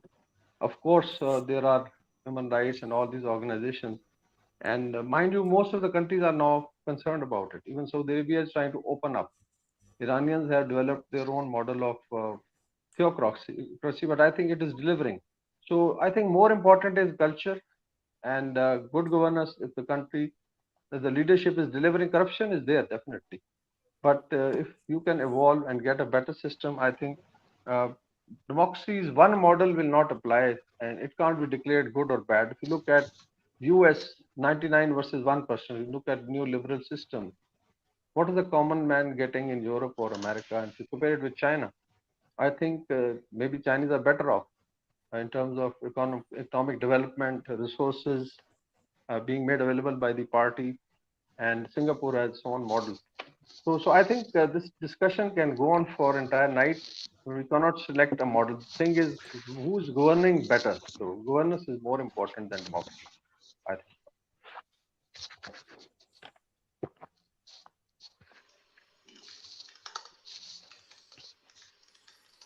Yeah, and democracy has to come within the people of a country and not bring from outside, like in Afghanistan. Look at the result. It's so Yeah. tribal. It's so ethnically grouped. Democracy is a nonsense in a country like Afghanistan. It works. Look at Iraq. How democracy is working there. It's just a Yeah. matter of communities, Looks nice. Shia, Kurds, Sunni, all having their own puppets. All those puppets being corrupt by foreign money from Iran, from United States, from Saudi Arabia. I mean, it has to come from within and not from outside, because our democracy are are closely tied to culture, our culture. That's why it has worked before, and today I'm kind of disappointed by our system here in Europe, especially in France, where I'm living. But that's my personal opinion. So you are French. No, but it's where I'm living, and I can say the same about I'm Belgium. joking. I'm joking. I can say the same about Belgium. I mean, they're Same country anyway. all fucking Satanist Freemasons and so on, and working for big corporations. And I mean, Belgium is considered one of the best democratic system in every kind of metric you can measure. That country is a Don't joke. have direct democracy, but that's it. But it's totally corrupt. It's a class by itself. And no matter who you're voting for, you always have the same result. So there is no more will of the people. And it began to be more and more like that in Switzerland, isn't it? Yep. Agree. But doesn't it have to do that the political parties or in this democracy fail the people? That's why it's not working or is getting worse, because there is many people who are not agreeing with that, right? With the So which is people- it then? Like we started I'm- this conversation that democracy was the best system, and now we're saying that it's failing. So no. which is it? I said compared to other system, it's the best. Yeah, but That's what I'm is saying. democracy? I didn't say That's that it's the the question. best. I said compared to You other did. ones. The question is, what is democracy? You can believe what Yeah, you want, so- but I just told you No, what you I think. So upgrade, dude. You said that democracy is the best system. I'm not saying that it is or isn't. I'm not disagreeing compared to with the you. other system we But- have but you- available, yes.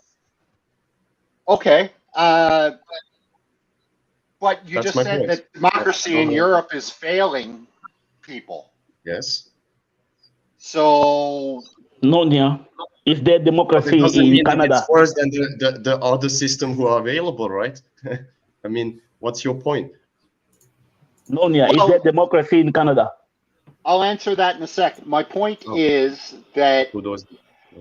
you're saying that at the beginning you were saying that democracy is the best of all systems that are available, and might be true. I don't know, but then now you're saying that democracy. It seems to be that democracy is failing the West, and I think we'll all agree with that. Anybody who lives in the West, we're not better off than we were 10, 20, 30 years ago. So, and I think we all agree with that. You go to any place in the West, whether New York City, Toronto, LA, Geneva, Paris, you name it. The cities are crumbling. The infrastructure is crumbling. People are on the street dying homeless. I agree with you. That system is failing us right now. So if it's the best system that's available and it's failing, what in the hell are we to do? But what I mean is, by my statement was pretty clear. I think it's even if it's not the best, we have this one and we need to improve it, obviously. But there is other system compared to it. I don't know. Sorry, wait. Can I just add something real quick? The country with the largest wealth creation and GDP growth in the last 30 years was China, and it's not a democracy in Western terms. They call it a democracy, but in Western terms, it's not. So That's something to think about. You can just Yeah, keep saying democracy is the best system, but the highest GDP growth, the highest wealth creation, the highest capital creation was China in the last 30 years by yeah, far. but Global CFL, yes, I agree with you. But let's keep in mind, 30 years if you in the grand scheme of things is not a long time, right? Yeah. So If you want a good system, choose the Mongolian one. They conquered most of Asia, and they controlled most of Asia for a few hundred years. So all we need is horses. A lot of horsemen, and we're good. Yeah, there's another interesting you guys watch study too which much. is being You guys watch conducted. too much Yes. Hollywood Yeah, movies. there's another interesting thing which has come up because of the internet and communication. There's a lot of debate now because we look at the chaos. So we saw the French chaos, and in Europe, and Trump assaulting the Capitol Hill and all that. That now there's a debate that whether this communication revolution, democracy can actually survive because initially it used to be few TV channels, you had few newspapers, and you control information at least, because the information, if you lose a monopoly on information, the state will start crumbling actually. Look at the springs and the color revolutions are all brought through communication. Now people are saying, aren't the Chinese better off, or the Russians better off, or the Gulf states better off? At least, there is semblance of governance and people are doing that because now everybody becomes, a policy maker or opinion maker. You can, run Twitter hashtags and you can do WhatsApp groups, and a lot of chaos actually because of communication. This was not there 30 years back. So there's a debate now because now there's a lot of curb on social media coming up in different countries. They're trying to control it. So this is also that whether the state can exist with so much free information, and how do you control the chaos? Because I think the Tofflers wrote in 1996 in the third wave that communication is going to create a situation where the youth will be able to create chaos and the state will not be able to control that because of the communication. So this is another debate that probably the states which have more control are better off in the coming decades, So this is also, they have to adjust to, yes, democracy has to adjust to, I think, chaos. Thank you, Waqar. You reminded me I never answered Vaz's question. But Vaz, to answer your question, is there democracy in Canada? Of course there isn't. None of us have democracy anymore. Like, none of us have democracy anymore. The sooner we wake up to that reality, the better off we'll be. For me, it's really simple because as a Canadian, I just tell people straight up, Canada is a vassal state of America. This is what I say to people, and they get really pissed off at me because I basically come out and all but say Canada's not a real country anymore, and we're not. But neither is France, neither is Switzerland. None of these countries are. We're all vassal states to America. So yes, we on paper we have elections, but none of them matter. Right? It's all the same party. I know for sure German and Japan, there's no country anymore. So Trudeau became prime minister with 30% of the vote. That's democracy, Canadian democracy. Right. I wanted UK prime minister go 0%. Like, guys, we don't live in countries anymore. We live in territories. Just accept it, and tell people that. Tell people that. This is why I said no. It's really important. I prefer Saudi Arabia. It's really important for everybody to tell people that when you talk to your friends, when you're on Facebook, social media, whatever. Tell people that. Get them thinking. Get them angry at you for saying it. Maybe they're not as smart as you and they can't understand it, Nunya. It very well could be, but so let's get them all angry. My point is we need to start raising awareness around the fact that our countries are losing their sovereignty, and they have over the last 50, 60 years, and it's getting worse and worse. So if we value our sovereignty, we either need to fight for it or we accept it. Do you mean the sovereignty of a British colony that exterminated the indigenous population? Yeah, that's And one. UK had five prime minister in less than 10 years, but there was only 2 elections. Oh, that's just how the system works. That's The democracy. That's democracy, guys. And that's democracy. I can give insight. I have to finish now. So Okay. it was great Bye, to Aaron. be here with you, talking with nice people and seeing new faces. Yeah, good to see you Next again, time, man. come Continue, back next Wyatt. time. It's gonna be France. Bye bye. Bye. And guys, Goodbye. just so you know, I want- it doesn't give me joy in saying stuff like this, because I used to be proud of the country I lived in. I don't anymore. Like we're a territory. That's it. Andrew. Yes, I wanted to give insight from another Western country, which is often overlooked. Italy is very much a vassal of the United States, as Nunya said about Canada.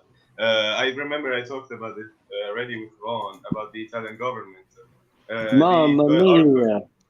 The current Italian government, the prime minister promised, I swear, these are the exact words she said, that to stop migration, she would enforce a naval blockade of the Italian coast, preventing migrant ships from coming. And now she has bent to the will of the EU and of NATO, and the migrant ships keep coming in en masse. And of course, in Italy, there cannot be a government without U.S. appreciation. I will remind you that the last time Italian prime minister tried to go away from the U.S. sphere, he was found dead, killed by communists. But of course, you understand, there was certainly, it is thought that there was a CIA involvement. The Italian government cannot be against the U.S. Never will you see an Italian government. I thought this time with Meloni elected, the Italian government would sway away from the American influence. It did not. Absolutely. She committed the biggest political fraud. Andrew, that's Russia propaganda, man. So I need to do closing now because we are 4 hours 26 minutes. Please do not close until 5 o'clock. 5 hours, because it will be it will be too risky for me to do the processing later. So let's start off with Toby. Okay, I'll be very brief. I just think we need to be optimistic and not imagine with too much nostalgia that the past was so wonderful. I think the world is getting better. I think the internet is a great force of good and for change. I think the broad philosophical trend towards giving all people a voice in their own destiny is a very great thing against the forces of tyranny. So, yeah, I like what Drew said about China. I think China is moving in a great direction. I'm very positive about that. And, yeah, maybe we should be less conceited about how wonderful our systems are and our cultures are and embrace change towards a more positive future. Direct democracy for the win. See you guys. Thanks for having me on. Ciao, Wyatt. Ciao. Thanks, Toby. Upgrade. Later, Trick. Yeah, I agree. I agree with the statements to be said. We all have our differences, but it doesn't matter. We all here, we talk to each other, debate, and get more knowledge from each part of the world. And that's enriching everybody of us. And yeah, everybody has his own opinion about things, and it doesn't matter that we cannot discuss things. That's very important to discuss, because if not, there is obviously the end result of war. So the best thing is to talk about difficult topics, even if it's not what you believe in. And I like China. Zero. You might like it more than I do. I understand it. Doesn't mean I like it. Waqar. I like it. Yeah, it's always a learning experience. I think DPA is the most democratic forum internationally, I think. And you actually get a lot of insight, outside that typical, logic bubble. And it's always enriching, the knowledge and understanding of how people think and understand. There's a lot of actually stereotyping about different cultures, and but I think DPA has been able to break that. And it's always a pleasure. And thank you so much for giving me that time. Great debate. Thank you, Waqar. The honor is mine. Andrew has been raising hand most of the time. Yes, I don't have the. I'm not brave enough to interrupt. But no, I just wanted to say that it was, as always, a beautiful, very nice open mic. I agree with Waqar. This is truly the most democratic community online.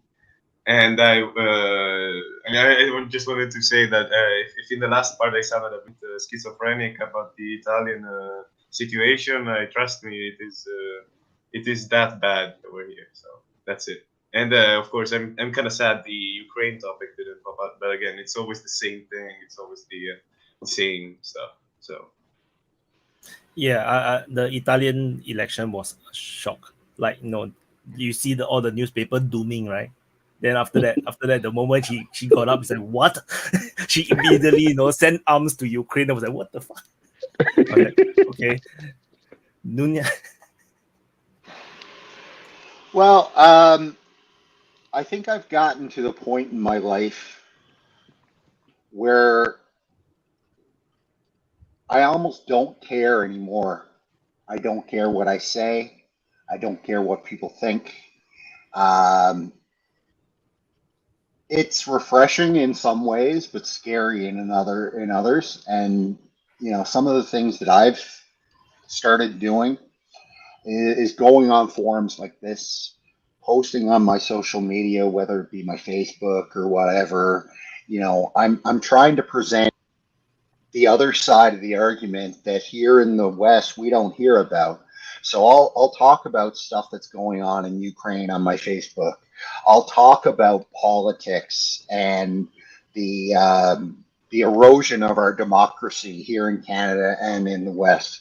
And I'll be honest with you, I've gotten a lot of pushback from some friends. I've even lost some friends because they don't agree with whatever perspectives I'm pushing forward with. But I'll also tell you, I can't tell you the number of people who have messaged me individually and personally and said, listen, I thank you for everything that you're posting because I agree with you. And I don't have visibility to this news without you.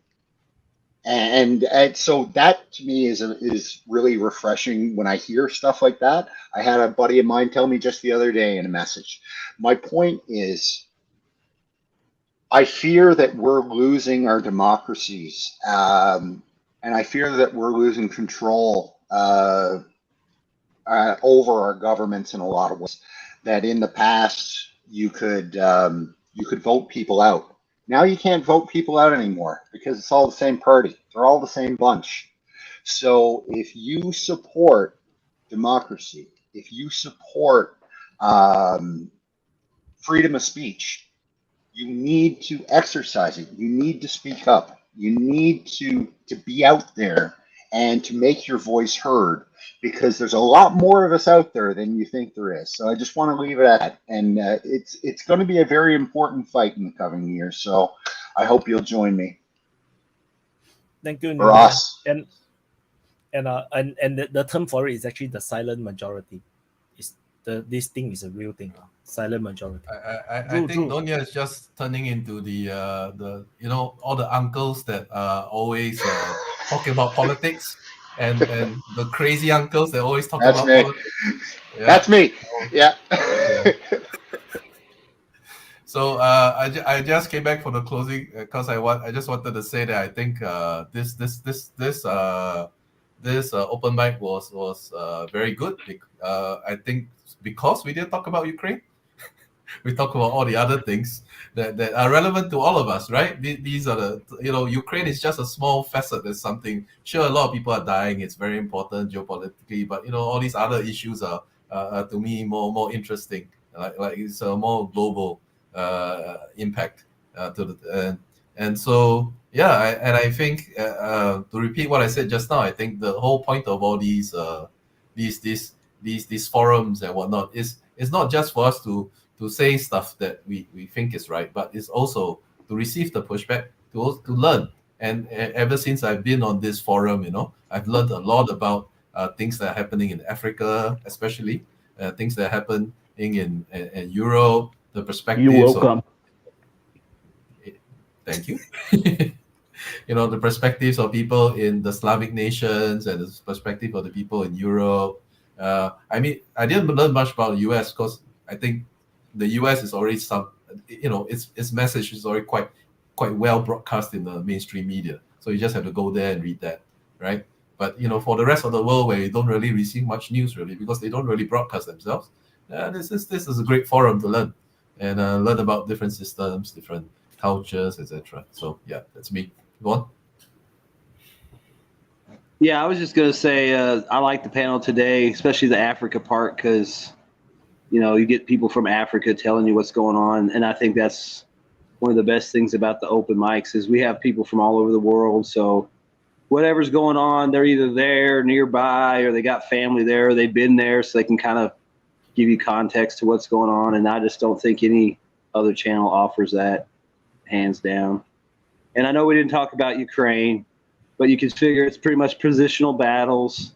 The Ukrainians will push, they'll get pushed back. The Russians will go back and forth. Maybe next week there'll be something to talk about. I just had a really good time on the panel. I just think it's good that, we have all these viewpoints. Like, share, and subscribe. Always enjoy it. I'm going to hop off if somebody else wants to pop in for closing. Thank you, Vaun.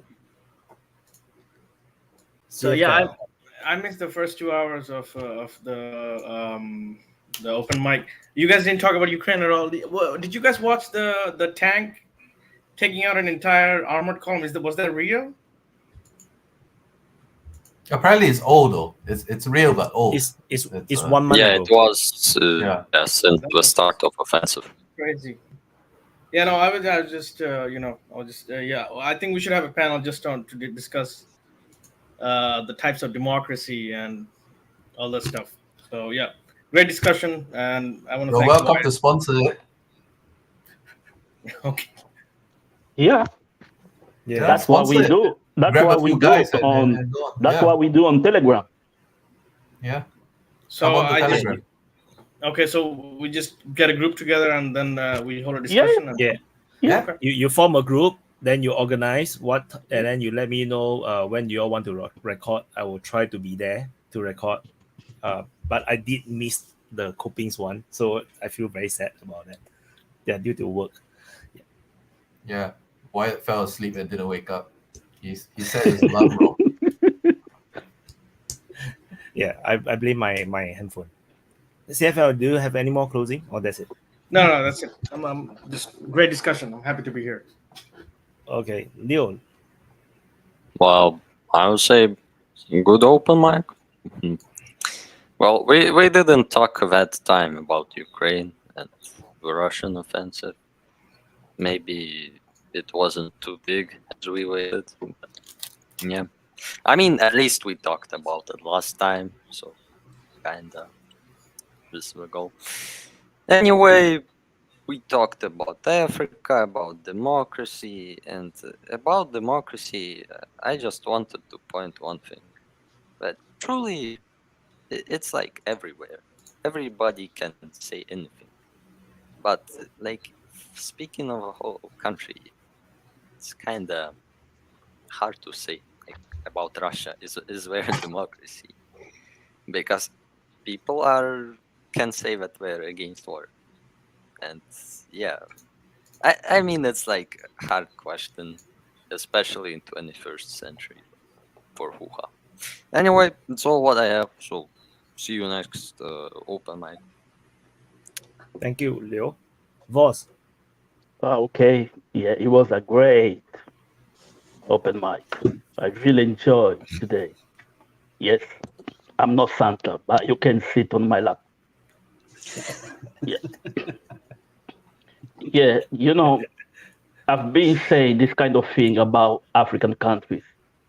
And today, everything I've been saying is not like we hate the West. We just don't trust them. And you see, we had like 4 new African guys. They said same thing. No one is asking Russia to come and defend us. We just trusting them more than we trust the West. Like China. China actually wants to work with the EU in Africa because Africa got a lot to offer as long as you help them. But that's not the thing. Some countries like France go in their mind. The thing they're doing to Niger is really, really, really bad. The country is really, really poor. If you like Bangladesh, Niger is looks even worse than Bangladesh. And Niger got a lot of gold, a lot of uranium. France, electricity, the one they sell to UK, is because of the country. And people can't survive. It's time for change. I know we didn't talk about Ukraine because people love to talk about war. I just think it's time for these people to sit down and talk peace. It's time. It's been too long. A lot of people are dying. Some people don't even know why they die. They just go to bed, never wake up because someone decided to bomb them. I think it's time for peace talk. Plus, we need more South American people here because I know United States have been doing a lot of death work there. So we need people from South America to come forward and talk about how they think about United States. Yeah, that's it for me. Thank you, Voss. And Coping. I don't trust this guy.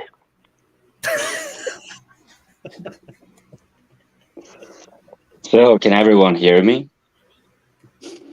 Yeah, I believe Toby hasn't done his closing, so he might actually be Yeah, no, before I me. did. I was pissed. You missed it. You were off smacking crack or whatever it is you do. Sure. Okay. So since you tend to be so poetic, I decided I wanted to throw one in here because this open mic was so interesting.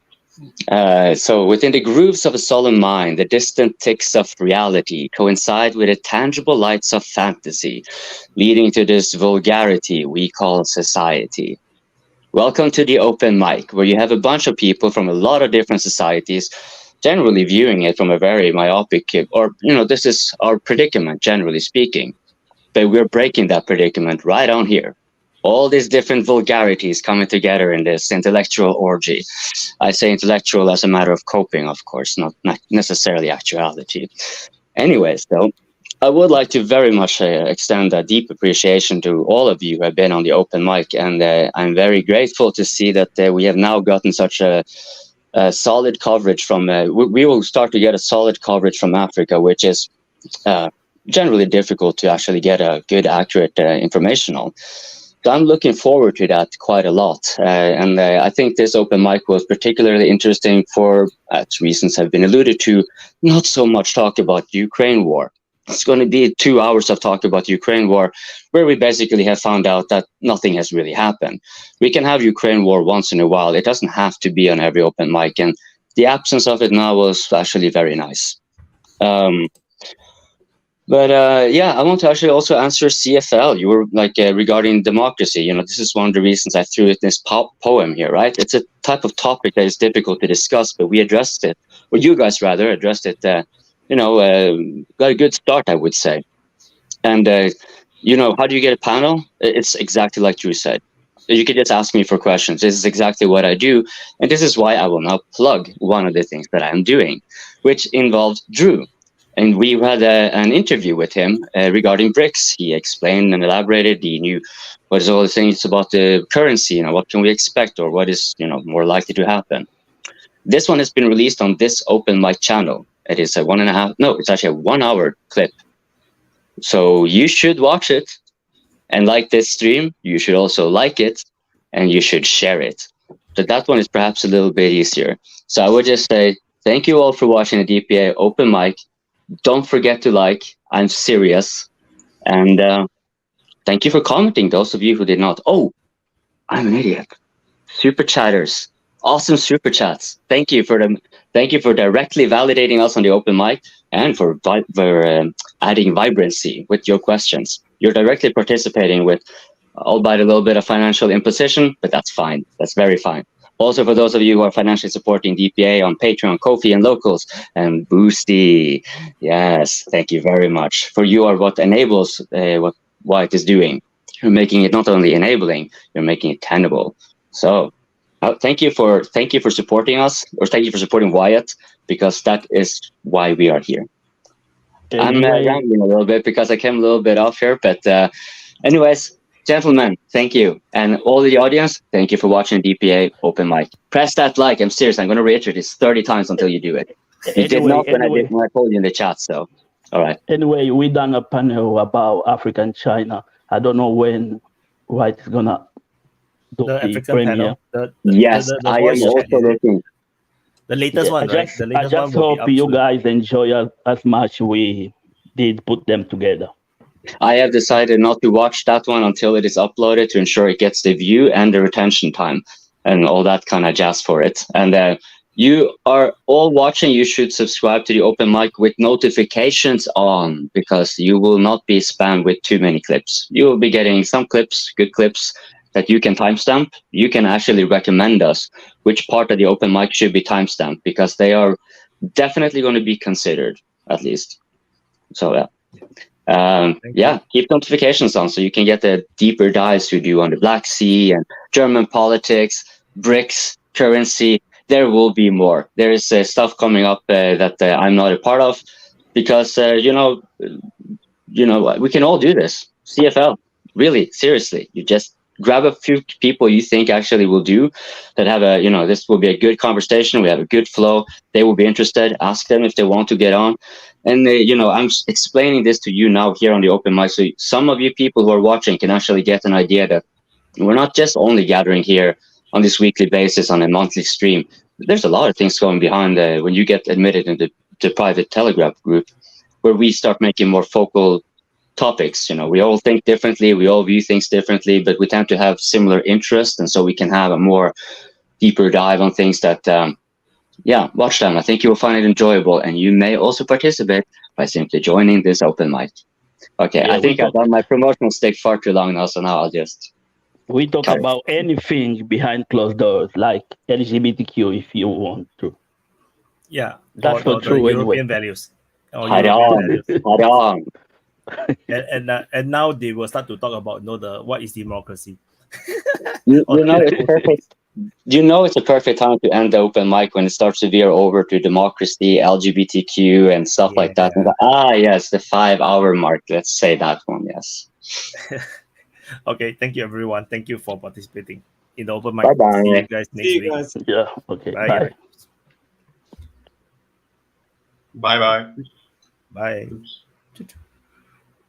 So yes, now my turn to do closing. I think this is like one of the best, if not the best open mic in quite some time, I feel, because we have been pretty much siloed into Ukraine war and Russia and this kind of topic, Europe, US. I'm not sure. This open mic have a lot of the feeling that I get in the earlier open mics. When in the earlier days, the first 10 or 15 open mics, it was very it was very international in the sense that we talk about a lot of different topics, a lot of different things. It's very, very enlightening. And then in the past maybe 10 to 20 open mics, it gets really siloed into Ukraine war, very Ukraine war. Then sometimes we talk a lot about a lot of black hole topics, and maybe some US, those culture war stuff that is suddenly, today we finally have one that is we go back to the the essence of why what makes open mic super good is that we get people from all around the world, and especially this past week has been really big, a very big week for Africa, and we have so many new Africans open mic speakers appearing, and it's amazing. We have someone, they are all from different places, so that's very, very good.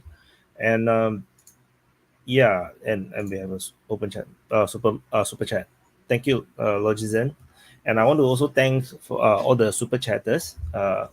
We have NGS, OMS, OMG, puppies, NGS again, NGS, the Tamit, and then OMG, NGS, beef steak, then beef steak again, and I want to also just I already write in the chat, but condolence to his brother who passed away in 2017, and Tamid and Logizen, which is the last super chat.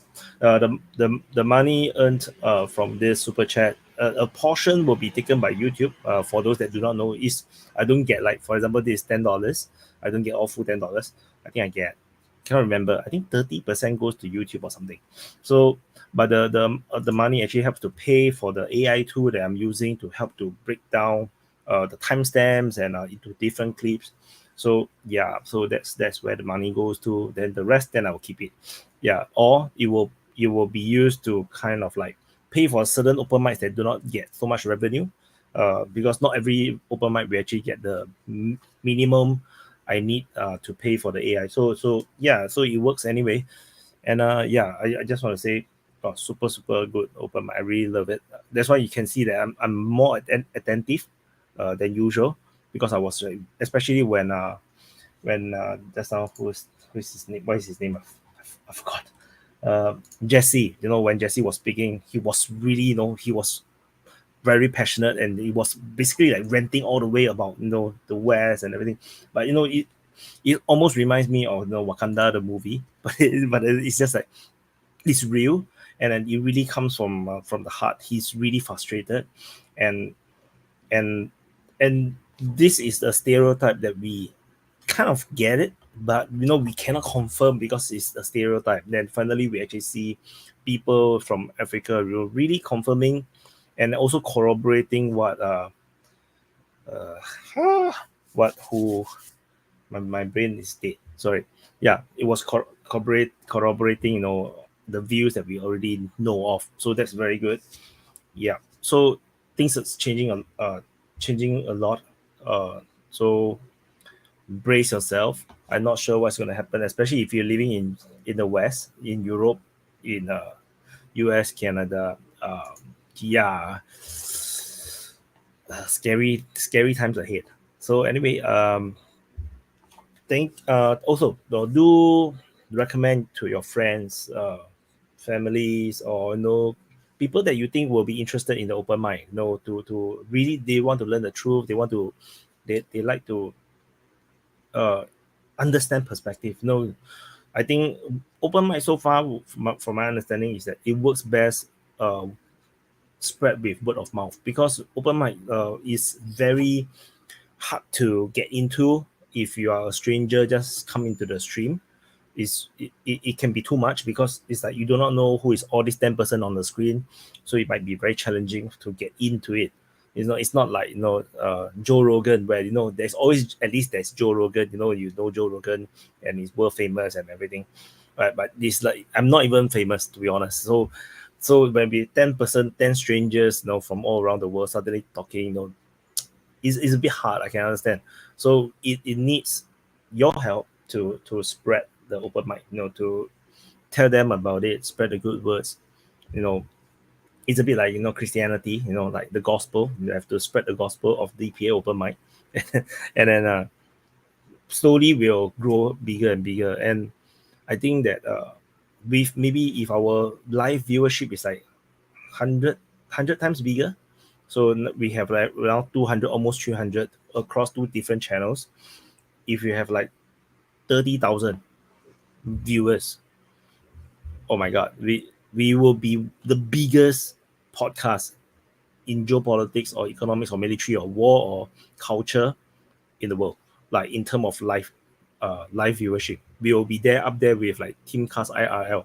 So we are now 1% when I do put on both channels. So but it's doable because we are only not even 1 year old. Open mic is not even 1 year, I think.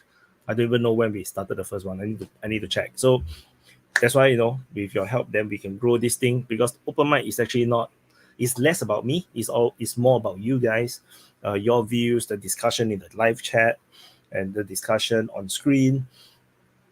We enable this platform to chit chat. So I think this is why open mic is important, and that's why you need to help to spread it. It's very hard to spread it on the main channel, because even like the viewership on the main channel now is like 75, 78, 80. Just now on the height was like 200. But imagine the channel actually have like 70,000 subs. So you can see that it's not easy for even my supporters to actually get into it. So it takes all our effort to grow this, because with the more skill we have, the more influence we will have, and then the more we are likely to help to influence the world and change the world. So anyway, thank you for watching. I talked too much already. I think I'm infected by coping. And thank you for watching. I'll put in the outro, and hope you guys like this new frame. I really love it. It makes me feel like there's a different feeling, like we are so much more cool. So thank you for watching, and I will see you in the next update.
I don't mean kill, I mean just stand.